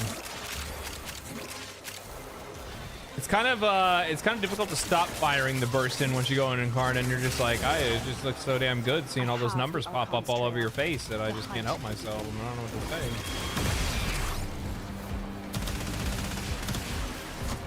There's a rock. Have a good day.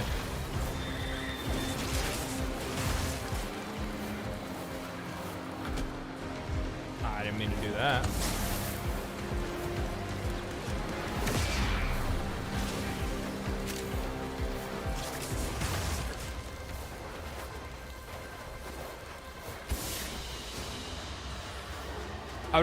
I'd probably replace her first through the helmet.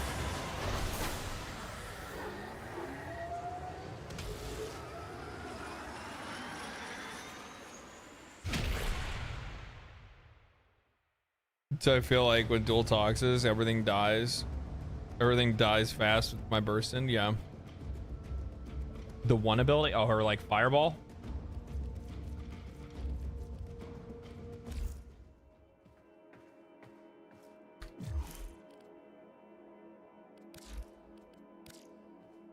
What is it?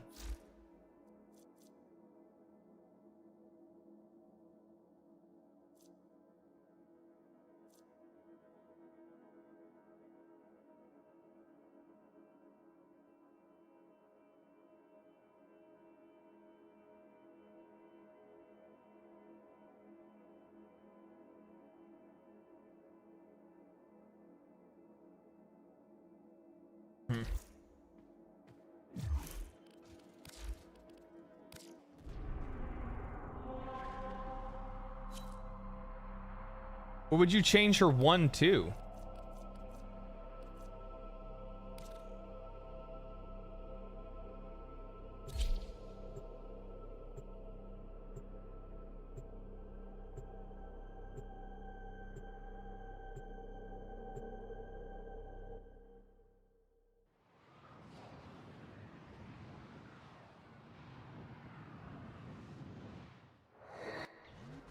Keep the specialist alive.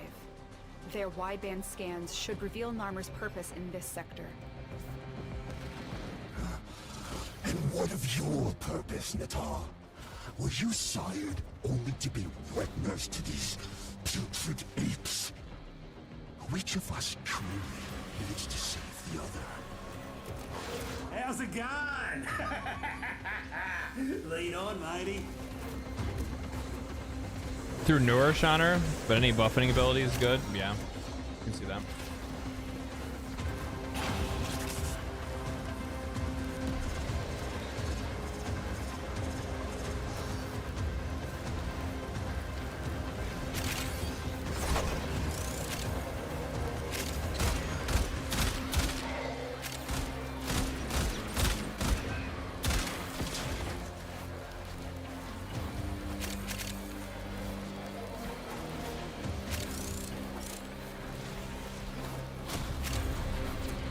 Just annoyed him, matey. Ember is kind of a Ember has kind of a funny build with Gloom, Exothermic, and a mod that creates knockdown energy pickups. Really, Ember's in a good place now, but Frost got one hell of a glow up, and I actually like him now. Really. Well, I need to get Frost Prime then. Probably just have to ask some people in the Discord to see if anybody has Frost Prime relics.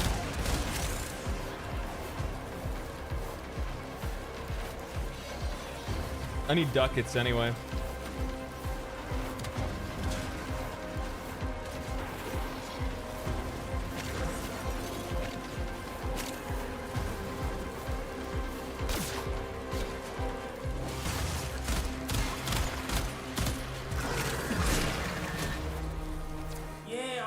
They're gonna make a day of this. A cell truck? God, I keep forgetting about that. I have that.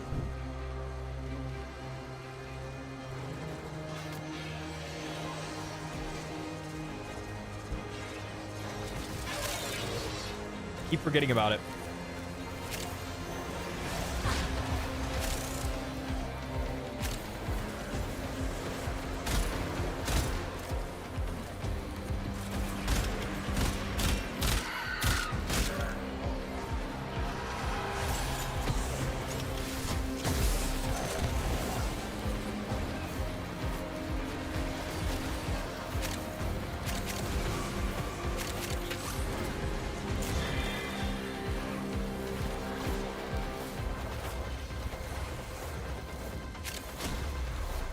You're not likely to get mercy from someone who's never been shown it. Now are you? No, probably not.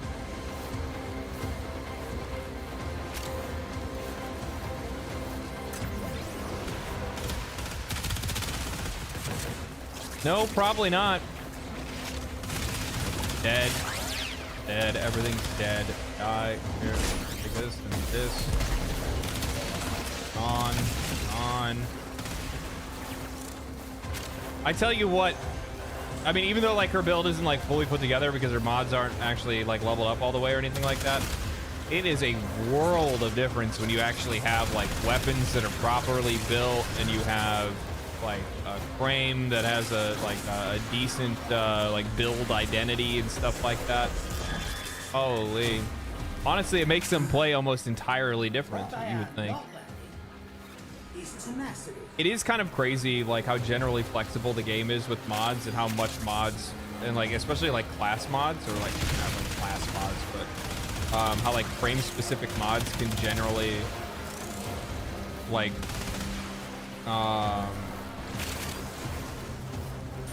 genuinely change the way that you play a character sometimes. I think it's pretty cool. Ah, I overheated.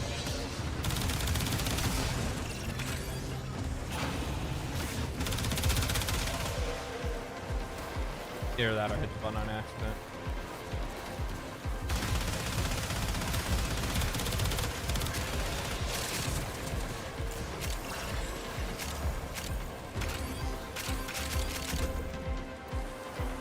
Tell you what, one of the biggest benefits of these Archon hunts, though, is, man, does it help you be able to level up your quills like very quick.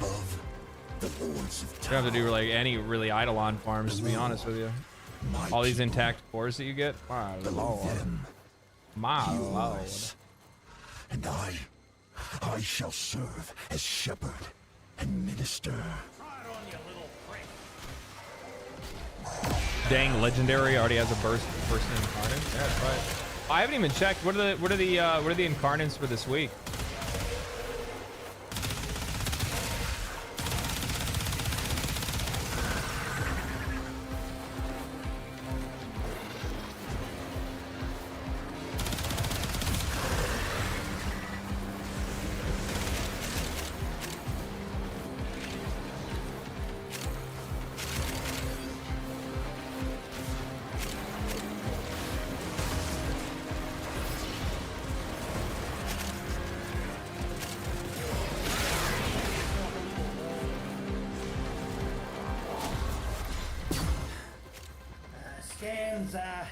Yeah, scan's about half done, I reckon.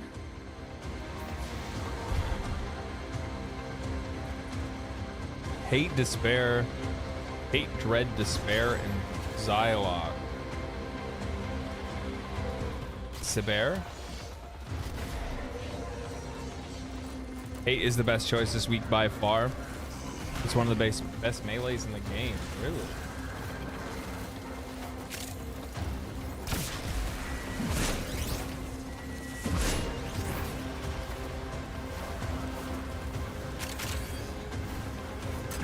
Don't tempt me with a good time.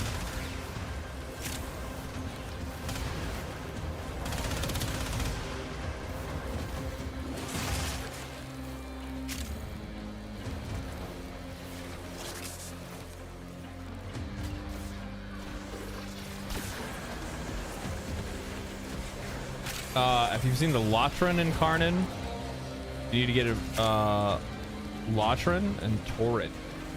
Yeah, I've heard a lot about the Torrid. Torrid and dual toxins. Dual toxins.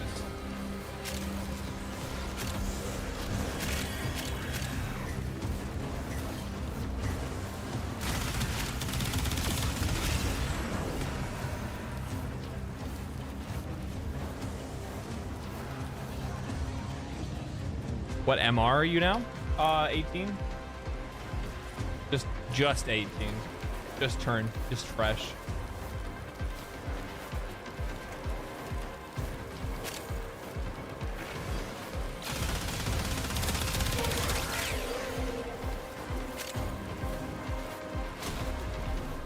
Stop sweating, Margaret. Scan's doing fine. Combine that with a new secondary arcane. I don't know. I don't know.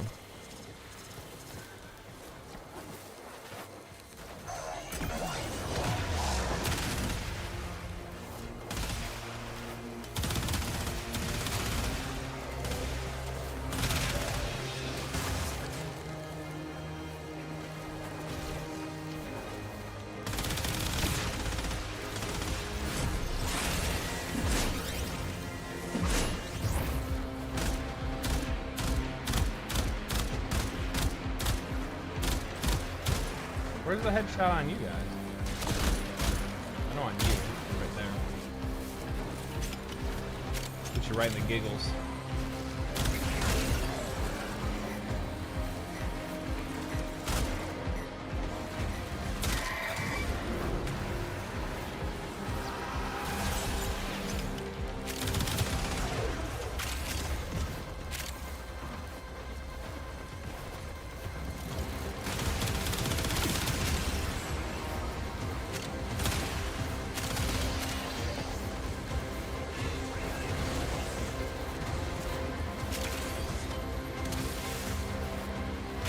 So, just a general question without spoiling it, obviously. I don't want anybody to spoil this for me.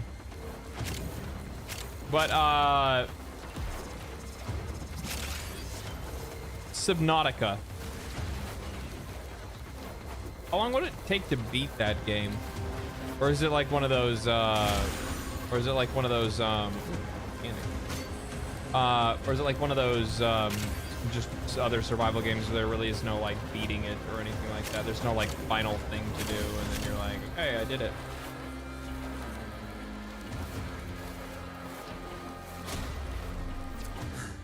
$20 to 30 hours probably. It has a story with an ending. Perfect.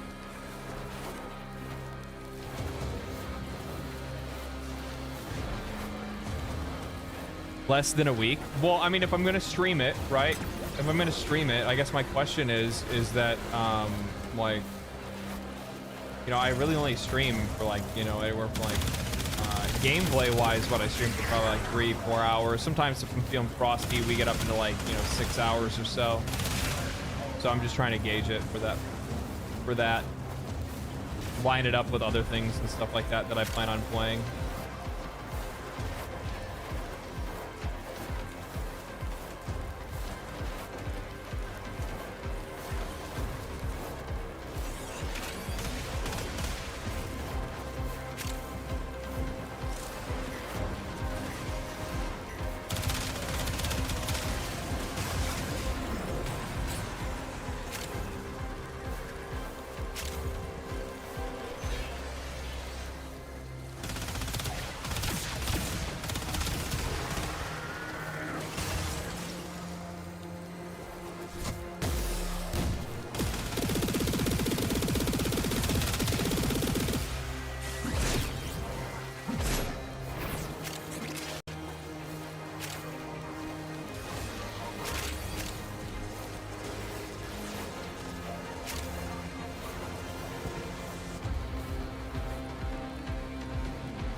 Just stream it and let's see what happens. Fuck planning based.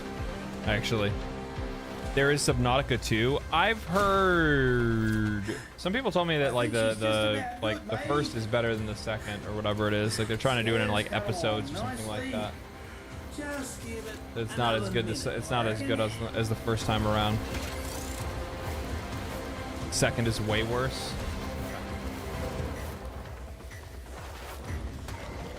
Yeah, that's not the first time I've heard that.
Man, I tell you what, it was actually relatively tempting to like not try to tick off more boxes on my Steam Summer Sale.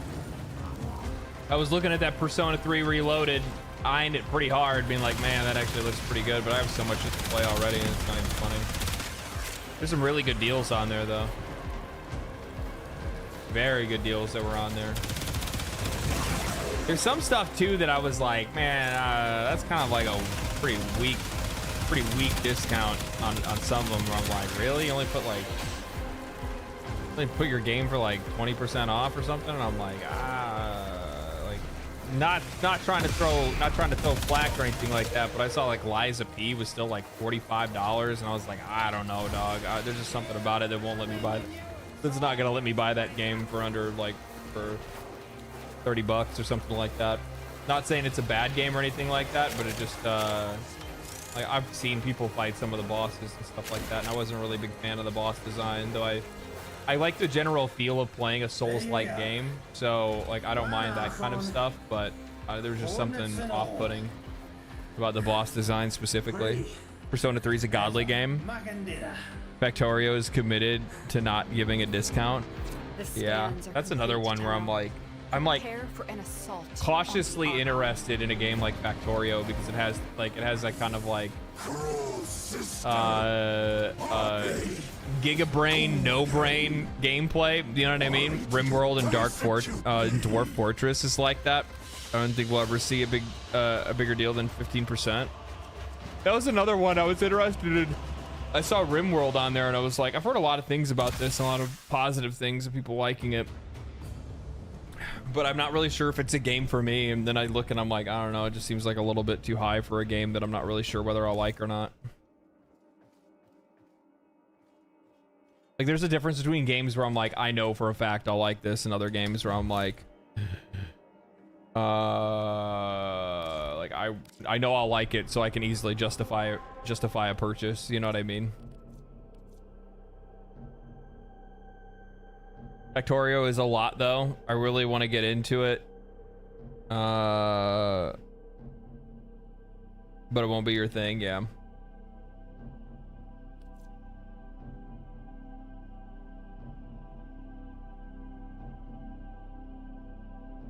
I'm also worried that if I start playing Factorio, I'll become like a fucking political streamer.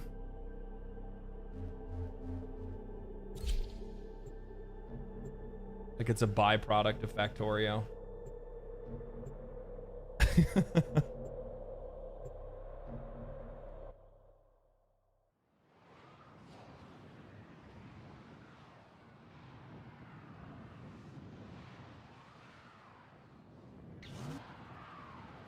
I'm joking. It was a joke about Destiny.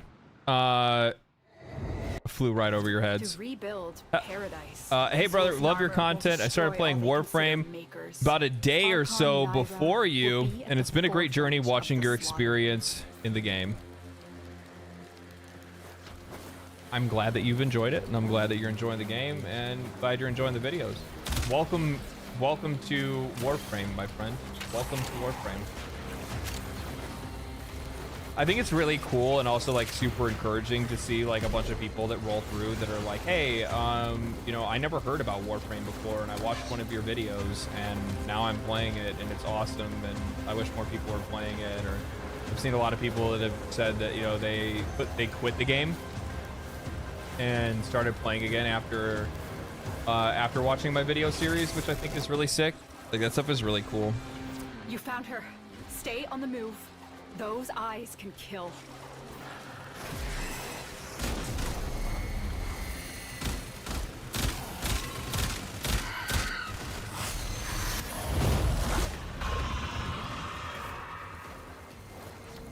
Those eyes can kill, but that ass can slay.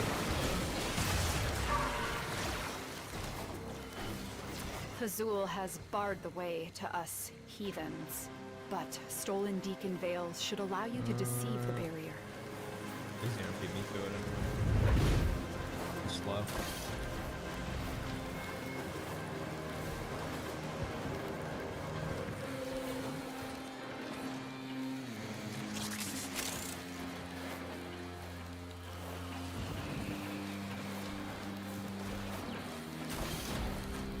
Yep.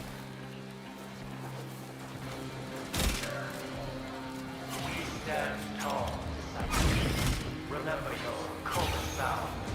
Our promise is your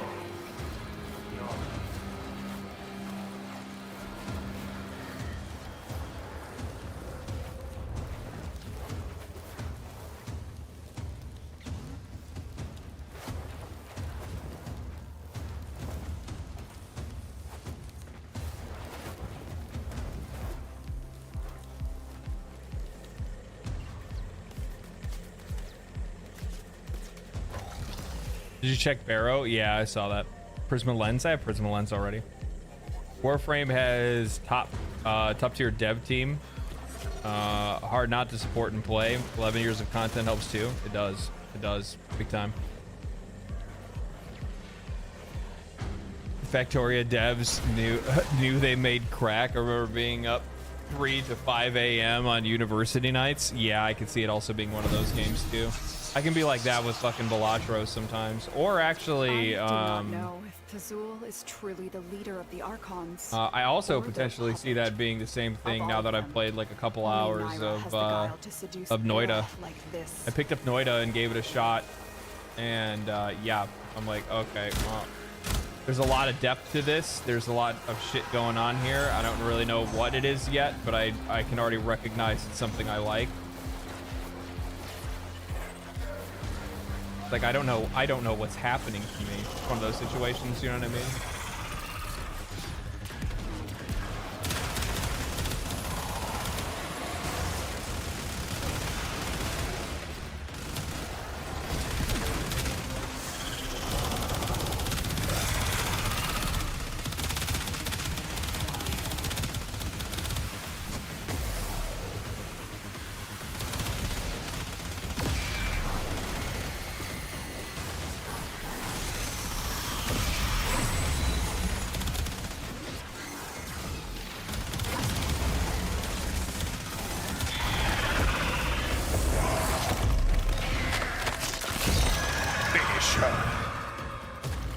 You dealt with Archon Naira expertly, Tenno.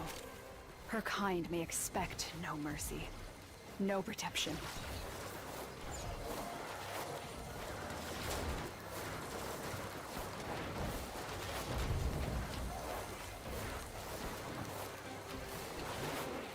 Risk of Rain.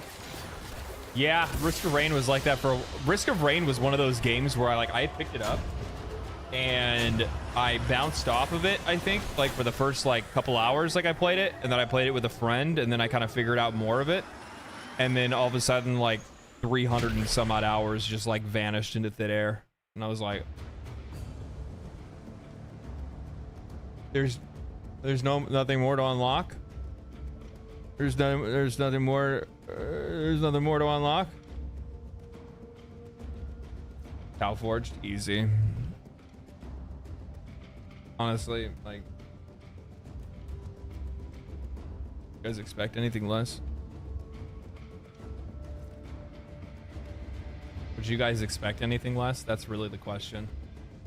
And a resource chance booster. That's always nice to have as well, you know what I mean? You know, at this point, I have done 3 Archon farms. Or sorry, I've done 3 Archon hunts. 2 of them are Tau Forged.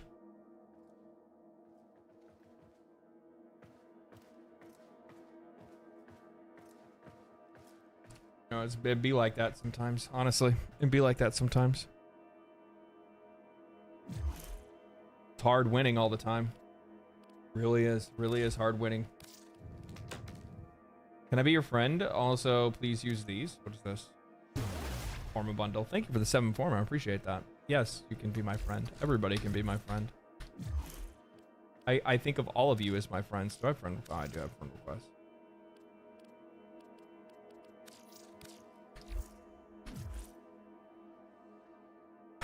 requests. DE got you that streamer seed. Is that how that works?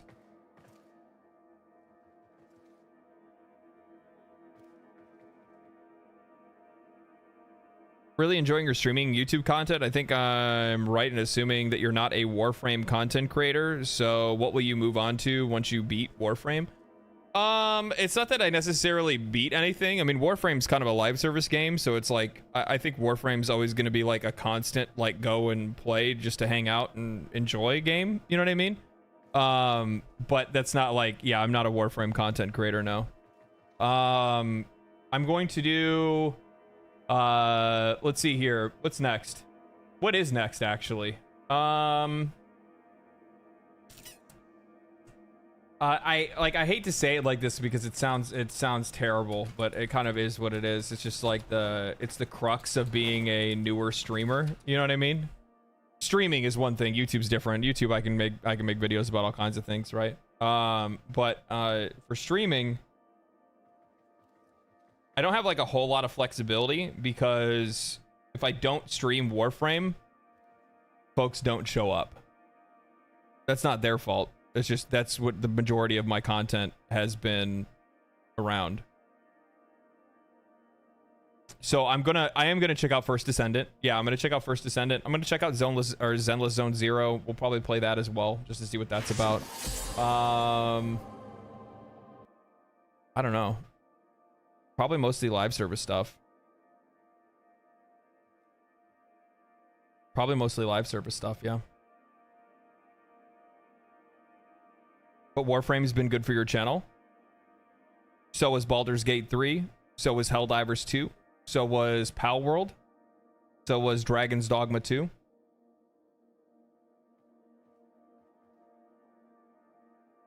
I've been since Helldivers. Yeah.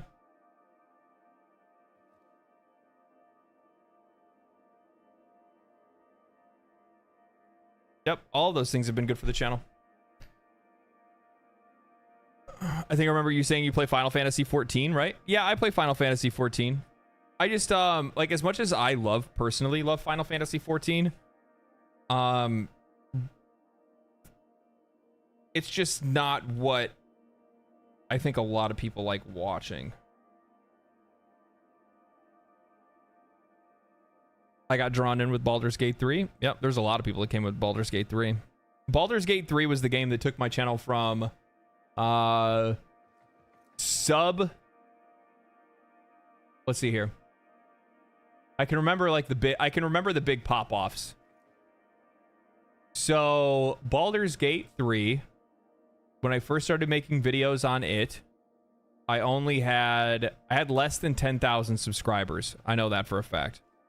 By the time I finished, or by the time I kind of started playing other games and making other content, I mean, I was still making other videos and stuff. It wasn't all Baldur's Gate 3. But I went from, I think, like, just under 10,000 to, like, 30,000, if I'm not mistaken. About 30,000 subscribers through Baldur's Gate 3. And then I got to 40,000 with Pal World, and then like 60 or 70,000. Helldivers was huge. Helldivers, I got like, there was like 20,000 subscribers or more that came from Helldivers, and then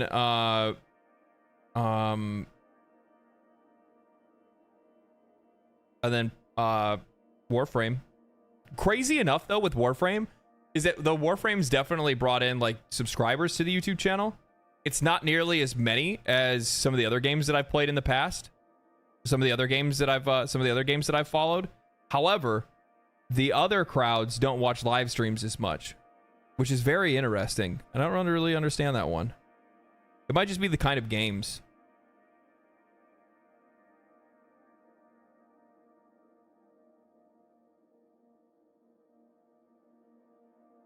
But I mean, like, throughout that entire time, even though there have been games, right, that have like been been a huge boon for like getting a ton of more like ton of like new viewership and new subscribers, during that entire time, I've always covered like general industry stuff and general industry news on the YouTube channel, which means that I'm always paying attention and playing other games.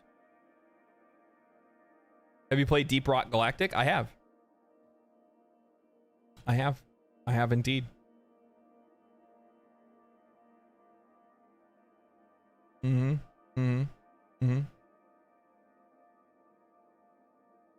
Yes, I have. I have indeed. Yeah, it's just it's one of those things where I think that like when it comes to streaming specifically, like there's a bit of a like I'm not used to streaming still, even though I've been streaming since like regularly since December probably, or something like that.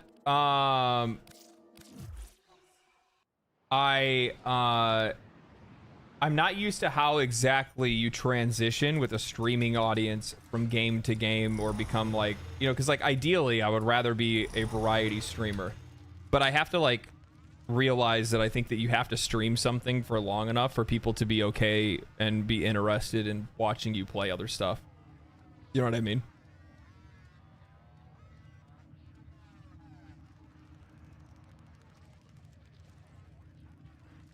I love Warframe content, and I've come to value your opinion, but some games I probably won't be around for, but that's fine. Yeah, there's nothing wrong with that. That's not the expectation of that.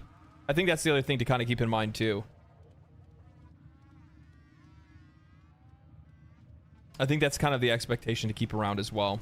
Is that, like, it's not the... I don't want it to sound like... you know, if I talk about things like that, it's... By the way, it's not complaining or anything. It's just like a learning process more than anything else. And I think that more times than not, you'll see streamers that'll blame the audience, but it's not the audience's fault that they're not interested in something. Why would they do something that they're not interested in? You know what I mean?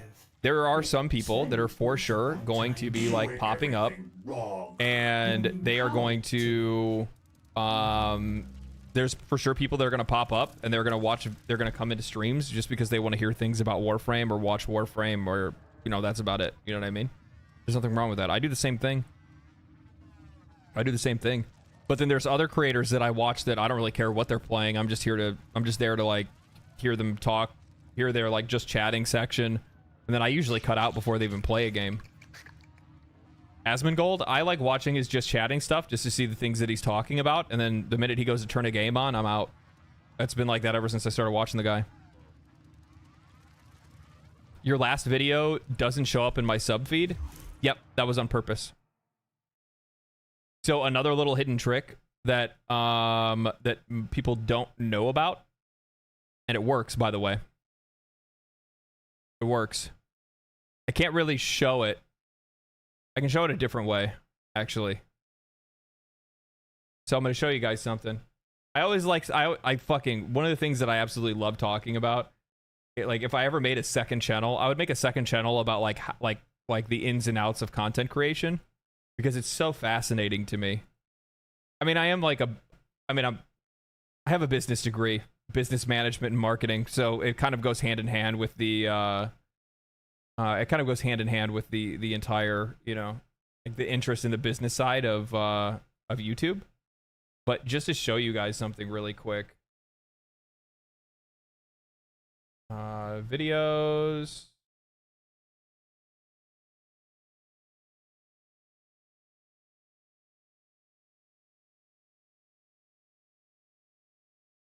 So it's gotten more, but it doesn't show.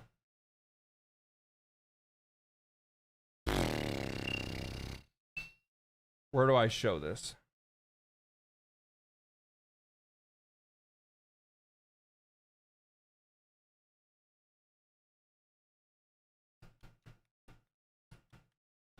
This is really interesting to see. I mean, if it's interesting for me, it might not be interesting for you, but I'm going to tell you anyway.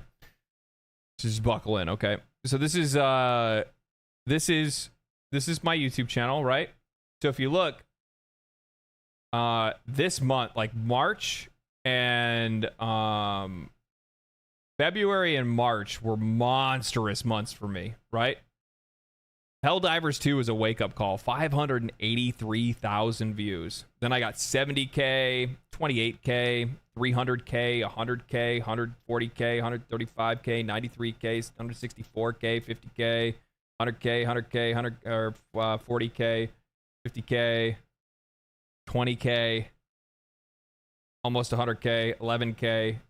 Warframe video pops right here, 250K. Right here,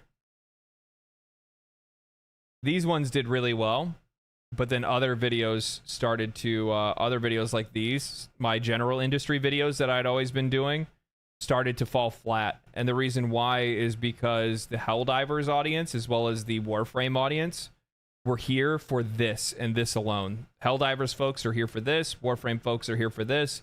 So anytime you attract a new audience, they usually come in and they're just interested in the one thing that they're here to watch. There's nothing wrong with that. That's completely normal.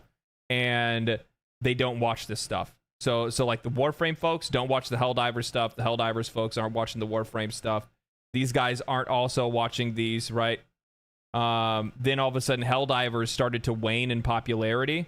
So then now Helldivers didn't do well. And then, you know, if I cover anything other than Warframe, I don't get any more views anymore. See that?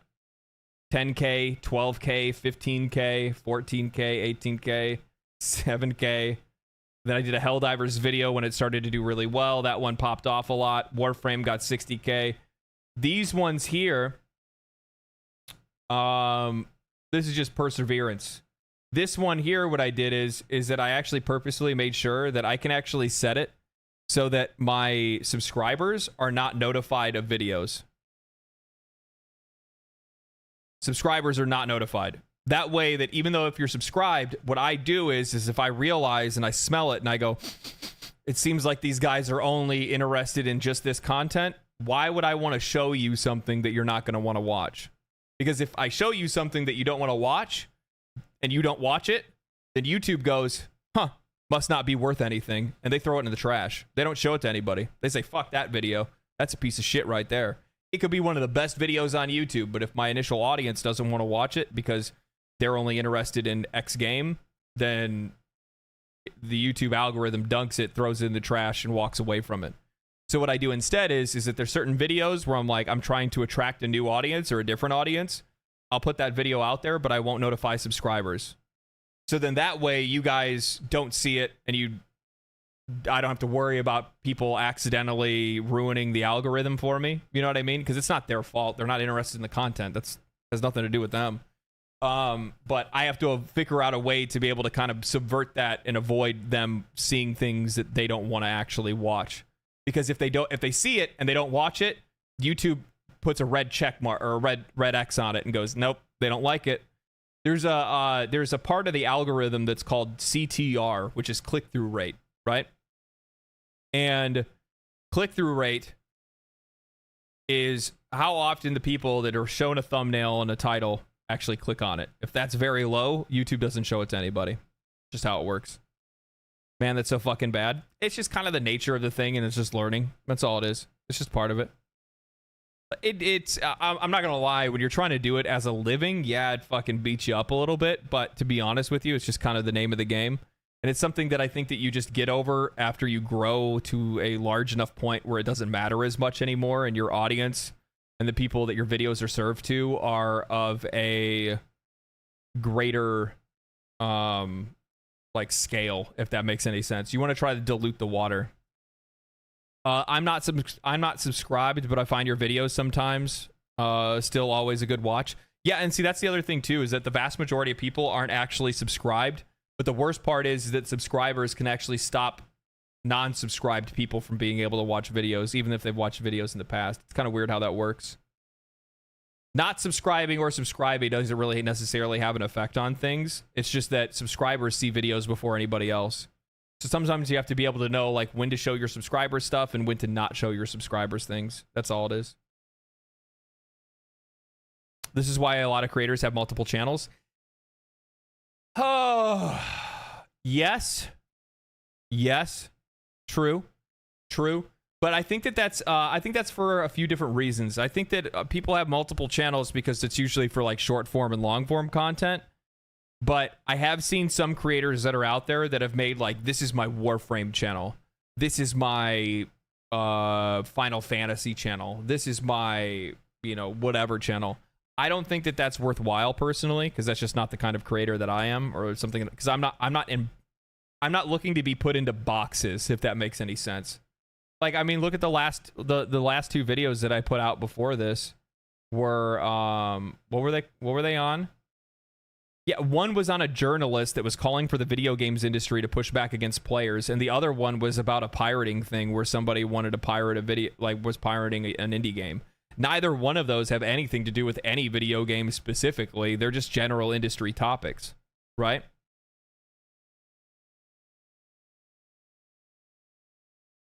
Bitch, I'll put you in a box. Motherfucker. So outside of content and what does it say? So outside of content, you play for stream content. What do you play to broaden your experiences as a creator? You are the product, not your content. Exactly. I am the product. That's why like I have to be okay with sometimes putting myself in a box for a little while, like playing Warframe as an example, to make sure that, you know, people can be exposed to me while still being served something that they're comfortable with, right? So like Warframe as an example, people are like, oh fuck, you know, I love watching Warframe, I like this guy's takes on Warframe, and then they kind of get more, and then like they use that as like the safe entry into something you let them get used to. What do you play to broaden your experiences as a creator? That's a really interesting question, Scholar Andrew. That's a really good question, actually. What do I play to broaden my experiences as a player? Warframe was actually an example of that. If you think about it, the games that I was playing before Warframe were, you know, Pal World, Baldur's Gate 3. I had actually completely signed off of like live service games entirely for the most part. And sometimes what I do is that I just go around and I look for games that I think I've written off too early, and sometimes look into it a little deeper and think to myself, you know what, maybe I'll actually give that one a shot. So like Warframe is a really good example of that. That was the latest one that I did. Now it's gonna end up being like Subnautica. I'm gonna end up playing I picked up Balatro. That was another game that was kind of like broadening my horizons, you know what I mean? Like I had absolutely zero expectations on this game. I fucking love it. I have 177 hours into it now. I don't play mech games, and I picked up Armored Core 6.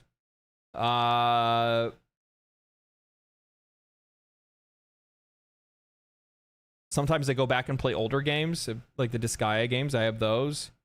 Really lately it's been a lot of indie games, because over the years, you know what I mean, you think about this, when I was like before I got a PC, like 5 years, I think I built my first PC 5 or 6 years ago or something like that. On console, you don't really have a whole lot of exposure to indie games. Not the same as you do on Steam. Not even fucking close. Not even in the same neighborhood, right? And I've been like addicted to indie games over the last few years. Because I've been bombarded with them. There's so many different ones to try, and it's so worthwhile. It's so fun. And you never know which is going to be the next one to pop off. So, you know, maybe you get your foot in the door early on some of them. You know what I mean? I saw Guild Wars 2 in there. That one is on the list. It's on the list. I wrote down, so one of the things that I did like at the beginning of the year was I wrote down a list of games that I wrote down a list of games that I was like, these are games that I think I would like to try blind with no expectations whatsoever and see what these games are like. One of those games was Warframe. That was on the list. Subnautica was on the list. Guild Wars 2 was on the list. And there was a couple other ones that were on there as well.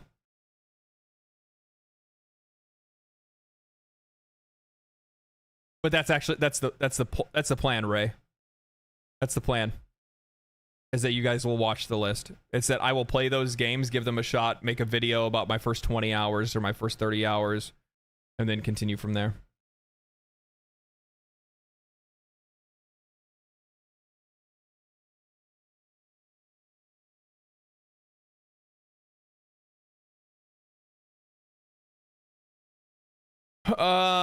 Hey, real quick pro tip: when using the greatsword and having nothing in your offhand, try two-handing. Yeah, sometimes I completely forget about it, to be honest with you. I appreciate it though, Van. Yeah, you know what it is? It's just I have not played Elden Ring since I played it and I beat it before. So I completely forgot how to use my own weapons. Completely forgot how to use my own weapons. Complete scrub. I also like how I look when I'm doing it as well, because I look like a badass.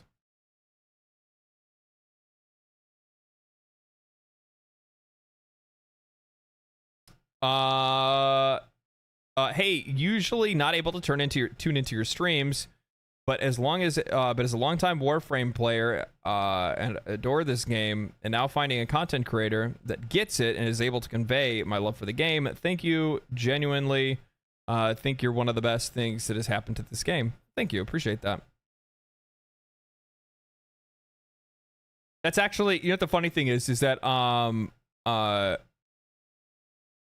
Gam, his comment bringing up like, I think there's a bit of that as well. Like, I think there are some people that have made some comments in either comment sections on like streams and stuff like that that are like afraid I'm gonna walk away from the game because they don't want me to walk away from the game, because they want me to continue to play the game, because they think I can have like a positive impact, like, you know, loudspeaker for players issues and stuff like that.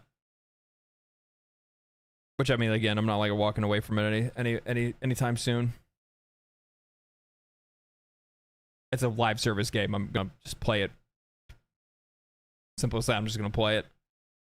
That's really interesting. I'd be unlikely to watch content other than games, but I've been recommended your content, your general content, like the pirating video, and I've watched and enjoyed those, even though I came from Warframe videos. Well, and that's the aim, right? That's the aim. The aim is that you go out there and you talk about games that you're passionate about or that you're very interested in, and you think that you have a well-formulated opinion on. You attract the audience of that specific game. It's much easier to attract. How do I say this? It's so much easier to attract Warframe players than it is gamers. You know what I'm saying? It's much easier to target Warframe players or target play. That's not. It makes it sound like I specifically targeted Warframe players. I made Warframe videos because I was interested in it. Across the board, Warframe doesn't get very many views on YouTube to begin with. I was actually really surprised with how much feedback I got on my Warframe videos. It was just a game that I wanted to play and I was interested in and was like, holy shit. Is Warframe a honey trap? I don't think it's a honey trap. How about Destiny 2? You want to know why I haven't played Destiny 2? Because it's fucking expensive. That's why. Because it's fucking expensive. Ironically, a free-to-play game is actually less expensive than a paid title. Isn't that fucking crazy? Have you played Monster Hunter World? And if not, any plans to play Monster Hunter Wilds?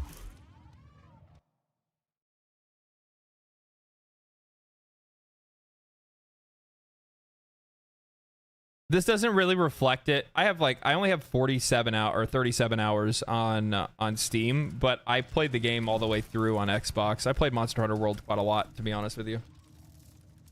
I played it a lot. Like a lot. You know, that's normally the common misconception, right? That a paid game where you pay, you know, $60 to play it or whatever, $60 for its expansion, would be cheaper than a free-to-play game, because free-to-play games are supposed to milk every, you know, nickel and dime out of you, but that's just not the case. It's so crazy. It's so funny. I love Monster Hunter World. One of my favorite games of all time.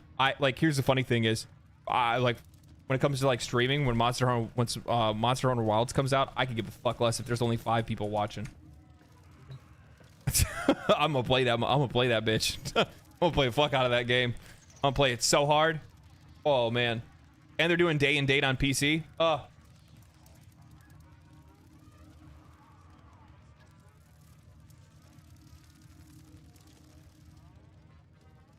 I watched because my brother and I got back into Warframe 2 weeks before you posted your first video. That's cool. Warframe Ultimate Review when? Probably next week. I'll probably work on it next week, actually. I think I'm gonna do a Warframe video next week. And then I'm probably gonna like test the waters on a Final Fantasy XIV video.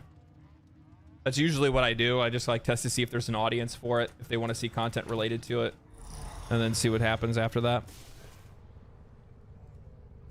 In the space of content creators, in the space of content creators who talk coherently about video games, who do you enjoy?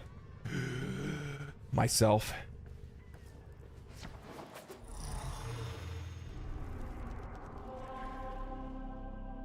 What am I doing? Oh, I need an invite for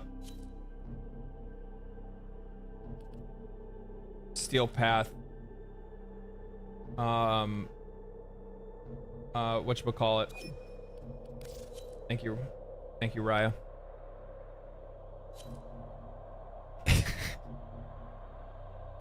I forgot I left. I actually kind of forgot that I left that out there. My bad. Who do I like? Skill Up.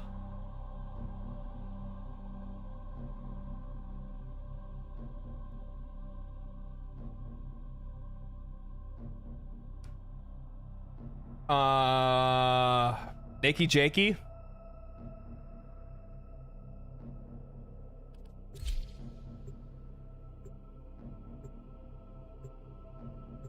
Force. I like Force, actually. Force is one of the guys. He's one of the reasons why I got into making content to begin with. I really liked his style. I liked his style and approach to things. And his narration. Like his overall, like, super casual narration.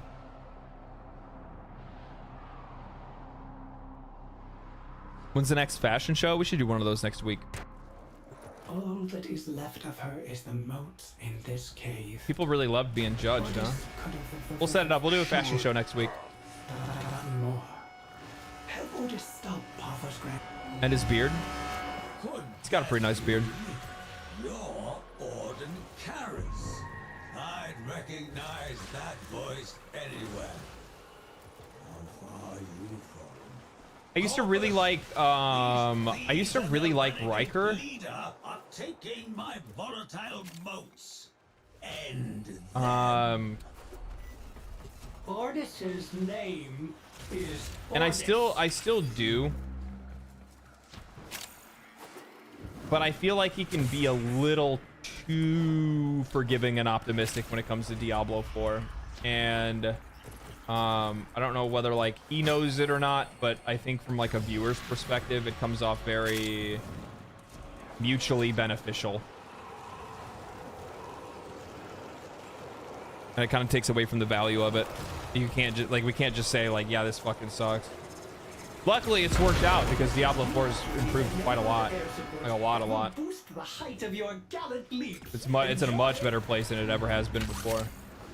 The capsule is ready. Onward and then upward.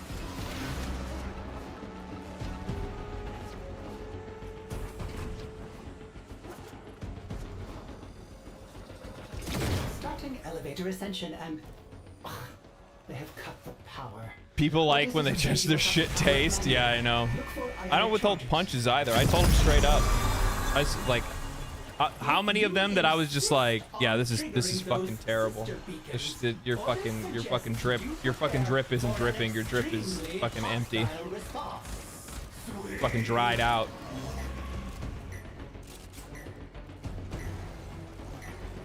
Blizz is toxic. A year in early access is pretty good for a Blizzard game. Fucking no shit.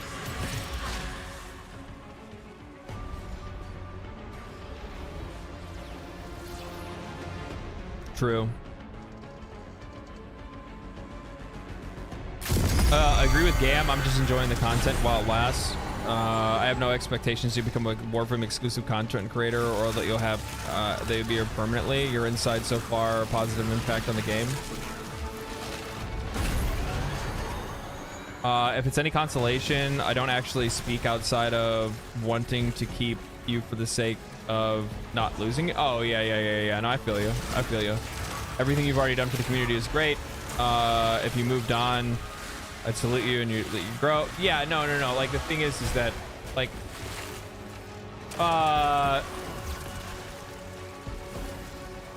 it's kind of a weird conversation because I feel like people are very polarized when it comes to like games. So they think that like if you're not playing a game every week, that you're no longer like a fan of that game or ever going to play it again. Like I would imagine, like I feel like Warframe regardless is going to be something I'm going to play every week because there's things to do, things to farm, things like that. There's more content that's going to be coming to the game. It's a live service game that I like. While I've beaten the story for it, I haven't really progressed a lot of the other things. I haven't really done any Steel Path at all. I'm still on Earth in Steel Path, you know what I mean? But I have also at the exact same time just drilled 400 hours into a game within like 3 months, which is like, or 2.5 months or whatever it was, which is pretty fucking crazy. So obviously I'm feeling like a little like I need to go play something else for a little while. Or at least like not play it exclusively, if that makes any sense. Oh, I fucked up. I wasn't paying attention there. Nothing lasts forever. I think that's the other thing too, man, is that like I think a lot of folks have like a weird I mean, does anybody really only just play Warframe and doesn't play any other games at all? I don't think I could ever do something like I know that like there's World of Warcraft players that exist that are like that. So I mean, I guess it's well within reason that I guess there's probably Warframe players that do the same. That does make sense.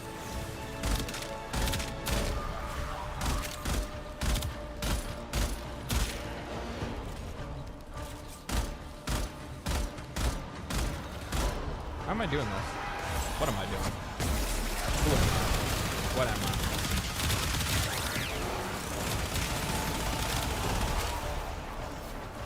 So why am I hanging out down here? Look at this. What is this? Power is depleted. Operator, without more ionic charges, it goes not an inch farther.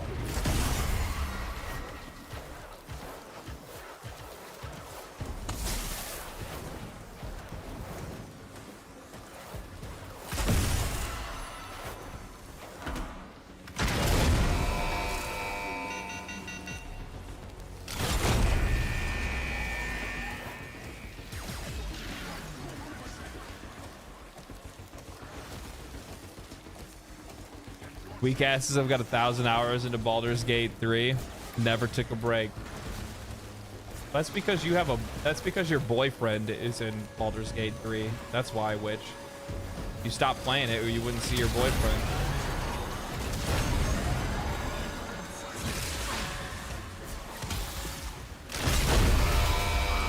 Oh, Val is gonna be livid when she hears it was me who took you out. I played Warframe, Final Fantasy XIV, V Rising, Kingdom Come, Subnautica, No Man's Sky, Dave the Diver, RimWorld. Yeah, exactly. Like a lot of people, most people play a lot of stuff. This is your last chance to avert failure. I think the reason why, and like the other thing is too, is that like personally, like as a human being, I am absolutely fucking terrified of becoming a one note, one game like exclusive content creator. Because like what happens, it's not only like what happens if that game fails, it's also like what the fuck happens if I get bored. You know what I mean? Like I know for a fact there are content creators right now that are playing games that they fucking hate. They're so tired of playing it. They're so tired of trying to come up with ideas and content around it because there's nothing that's going. God, could you imagine being a fucking World of Warcraft only content creator for like fucking 10 years? You lose your fucking mind. You lose your fucking mind. Ninja with Fortnite. Great example. Great example. A lot of League of Legends creators are like that. I'm sure they are. I mean, Asmongold was just WoW for years. Yeah, have you ever heard Asmongold talk about how it felt when he quit WoW? Or not, when he stopped playing World of Warcraft? I remember it actually vividly. He had a stream where he played a different game and he talked about it, and he, in a very rare occasion, had shared his thoughts on it and shared about how fucking terrified he was that if he streamed anything other than World of Warcraft, everybody would leave. He was terrified that if he streamed anything other than World of Warcraft, that everybody would leave. And he said about how freeing it was and how great it felt that he knew that he didn't have to just play that game anymore because it was driving him crazy that he was just playing that game. And he always talks about how much he prefers what he does now, which is playing whatever he feels like and talking about whatever he feels like.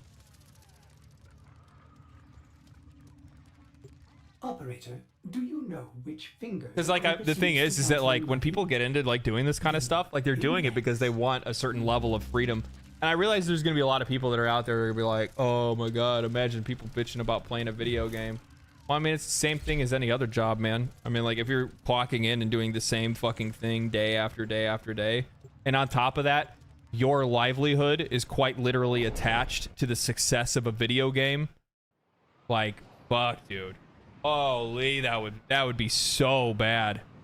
That would be so bad. I couldn't even fucking imagine. That's one of the reasons why I don't really stick around all that long when I'm talking about a game. I talk about its hypes. I talk about the hype and the heights, right? Or what I'm enjoying in my experience. And then I'm talking about this with new releases, by the way. New releases, not necessarily like Warframe wasn't even at a hype or a high, like there's nothing going on with this game. You know what I mean? Like I literally just covered it because I felt like covering it. There was no like big moment right around the corner or anything like that. 1999 is still, you know, half a year away or more. But when it comes to like game releases that I'm excited about, I like talking about that stuff. And then when I'm personally done with it, I walk away and stop talking about it a little bit. I'll go back and I'll talk about it when something interesting pops up or something that interests me. But I try to make sure that like whatever I do content-wise is very fucking genuine. I want to be as genuine as I possibly can. Like when I'm talking about something, when I'm making a video, it's because I'm genuinely interested in that subject. If I'm making like as an example, I made Pal World videos that got a lot of views, that were very popular. There's a lot of people that are still here from those Pal World videos. I haven't made another fucking Pal World video. I saw their update. I think it's great what's going on. I'm not interested enough to talk about the game yet because I'm not interested enough to play it. I only will talk about a game if I am interested enough to actually play that game. Helldivers 2, they did a bunch of really cool quality of life updates. They did a bunch of really good balancing updates. I went back and played it, made a video about it because I was very interested in what was going on. Bam, there you go. Because the last thing that I want to do, and I think it's something that like people can inherently fucking smell. They know it's on you. They're, oh god, this motherfucker, he's fucking lying. He's fake. And I don't want that. I don't want to be fake and I don't want to lie. So I'm only ever going to talk about things I'm genuinely interested in or topics that I'm generally interested in because I'm either playing those games or it's a topic that I'm passionate about. There's my secret. Now you guys know it. Don't fucking tell anybody.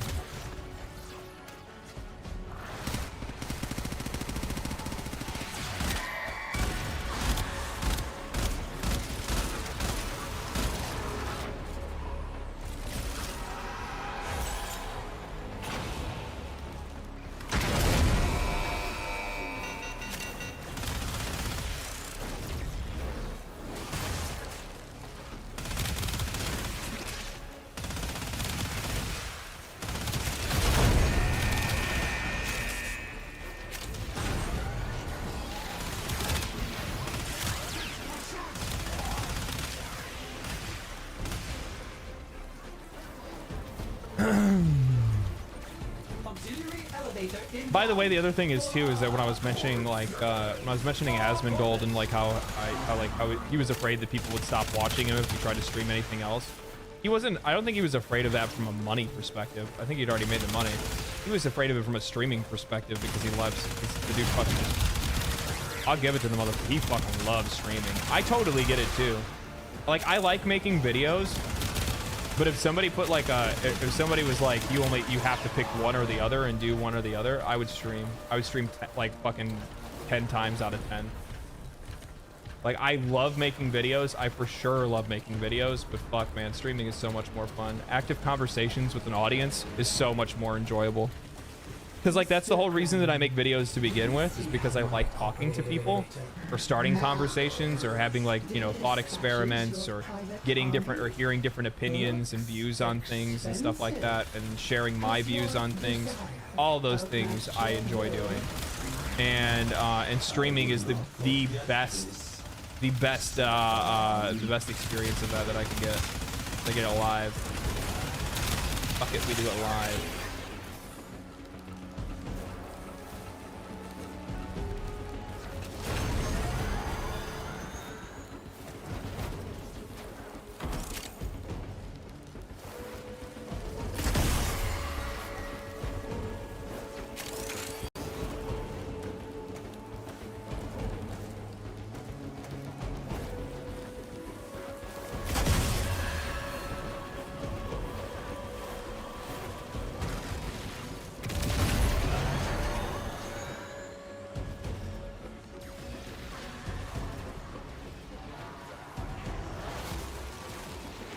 Pal World dead game confirmed. No, actually, I mean, fuck, they brought back 100,000 players to that are playing the new content update.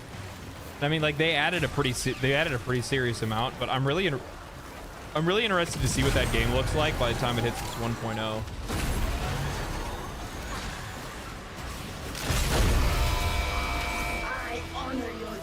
I fucking did not mean to hit 2. My hound shall have the scraps.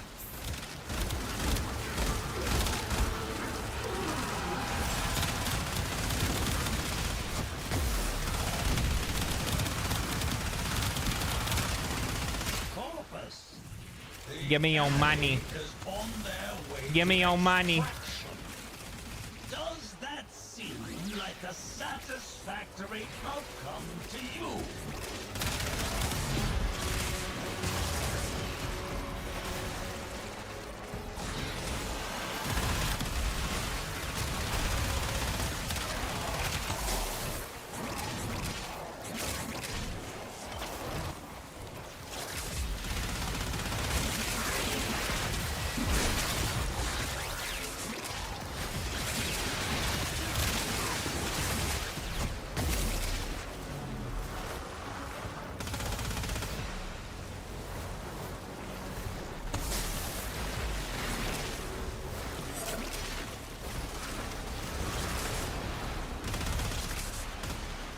I feel like I've not been spending a lot of credits lately. I gotta be stacking them up, them motherfuckers up.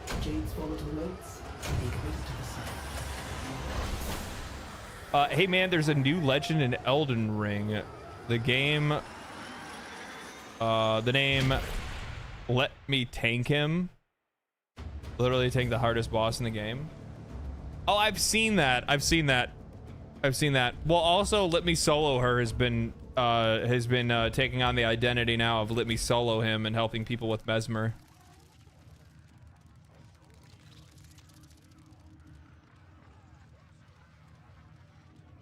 I'm likely to stick around for your content in general, such as your takes on the gaming industry.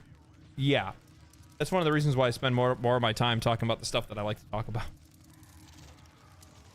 Honestly, if I had more things to be able to discuss, if there's more news every day, I could spend fucking 5 to 6 hours just talking about games and life and whatever else. Who is let me solo him / her? So back in Elden Ring 2 years ago, Millennia was a very hard boss that a lot of people wanted to beat, but everybody had a really hard time with. There was a player that had fought Millennia like 300 times or whatever, and like he struggled and struggled and struggled, and then he finally beat her. Then after he beat her, he hated her so much that he chose that he wanted to learn her fight and help other players clear it. And he got to the point where literally he can no-hit run every single time he fights Millennia. So he puts his soul sign down to help other people fight that difficult boss, and his name was Let Me Solo Her.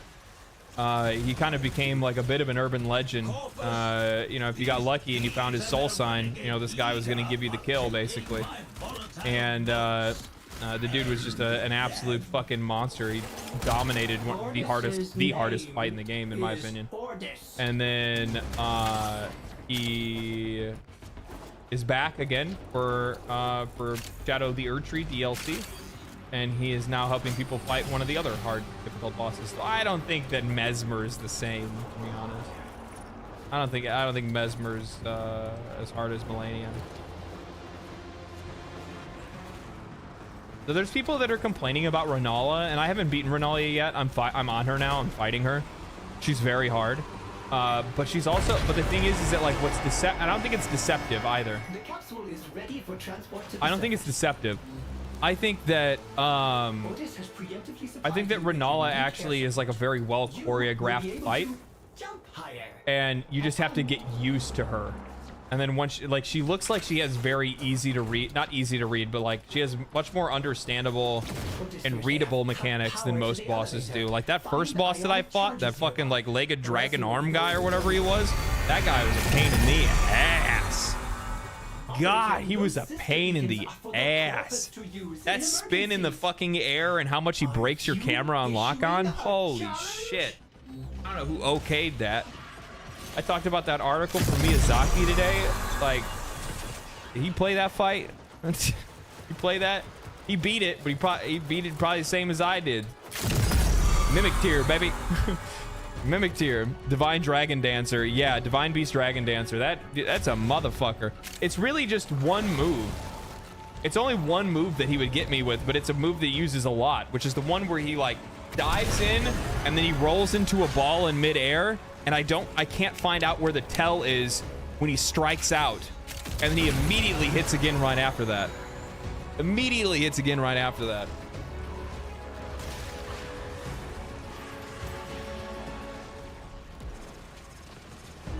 Big esoteric energy, yeah.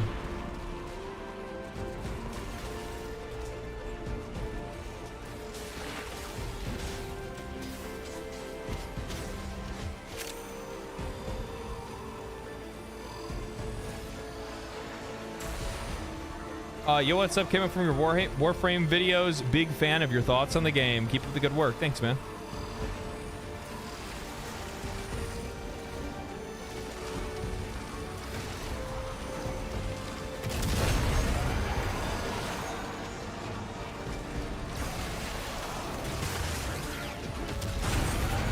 Yes, Mr. Pussycat. Can I help you? Yes. Yes. All the pets. All the scritches and the scratches. Right behind the ears. Right where you like it. And then on the mouth. Everything changes, little Cephalon. And yet, nothing is forever lost. You could be a man then, if you had the ring. Consider my Ordis is interested. He's trying to do his job. Granum, leave Ordis in peace. Man, Ordis about to bring out the dragon on this motherfucker. Dragging his bones.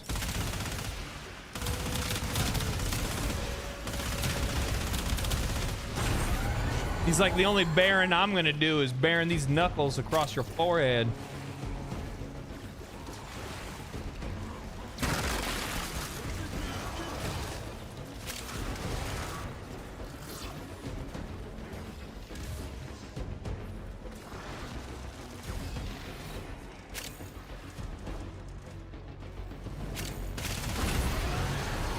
Hello, little robot.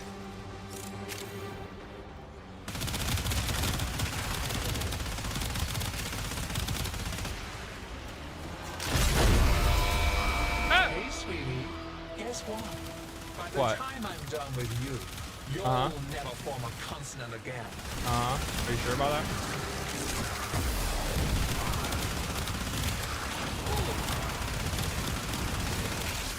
Hey there, big boy. Hey there, big boy. grasp it. Oh, there was a lot of Jade Light. I didn't realize there was fucking 2 Jade enemies. Jady, Jady, Jady, Jady.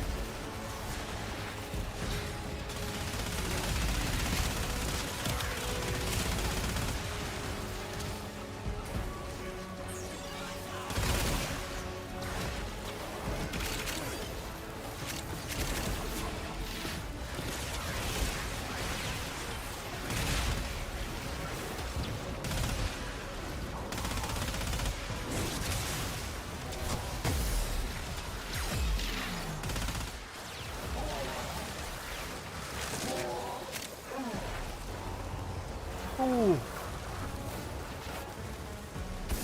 did it. Now, bring the volatiles to me on the river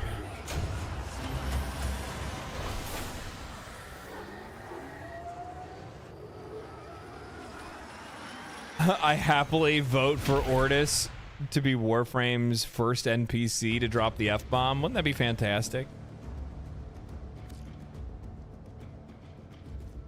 He's like, Granum, go fuck yourself.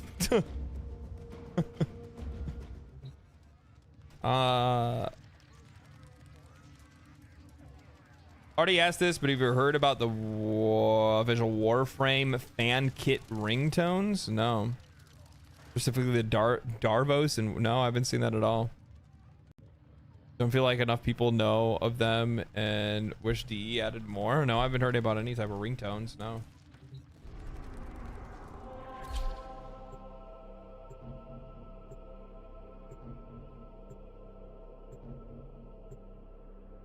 Cursing is super immersive. You know what? Strangely enough, you can link it in the Discord. You know, strangely enough, cursing is immersive. You ever watch like a really good cutscene and somebody drops like the F-bomb and you're like, holy, let's go. Decision to collect volatile notes despite. And then other games can kind of overdo it, right? Like, I think a really good example of a game overdoing it would be like Gears of War. Like every single time Marcus Phoenix fucks up a reload, he's like, shit, shit, shit. Like, all right, man. Troops, dismantle this tuning operation and retrieve the volatile votes for the Eximus project. The man you refer to is dead. But Ordis is sure he would also have told you to far out of our way. Get out of our way.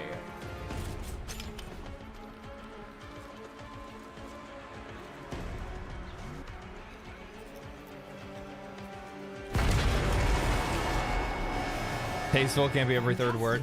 Yeah. Capsule is full of motes. Now Sometimes I gotta be careful myself. I curse like a sailor. Sending air support to help you jump higher.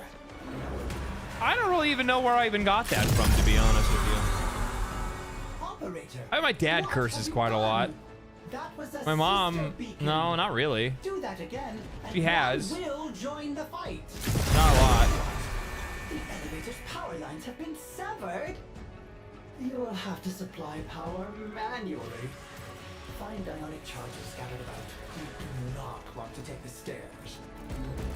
What do you want, Bob? What are you doing? Why don't you come sit in my lap? Why don't you sit in my lap? What is it? Why is it?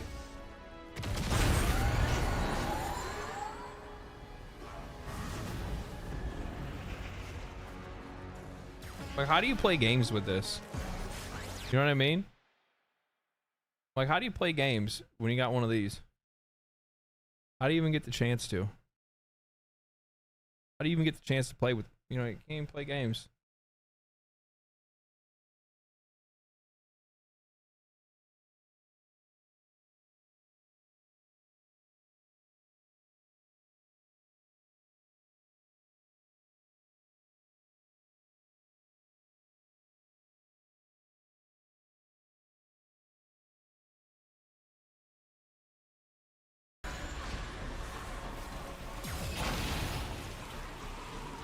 Do you have a feeling that the gaming industry as a whole is always going to be damaged because of corporate gaming and will always market to the masses to some degree? Yes. I think that I'm not really too sure. I want to say it was probably it was after the Xbox 360 era.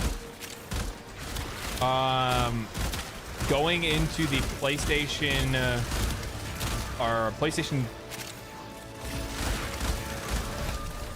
Yeah. PlayStation 1, Xbox 4 era. Or Xbox 4. Xbox 1, PlayStation 4 era. Where the more commercially focused, wider audience, general device, gaming device became more of a thing. More people. I actually think it was something that was actually kind of started by. You know what the funny thing is? I think this all really started with the PlayStation 2 and how many people would buy it. No, actually, it was PlayStation 3. I would say it's probably the people that bought the PlayStation 3 because it was oftentimes more justifiable of a purchase than buying a Blu-ray player, which put more PlayStations and consoles into just general households because. Yeah, obviously people were buying it to be able to watch movies and stuff, but they're like, oh, well, if it can play games too. which I think that console boom that they had seen because of Blu-ray taking off with the PS3. Yeah, it was the PS3. That the industry saw a potential new market maybe, and started to appeal to wider audiences. Also, gaming saw like pretty big booms. Even though like I think games in general in the Xbox One era was kind of like mid, but there were some really good games that were still released regardless. And I think that I think that as gaming has grown and has gotten more and more commercially popular, as basically like here's the thing, keep this in mind. One thing that I think a lot of people, I say it in videos because I want to try to remind people that it's a thing, and a lot of people don't really know, like recognize it. But gaming is the largest entertainment industry in the entire world. It's bigger than movies, it's bigger than music, it's bigger than television. It's kind of hard to believe that with how much music, movie, and television that's out there and how much those industries have made over the years, but gaming is even bigger than them. Mobile has a lot to do with it, but mobile is seen as a gateway into more gaming experiences outside of just cell phone games. And there's a market of non-gamers that are becoming gamers that these companies want to tap into, and they want to appeal to that wider general market, and they don't know how to appeal to that wider general market. And another one of the things is that wider general market and the people that believe that they can tap into it are people that are from other industries. And as tech, television and movies and sports also have seemed smaller in comparison to gaming, what ends up happening as a result is that CEOs from those companies start moving over into the gaming industry because that's where all the money is right now, right? So a really good example of this, Xbox's Sarah Bond, right? The chick that's in charge of Xbox right now, where she's not president. I forgot what her position is, like CFO, CEO, whatever, or COO, or whatever it is. Her previous job was T-Mobile, I think. She worked at T-Mobile for many years, working hand in hand with the CEO at T-Mobile, and then she moved over to Microsoft. And she was in their tech wing, and then got moved into Xbox. So the thing is that what ends up happening as a result of that is that you have career CEOs, career presidents, and things like that that are now taking positions of power in companies that are creatively driven, right? These are creative games that are creative led and need to be creative led, but are now being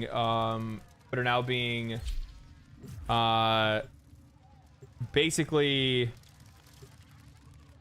taken over and directed by people that don't have a creative bone in their body. So they don't know how these projects work. They don't understand the audiences the same way. These are marketing folks, and as a marketing folk myself, right? I totally understand why they see video games as a product rather than anything else. And I think that ends up being the biggest issue for games right now. Andrew, thank you for the 5 gifted subs, man. Appreciate that. Thank you so much. Thank you for the 5 tier 1s. That's huge. Appreciate that. Thank you so much.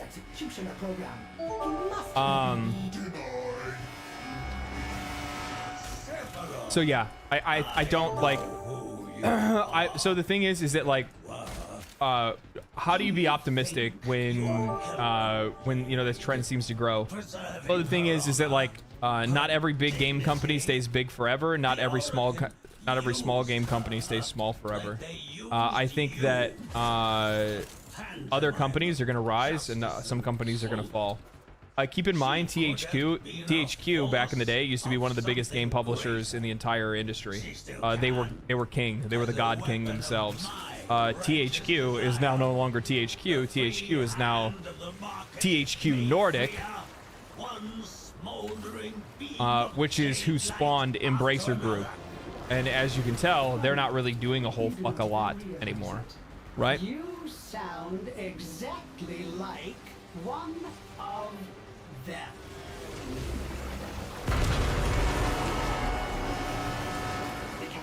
That's true. A lot of people started to use consoles as just disc players for Netflix, and that's also true. Netflix is a big thing too. Xbox was the first one to jump on board with that. Xbox was the first system. So even though the PlayStation won, even though Sony and PlayStation won the disc war, HD DVDs versus Blu-ray DVDs, Xbox ended up winning the war later because they were the first one to pick up Netflix, and everybody wanted to get an Xbox to be able to play Netflix. THQ Nordic was shambling to reanimate the corpse of THQ. Nordic was, yeah, trying to. Nordic bought THQ, and then they made a publishing, not a publishing, but a holdings group subsidiary called Embracer Group.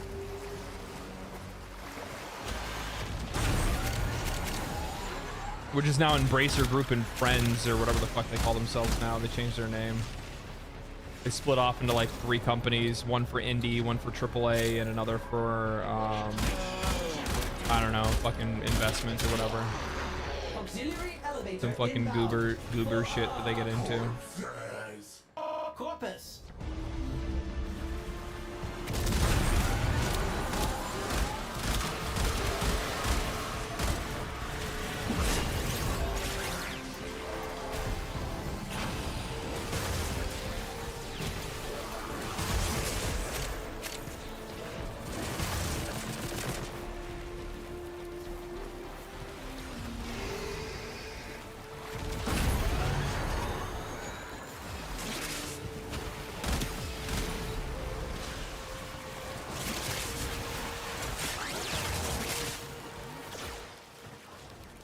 Mr. Granum, you were once a reasonable man. Let Jade rest. Her modes are not yours to exploit. Jade fulfilled her purpose. She provided an heir. In doing so, she died. What further closure can your actions possibly bring? It is sentimentality, and as such, weakness.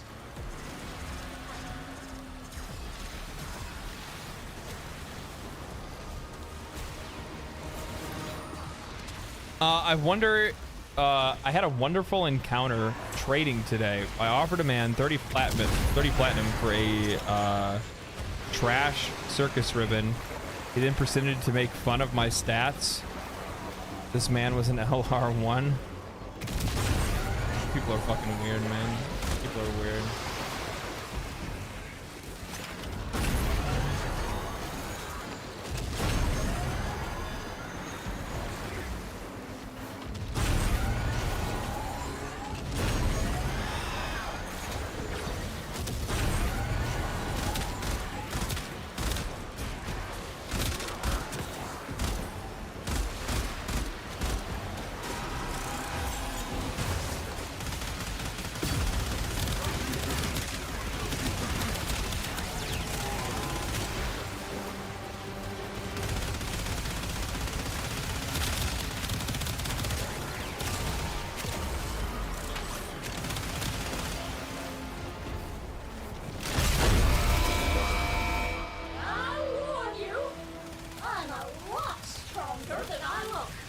Are you? You so strong that you need an fucking invincibility phase? Doesn't seem very strong to me. Corpus. The enemy is on their way to extraction. Does that seem like a satisfactory outcome to you?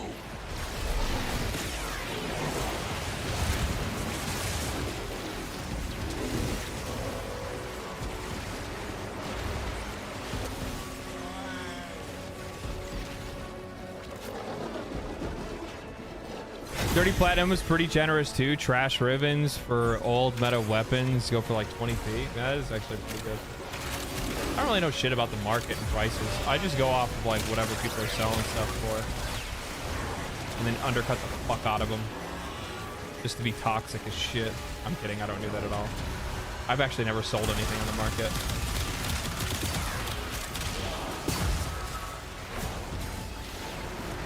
I only ever buy. You did it.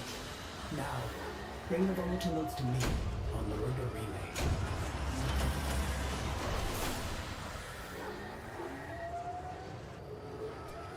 Took a weed nap. What did I miss? Everything. Literally everything. The whole entire stream. All the biggest highlights. Melee Elementalist. 15% status damage. 10% heavy attack. Wind up speed. Status damage and punch through. That's actually not bad. That could be useful for some stuff.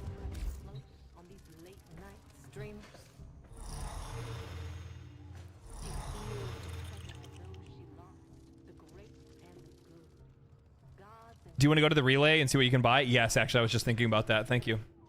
I was literally about to think. I was like, I wonder how much of this shit that I've earned. I don't even know how many things I can buy.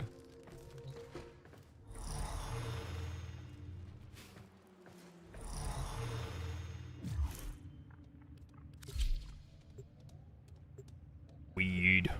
Doge. Pot. Smoke. Reefer. Devil's lettuce.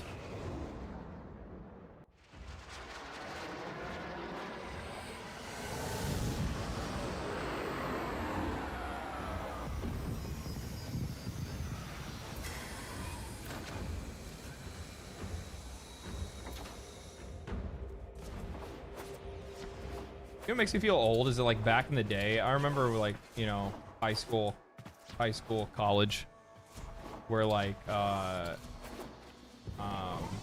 wait, what am I doing? For like high school and college, how, oops, wrong thing. How, What is it? like the really high grade stuff, hydroponically grown stuff was like so rare. It was like the holy grail. Everybody wished they could find it. Everybody wished they found something. When they found somebody that got it, like that was the guy. And then now years later, like it's really the only thing that exists now. Like most states border a state that has like a place with it's legalized. So like it's like there's that was like even more like insanely potent shit on the market. It's fucking wild. It's crazy. But like the shit like I don't do it anymore, but like my friends that do like the shit they do now, I'm like, I know. Nope.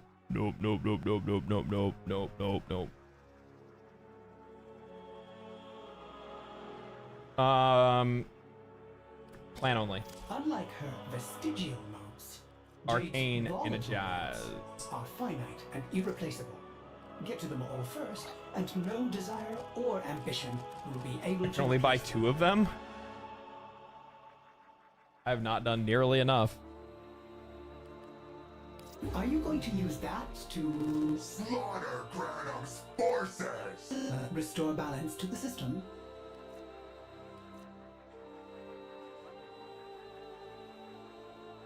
How many motes do you earn each time?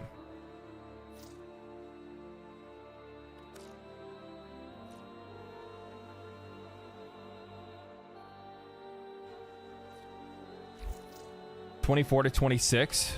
Otis will see the operator back on the orbiter. 13 to 18 on Steel Path. 12 to 13. There's like, why is there so many fucking different numbers? 10 to 15, 12 to 13, 13 to 18. Man, you guys don't fucking, nobody knows. Nobody knows.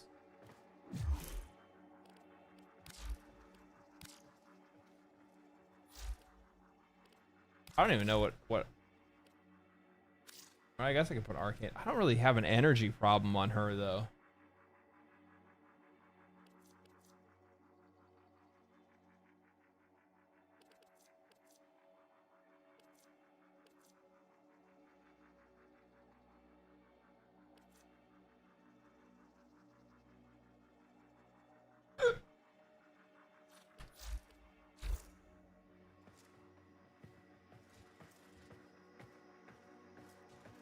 Try the Steel Path one, you won't. But what do you think we've been doing? We've been doing the Steel Path one. What are you talking about?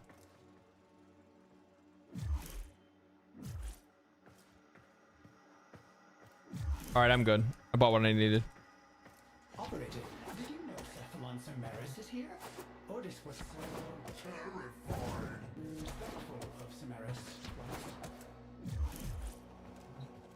For so long it has just been Ordis and the operator together on the orbiter.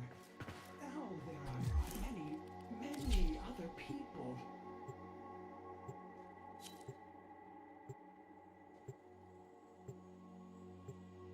26 non-event modes. Oh, okay.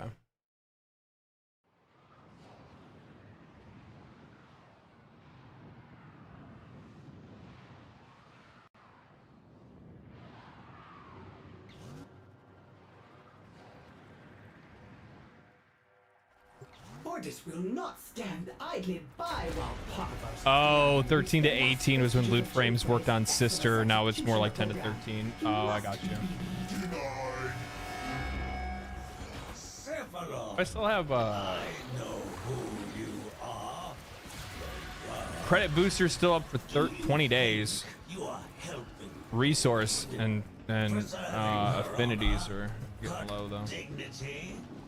The Oracle used her. Probably the most worthwhile purchases that you can make in this game are those. Pantomime of justice and truth. She could have been a force of something greater.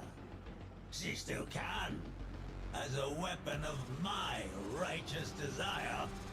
The free hand of the market made freer one smoldering beam of. Have you heard about how badly Switch players got shafted in cross trade? No, I haven't. You do not even realize it.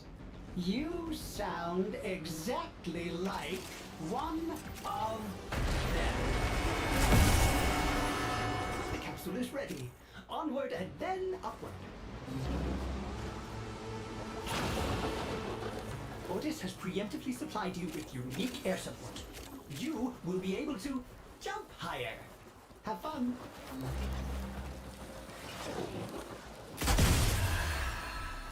Starting elevator ascension and cut the power. Ordis is afraid you will have to power it manually. Look for ionic charges.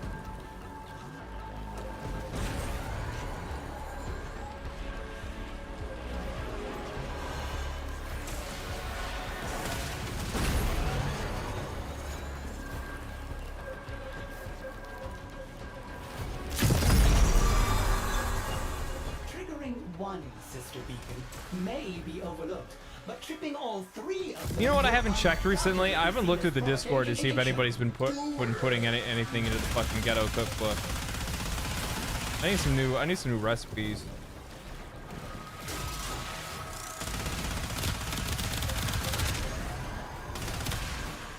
I tried out the throwing some what is it? What is it called? Broccoli and mac and cheese worked out great. Really did. I was so surprised. I was genuinely surprised. It turned out fantastic. Do you remember Corposium Ordem? Do you recall the founding principle blazoned proudly in letters not of arrogant gold, but honest brass? None shall be slaves. We used simple robotics. Ghetto cookbook, that's what it is. It's a ghetto cookbook. Discord cookbook is what it is, but yeah. They can't trade plat between other consoles and vice versa. They can only trade with other Switch players. that is likely a choice made by Nintendo, not a choice made by Digital Extremes. I don't think there's that's not really like, if they got shafted, they got shafted by Nintendo, which, to be honest, is there anything new about that? I don't think so. I don't think so.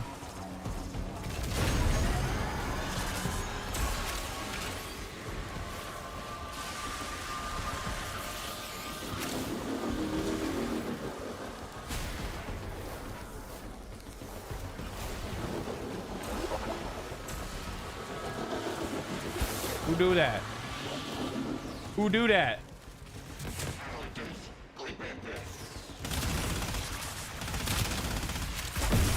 I see your ass. Ow. Ow. Son of a bitch.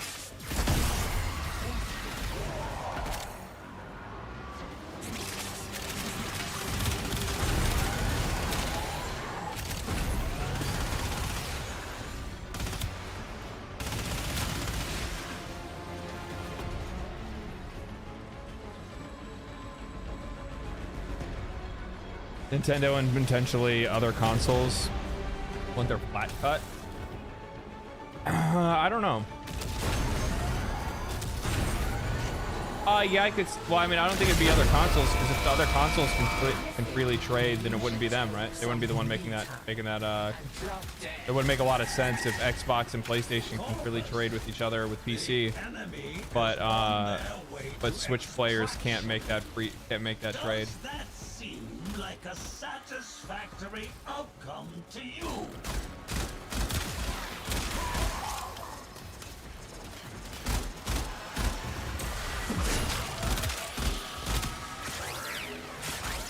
I'm trying to think. Yeah, I think that's just straight up. I think that's Nintendo, man. Look here, like, Nintendo makes great games. They do. They make some awesome games. They are not that, like, consumer friendly, though.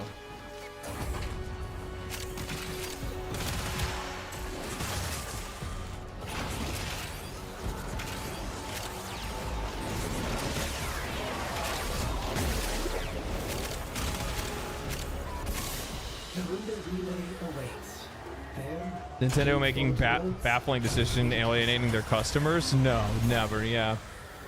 I know this might sound like a loaded question, but I mean it in good faith. How do you feel about Warframe's character art style, frequently featuring highlighted sexual forms?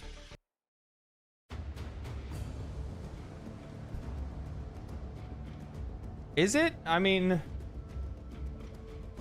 I guess in some cases, but I mean, like, Jade's pregnant.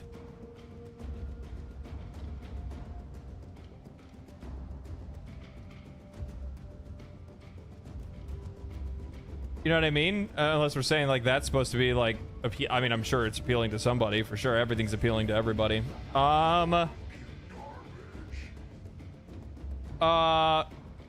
I mean, you also have like Hildren and stuff like that. You have like, there's plenty of frames that I think you could point to and say that they're not sexualized. Like there are some frames that are definitely like, I mean, well, look at the one I'm using right now, right? Like there's obviously an attractive design to it. Do I have any like genuine thoughts or opinions on it? To be honest, not really. I mean, sex sells. It's a smart business move. Would I rather them be like, would I rather them make attractive looking characters and cool looking characters? Yeah. But I mean, looking at like some of the other ones that are out there, you know, I mean, Gauss. What else we got in here? Urelli. I mean, like, some of them, like, aren't, like, super... I don't really think a lot of them are, to be honest. Like, I think it depends on the skin that you're using, for sure. But for the most part, the frames themselves are pretty in line with designs that I would imagine most games probably would or should use. Meanwhile, you have other games that are going in the complete opposite direction. I think my biggest issue is that more times than not, a lot of studios that are out there don't, like, they can't find, like, I think DE actually does a really good job of, like, striking the middle line, where they make, like, very cool and interesting designs, and then also they make very... Is that Saren? I thought it was Urelli for some reason. In some cases, they make very, like, cool or interesting designs, And then in other cases, because like here's the thing, like I mean, even though this is like there's nothing. I mean, there's that animation there, so I mean, like some people are gonna be, I guess, kind of into that maybe. But I mean, for the most part, like this is not like a hyper sexualized frame by any means. You know what I mean? If we go out and look at like, I mean, the thing is too is that if you look at like just base characters that are in the game, like look at like they're very bland. Like the Warframes themselves are like supposed to be like kind of like pinnacle beings in a way from the player's perspective. But yeah, I think it's important to kind of strike a solid balance, and I think this game probably does it better than most games do. Some games lean too hard in one direction, the other ones lean too hard in the other. Raya, I mean, you can keep running as long as you want, brother. As long as you want. Basically, we go in, we go right back out. We go right back in. Otherwise, I'll never get arcane energizes. Ever.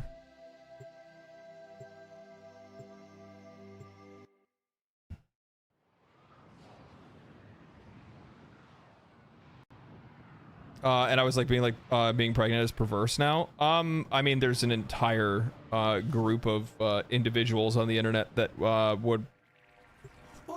that pay a lot of money for that. So yeah, I mean, it can be depending on the people. It just depends on the perspective of the person. Obviously, I don't think it is, and I think the vast majority of people don't either. But there are people that are into a lot of weird shit, man. People are into the things that they're into. Okay? I don't know what else to say.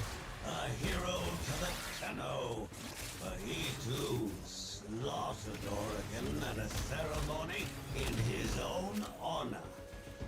Tell me, does any memory of that valiant man still reside in your shallow, glossy brain? Mr. Granum! Otis does not know what you are babbling about. Lots of niches have a place in Warframe. I can see that too. If it can be thought up, somebody's into it. I shared this thing in the Discord the other night. I was browsing Reddit and saw like I follow like Reddit cursed comments, right? Cursed comments is like one of my favorite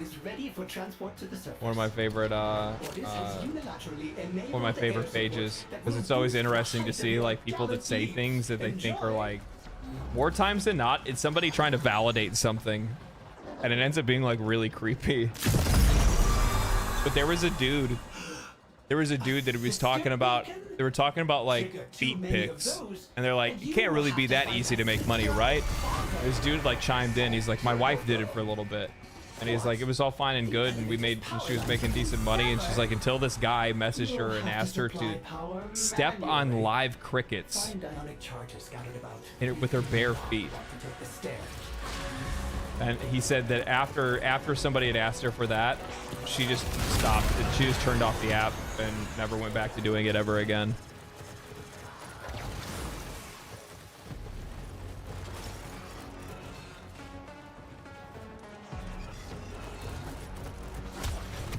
Like, I'm sorry, but like, where has life led you? Genuinely, where has life led you where you are willing to pay money to a woman on the internet to watch her step on live crickets with her bare feet for your personal, pleasurable satisfaction? What happened to you? What happened to you?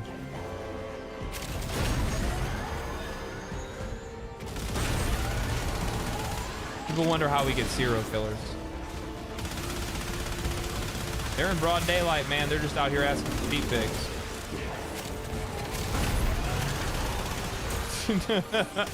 They're asking for some chick to be stepping on live crickets. Thrill you to watch your beloved operator spilling torrents of blood? Do you not yearn to be by their side, blades in hand, amid the fury of the hot stench. You are an old man, Mr. Granham, and you were by yourself in the void for a very long time. Please, seek medical treatment. Perpetually online social maladjust. Yeah, I'm sure that has a pretty good amount to do with it as well. I think there's a little bit of that too. I think that a lot of that stuff actually just comes from like, I mean, it as like, I think it just generally comes from overstimulation. I really do. I think that like once you've looked at the internet, once you've stared into the abyss long enough, it starts to stare back at you, and people that used to find things that got them going are no longer getting going anymore, and they look for they look for more and more extreme stuff to fill that need. You know, as people become more and more lonely over the years. Gormless mass of middle-aged flesh that follows me around everywhere. You two have a lot in common. That would be the reason why. The enemy is attempting to extract. That would be the reason why. Stop them will incur my extreme displeasure.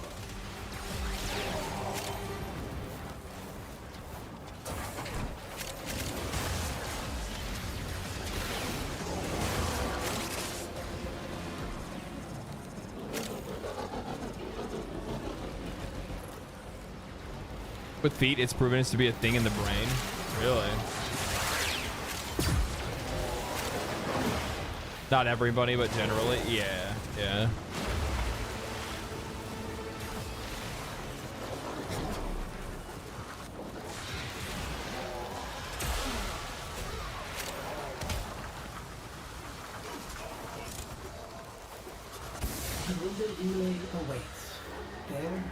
In better news, I unlocked the event. Nice. Good for you.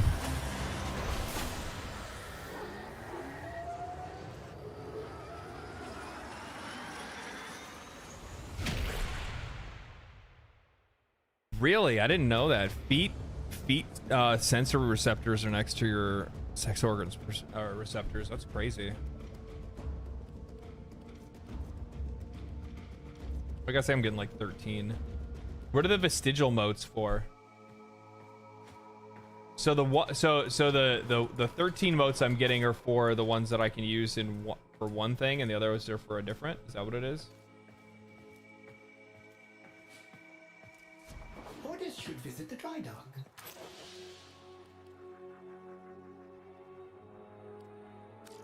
Could Orders have saved Jade? Orders has rerun a simulation of the event No, this is the same one since these. 4,043 times, and Orders has still not found a satisfactory course of action. Do these things just happen sometimes? Oh, it's the ephemeras.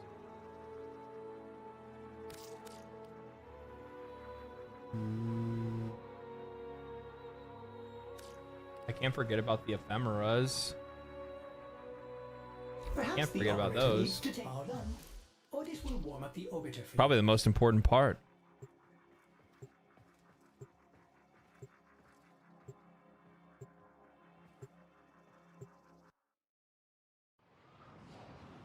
We can also run the Jade alerts. What are the Jade? How much do you get from the Jade alerts?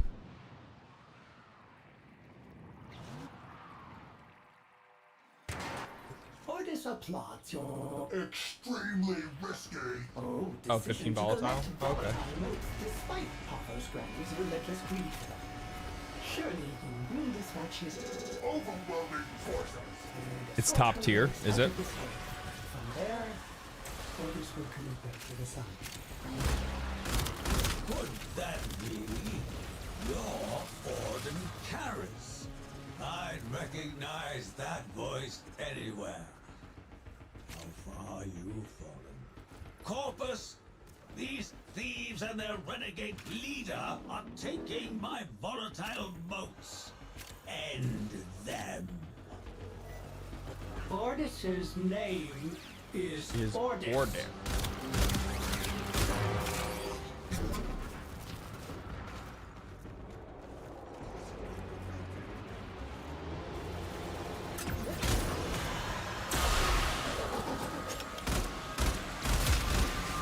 Anybody been watching The Boys season, what is it, season 4?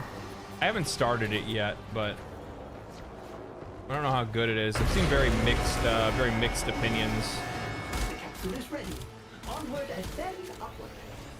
Orders has unilaterally I've seen very enabled the air mixed support opinions that on will it. Boost the height of your gallant leaps. Enjoy.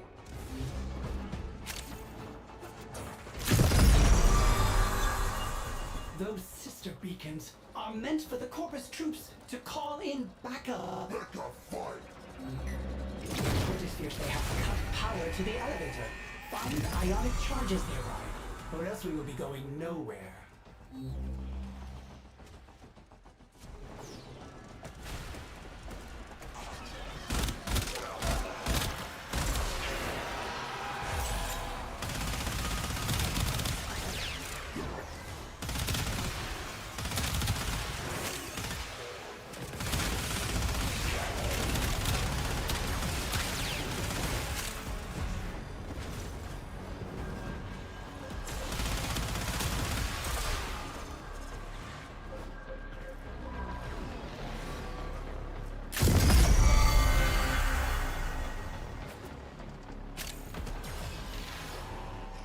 I have not, but I hear that people in the show is making fun of our not enjoying the 4th season.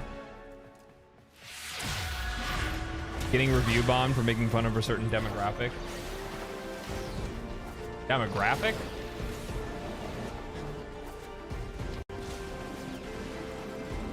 Still got the good old violence and gore that we come to love. I think that's really what people mostly like.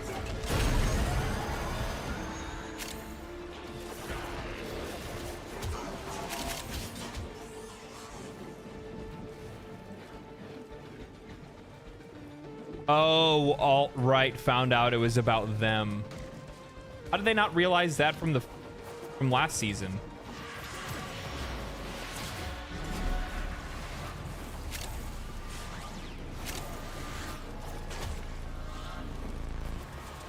Wait, are you trying to tell me that these folks just now figured out that fucking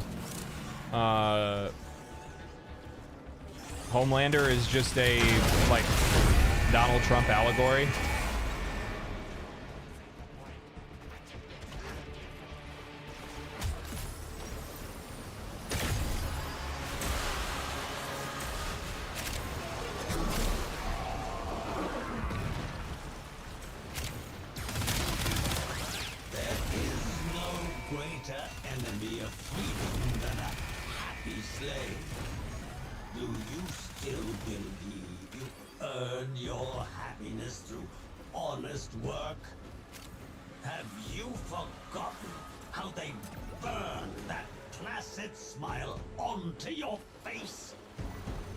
That's funny.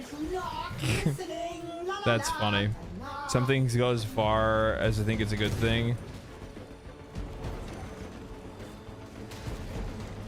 Like from the show universe itself. So my only worry is that anytime shows try to do that, you know, whether that's poking fun at a group or whatever it is it like, it kind of depends on like if it's actually well done or if it's not. Because like it's very easy. It's very easy to make fun of extremists, right? It's very easy to make fun of them because they're dumb. They're fucking stupid.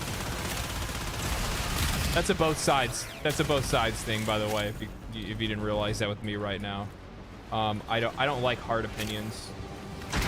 Not unless it's certain things. So certain things are based in truth and fact, right? So it's like you can't argue those kind of things.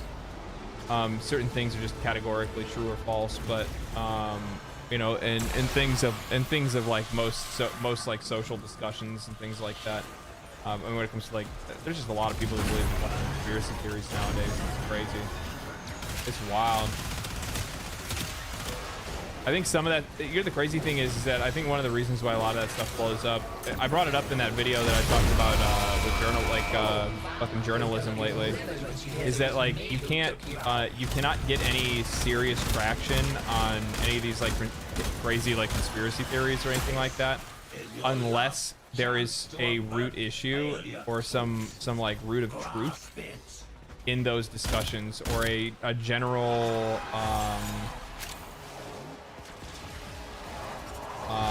unless there's issues that are pushing people to one side over the other.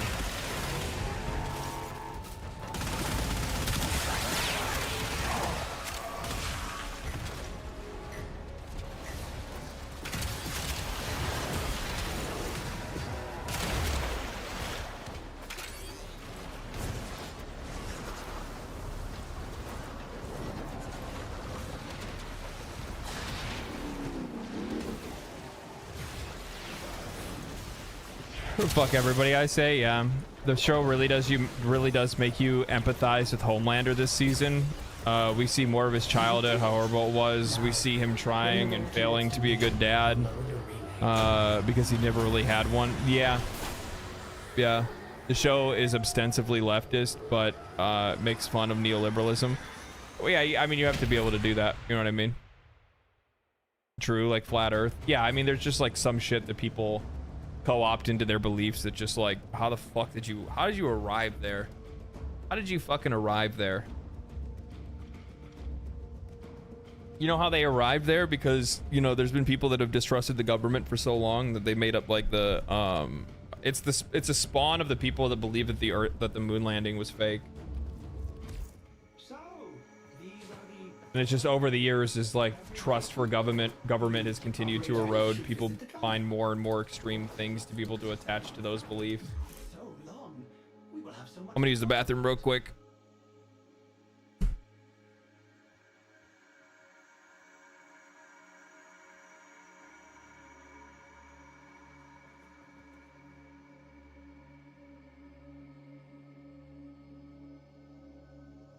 For so long it has just been Ordis and the operator together on the orbiter. Now there are many, many other people.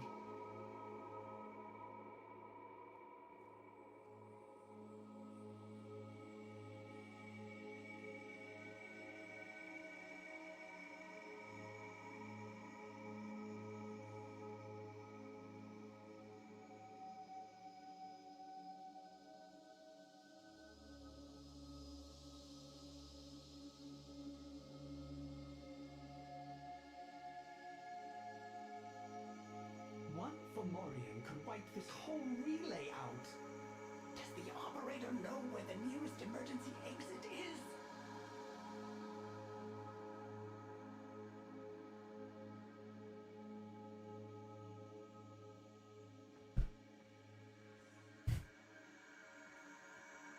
I think conspiracy theorists are ridiculous because there's enough real shit to call out governments on. Fucking based. True. Operator, did you know Cephalon Cerberus is here? Ordis was so... No, I have not seen that isekai yet. I don't know how good it is or how bad it is. I've never been somebody that's really interested in DC, to be honest with you. What did I like when I was growing up? I didn't really like click. I didn't click with comics that much. I was drawn in by Toonami. That's what really hooked me. Toonami, Dragon Ball, Dragon Ball Z, Big O, Trigun. What else is playing? Inuyasha and These are worthy foes. Underestimate there's them another at one your peril. that I really hooked into. Stay focused. There's a heavy unit approaching. Oh, Outlaw Star. Gundam Seed. G Gundam.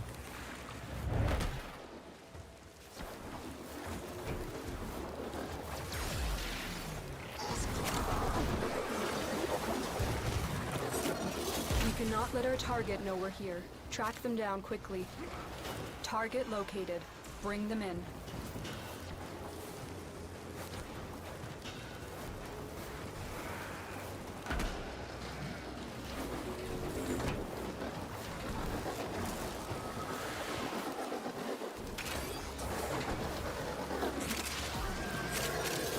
Mission complete. The captive has been escorted to the extraction point. Well done. Watch yourself. Grenier are on the way.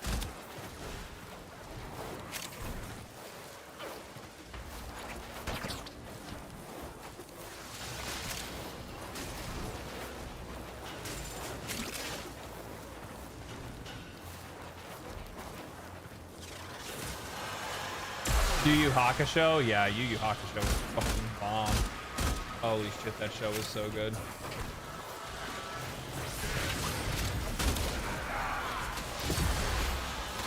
It's kind of wild how like very simple power systems, like a show like Inuyasha, like grew to be what it is. Like you'd immediately like look at an anime like that and be like, oh, like okay, he can shoot a spirit gun from his finger. And it's just like, really can't see that going anywhere. You know what I mean? And then the next thing you know, you are proven wrong. You are proven very, very wrong.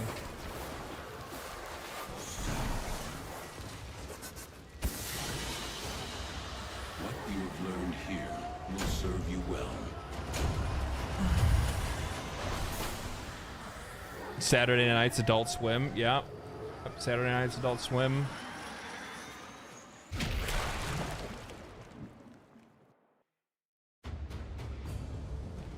Old Robot Chicken and Old Robot Chicken and Aqua Teen Hunger Force. Though most of the time I was staying up so that I could watch Aeon Flux and Ghost in the Shell.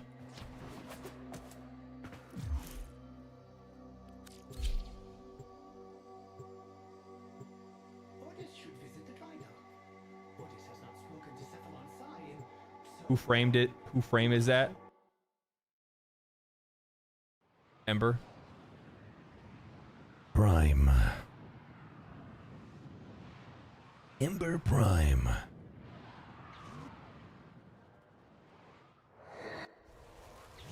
These are worthy foes. Underestimate them at your peril.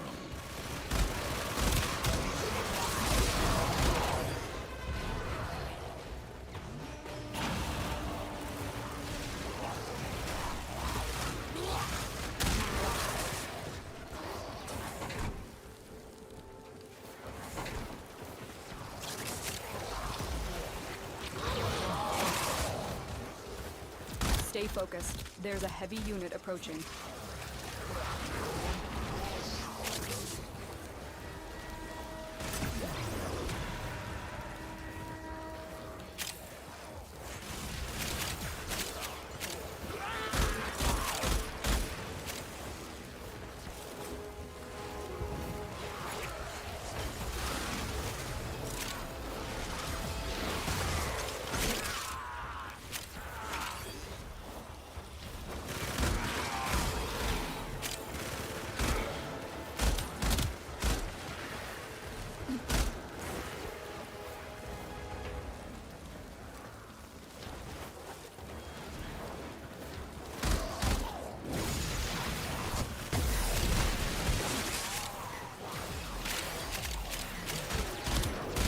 Caution. I am picking up traces of prosecutor shield auras in your vicinity.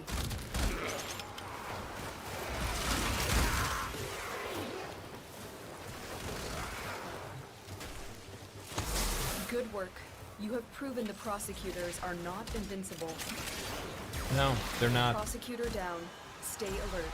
There could be more ahead.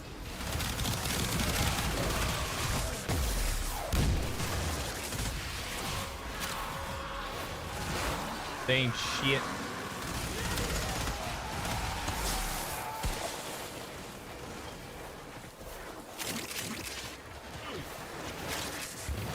You have broken their ranks and they are on the run. Another successful mission. Find extraction. Oracle cells. Well, I don't mind if I do. Don't mind if I do. Aqua Teen Hunger Force, I've died so many times laughing at that show. I'm right there with you. I'm right there with you.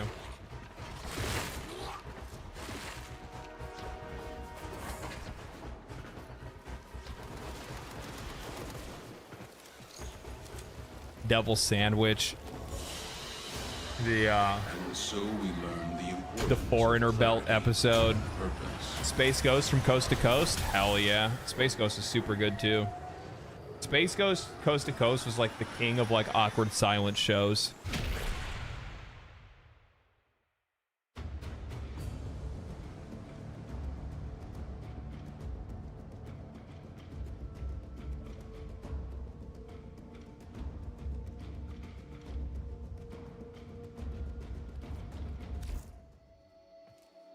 Super good show. Yeah, it was hilarious. I always had a good time watching that. Oh, Harvey Birdman and Turning the Law. Yeah, that was a good one too. Adult Swim was popping off for a long time. They used to have some really good stuff that was on there. Really, really good stuff. I don't think I'll ever forget.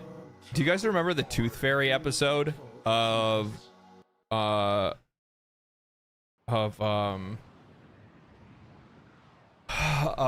Robot Chicken? My God. You must provide cover for a lone Tenno operative. Set off the alarms and keep the infested busy. My God. A steady stream of toxic spores is being released into the area. Hold on. Emergency life support is inbound.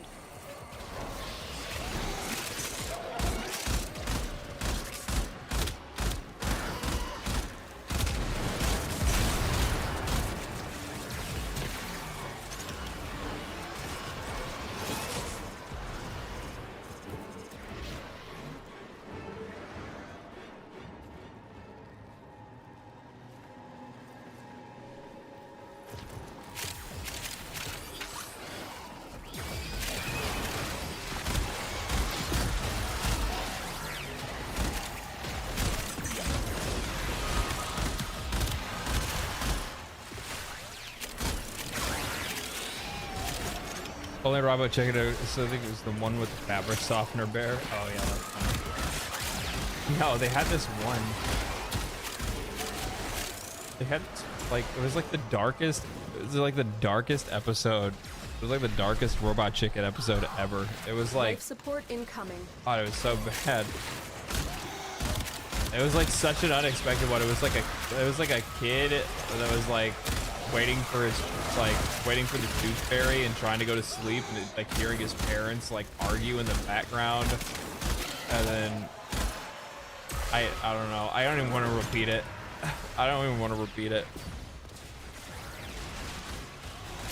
But the Tooth Fairy shows up finally. I've delivered a life support capsule to the area. Activating it will buy you more time.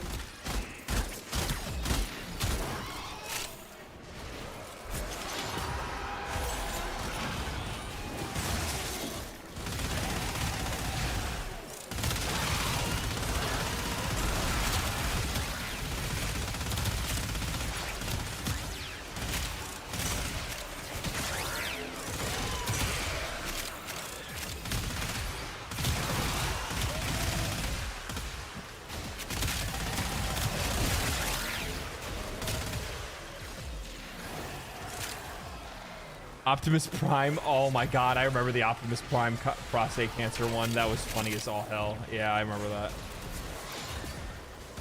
It's funny if you talk about like a Robot Chicken episode without any context and like just say like what happened in one of them, and people will be like, what the fuck? Like that description in itself is like, what? Life support on the way. It turned into a PSA about going to the doctor. Yeah.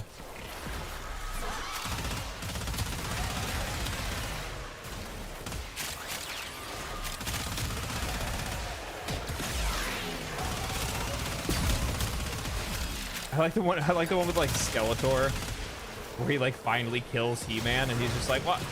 I didn't want you to die." Like he was like unexpected, like it was like an unexpected actually kill them, and was like, what am I supposed to do now?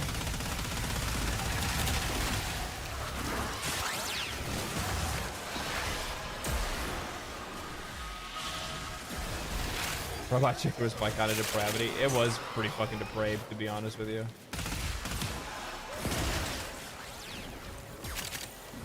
There's a lot of stuff that I don't even think that show would even get away with nowadays.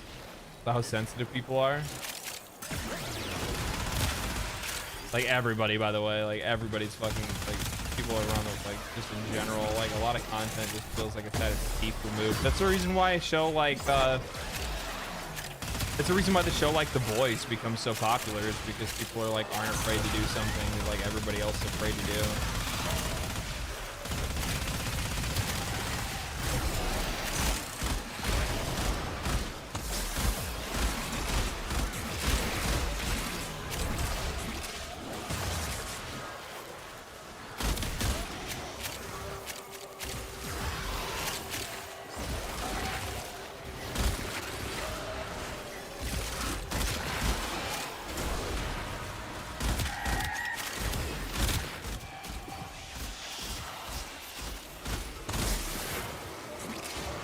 are men.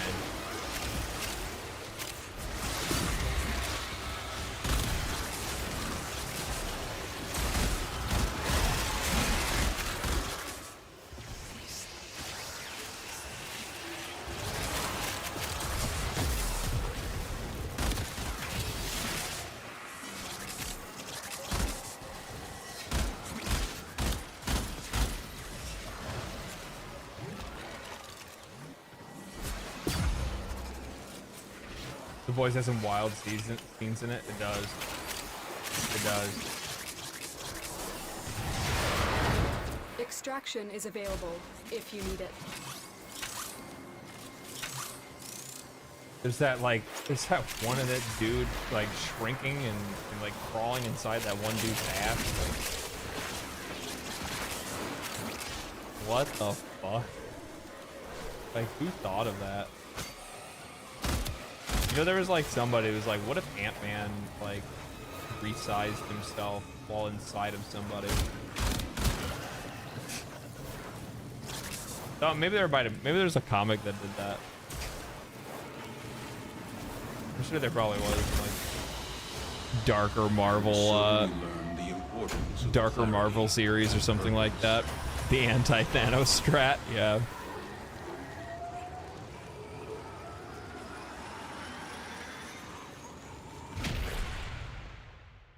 The boys show is actually super tame. Well, it always is gonna be more tame than a comic series, right?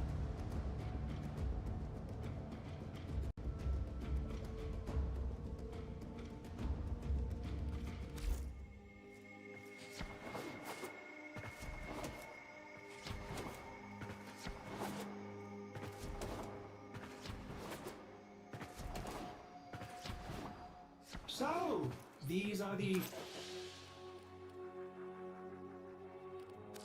volatile modes are in limited supply.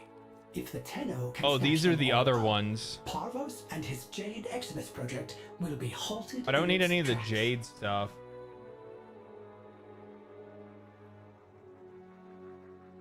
What one of these ones do I want for these arcanes?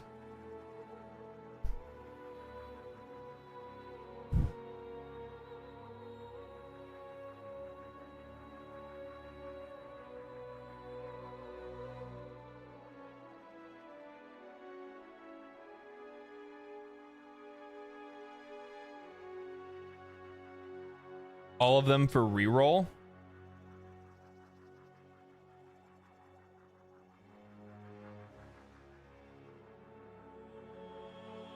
I can reroll arcanes?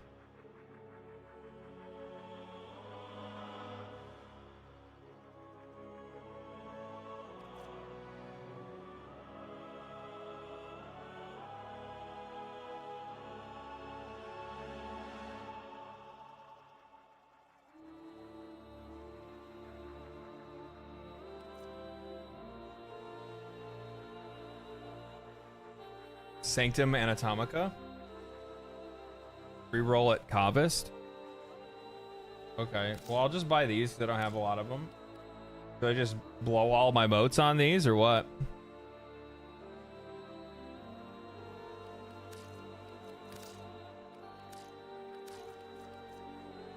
Get 21 of them and call it good.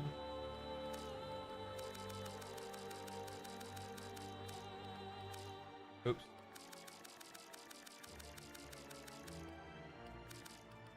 Jade's light will be returned to the life-giving fire of our sun. And then I guess I'll probably just throw the rest on Arcane Battery. Are you going to use that? If I need to reroll, I can, or whatever. But I mean, like, obviously you're gonna get, like, it's gonna be a crapshoot whether or not you get what you're looking for. But if he gets I'm gonna buy, needs to take another trip to the depths of Uranus. Could Ordis have saved Jade? Ordis has rerun a simulation of the event 600,004,043 times, and Ordis has still not found a satisfactory course of action. Do these things just happen sometimes? I like this one, so I want that one. Magnificent. Am I gonna be worried about these other ones? I don't really like this one that much. I really don't like this one.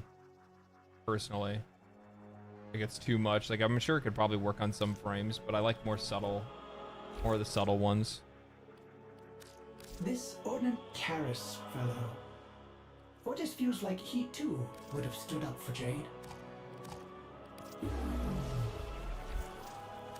Otis will see the operator back on the orbiter. You know anything about Gantz? Yeah, I've watched Gantz. It was an anime, right? What was the one with the? For some odd reason, I don't remember it. I don't remember it though. I don't know why I don't remember it. What was that anime where they go onto a? They send people to a planet, and that planet has like this like alien species of like ant people, but they're like people. I cannot remember the name of it. All I remember is that it was brutal. It was a brutal. Terraformers. That dude, that show was brutal. Interspecies reviewers. What the fuck is wrong with you?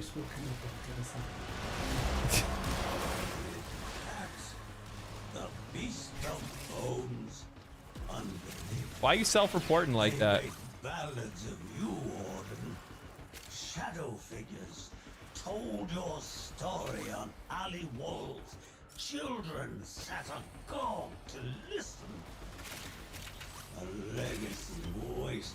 It was roaches. That's what it was. It was roaches. I remember they were insects. I don't remember what they were though. I just remember that show was fucking brutal. It wasn't like, I don't think it was necessarily like really good. I don't remember it being like super good, like story wise, but it was brutal. It had some wild death scenes in that one.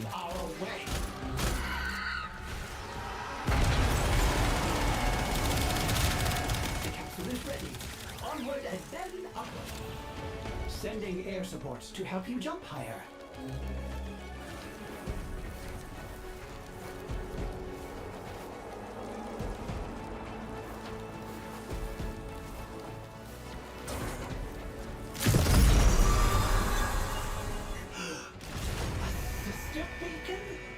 Trigger too many of those, and you will have to fight a sister of Parvo. Wait, legendary? What is interspecies reviewers? You must know something about it. No, I don't know a fucking thing about it. I wouldn't know anything about that. Never seen it. Don't even know what it is. Wouldn't have a clue. Maybe it's some like show about, I don't know, trying to discover alien species on planets, and they're like reviewing planets or something, maybe? I don't know. Probably not even a manga or an anime or anything like that. Probably family oriented more than anything else.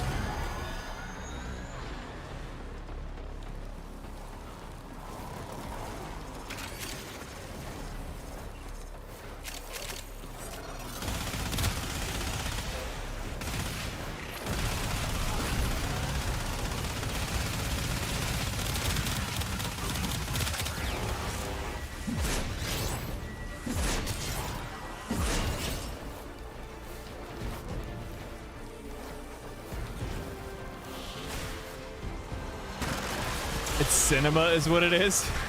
Super wholesome cartoon PBS kids 1990s. Yeah.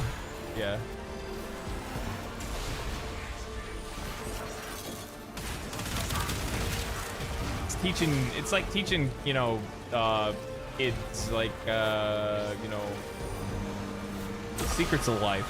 You know what I mean?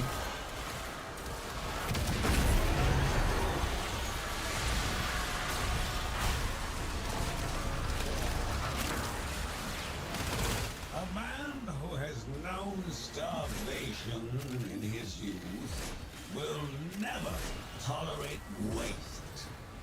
Be warned, I will not let Jade's legacy be squandered, nor that of Orden Karras. Otis fears you are wasting your breath, Mr. Branham. Damn, he really do want Ordis. He really do want him. He's like, you know what? He's like, I looked up to you, Ordis. Gordon Paris. That's friendly. I don't know what I'm doing.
Blood was not stronger than she looks. No shit.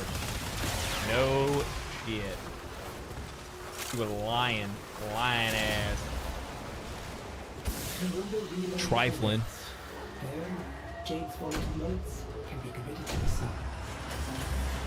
Puncture magnetic works best for this. I think you're using viral heat. Yeah, I probably should have switched out, to be honest with you. Probably should have switched out. For sure.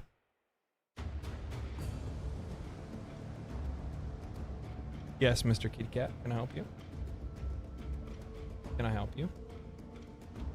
What is it that you want, good sir? Pets? What'd you say? Pets?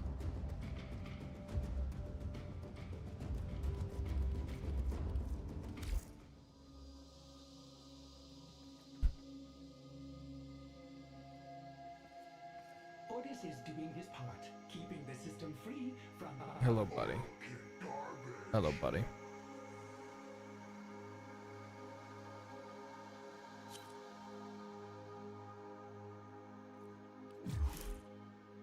Does anybody know which is better? Wisp or Mirage? I think that highly depends on like what you're trying to do. Is it time for face biscuits? I don't know. Is it, buddy? What do you think? So, these are the ordinary...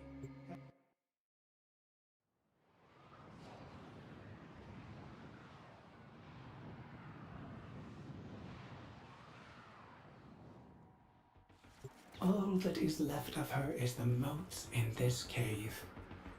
Ordis could have done more. Help Ordis stop Parvus Grammon. That, the beast of bones. Unbelievable.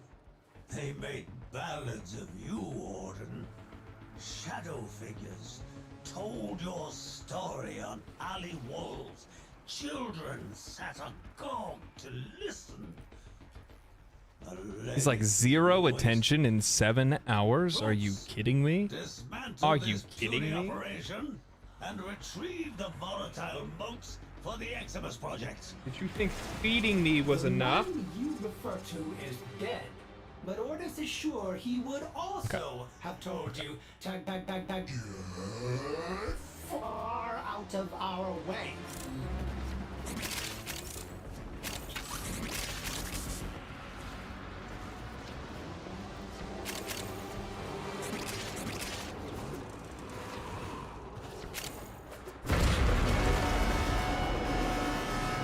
Fantastic! The capsule is full of moats. Now we can escort it up the elevator. Sending air support to help you jump higher.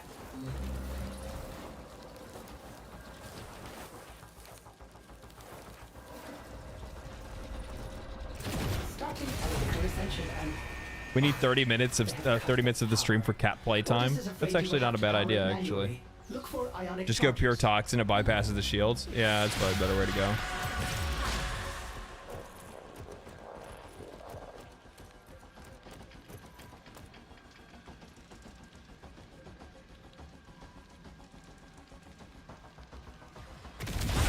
Cat, he likes to rub himself on the microphone a little bit too much. Those sister beacons are meant for the Corpus troops to call in backup. Backup fire.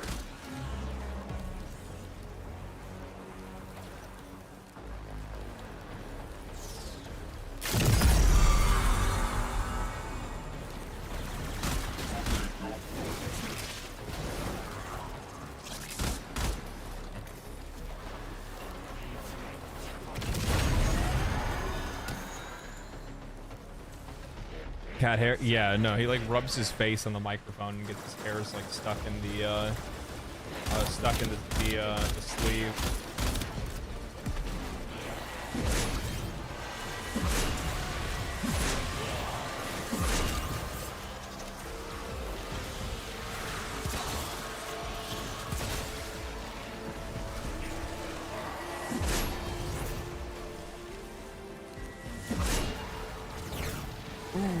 Jackpot.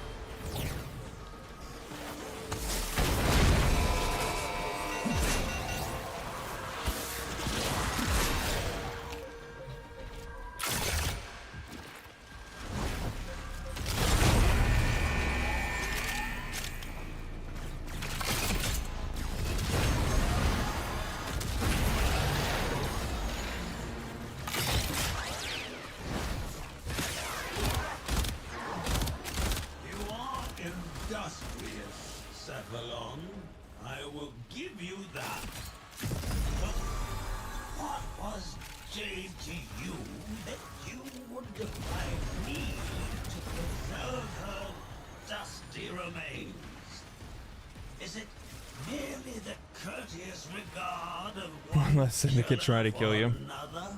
I have 3 cats. Everything has cat hair. Dear gods, it's shedding season.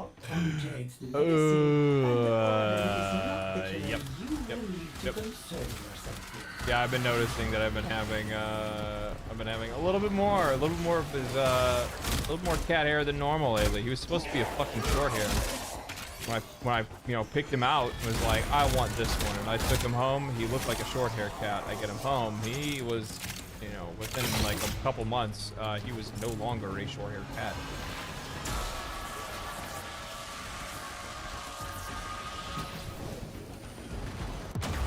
But yeah, it's hard to tell when they're a kitten sometimes. Yeah. But he was so damn cute.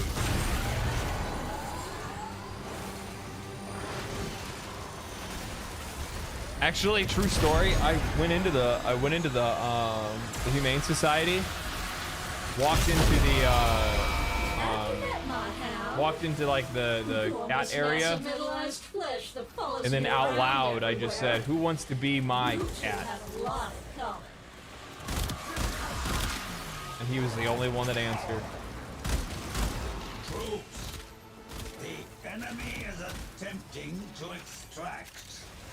Failure to stop them will incur. He looked up at me and he said, "Meow," and he meowed again, and he meowed again. What I didn't realize is that was actually a sign of things to come. I didn't realize that what I actually did was pick up a very talkative cat. I was just looking for one that would pay attention to me.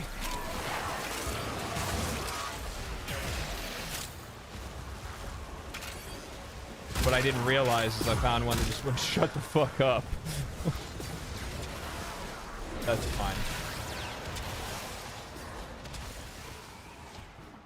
I didn't realize he had an attention problem.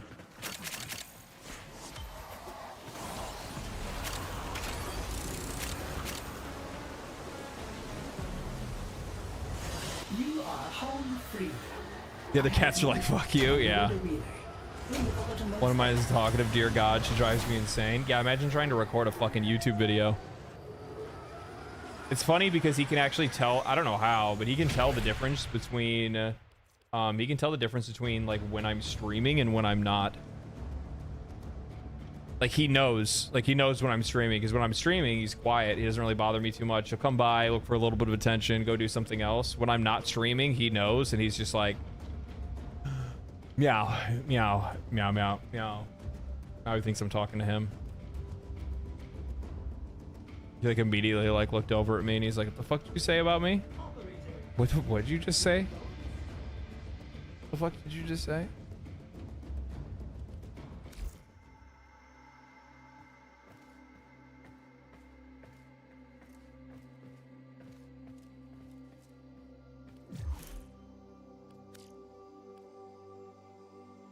Keep those motes coming, operator.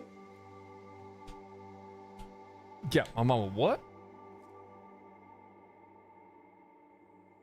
Hold them in videos, you'll get more views. That's actually a really good point. I've seen multiple comments in the past when he's like popped up in a video while I've been recording. And he's popped up and people have been like subbed for cat. Subbed for cat. I recently took him to the vet for his like yearly checkup, and the doctor said, "Man," he's like, I wish every checkup was this easy." He's like, "You got a healthy damn cat here," and I'm like, "Hell yeah." All that is left of her. Hell yeah. In this cave. Others could have should have done more. They're pretty easy to manage, man. Stop, Parthos Granum. They're pretty easy to manage. I think one of the things that a lot of people don't do, and it's like the best thing that you can do for cats, is like make sure once a day to make sure that they eat like a half a can of wet food. Because cats are dumb and they don't drink water unless they're dehydrated. So they'll basically go like days without drinking any water until they're like fucking about to die, and then they go and drink a bunch of water. They're pretty stupid. So what you do is you trick them. You give them wet food, which hydrates them, keeps them healthy. Keeps them healthy.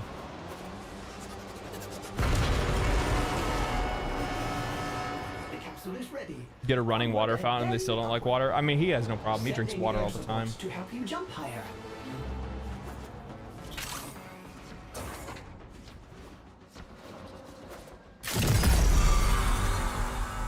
Operator, what have you done? That was a sister beacon. Do that again, and one will join the fight. Otis fears they have cut power to the elevator. Find ionic charges nearby, or else we will be going nowhere.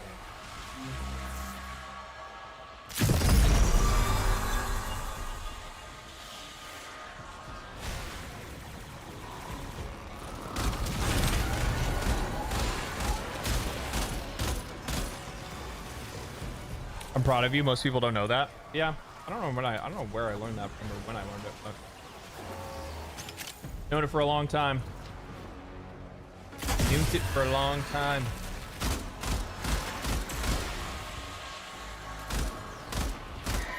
Weirdly enough, they're also better about drinking water if you're making sure to give them wet food too, which I don't really exactly know why that is, but that's the thing.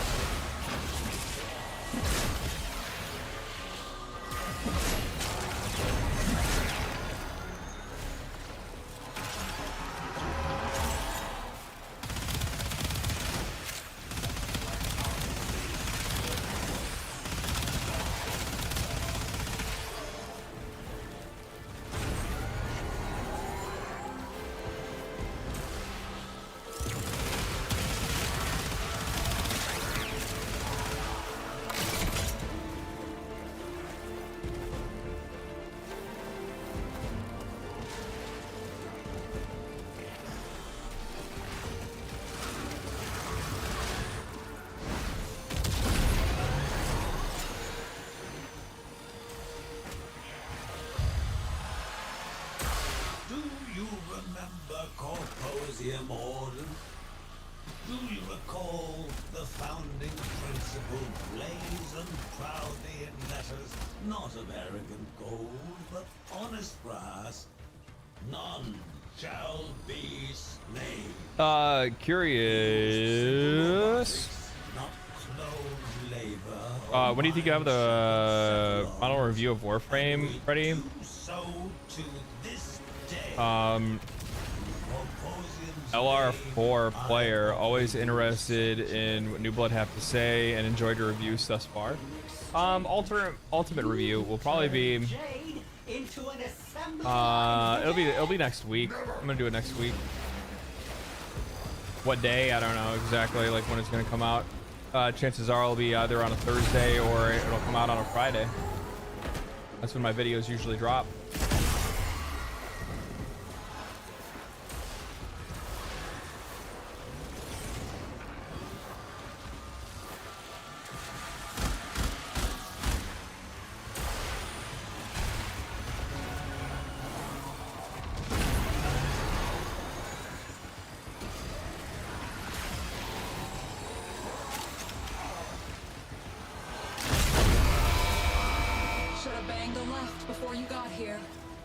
Legendary drop. Sorry, this is off topic, but I was gonna say earlier, Gantz manga is way crazier than the anime. Only manga I put up there with Berserk, really.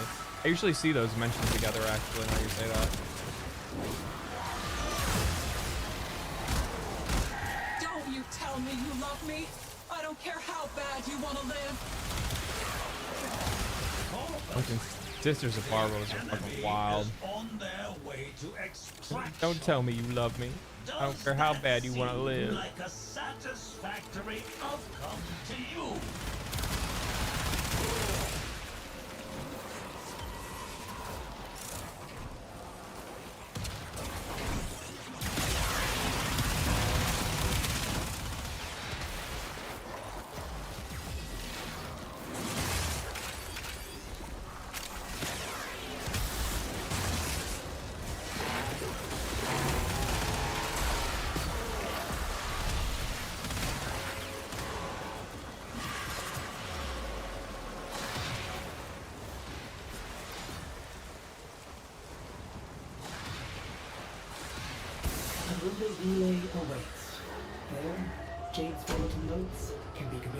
Some Sisters of Barbaros can be exponentially down bad. Yeah, I know.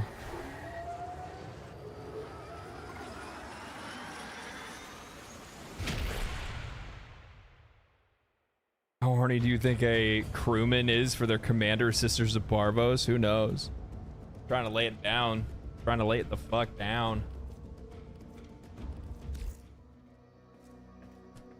Time is it? Perfect. Okay. Ladies and gentlemen, boys and girls, it's time for my dinner. So I'm going to get me some food. I'm going to enjoy the rest of my evening and chill out a little bit. Tomorrow we'll stream. I'll try to be on a little bit earlier tomorrow because I won't be able to stream as long, I don't think. It kind of depends. We'll see what's going on. You know, Saturdays are usually shorter streams, so I got stuff that I do afterwards. So I'm going to have to go out for dinner tomorrow probably. But yeah, good stream. Thank you guys for all hanging out. Thank you guys for all showing up. Hope you guys have a fantastic rest of your weekend, rest of your day, rest of your life, I guess. I don't know until I see you next time, which will be tomorrow. So I hope to see you guys tomorrow. Tomorrow, I don't know. We're probably gonna, I don't know what we're gonna do. I don't know what we're gonna play. I'll probably just throw up a stream and then we'll just kind of go from there. Okay. Thank you guys for hanging out. Thank you guys that brought me along for your farm today. I appreciate that, boys. Thank you for that. Stay cool, stay righteous, stay safe, my friends, and I will see you guys tomorrow.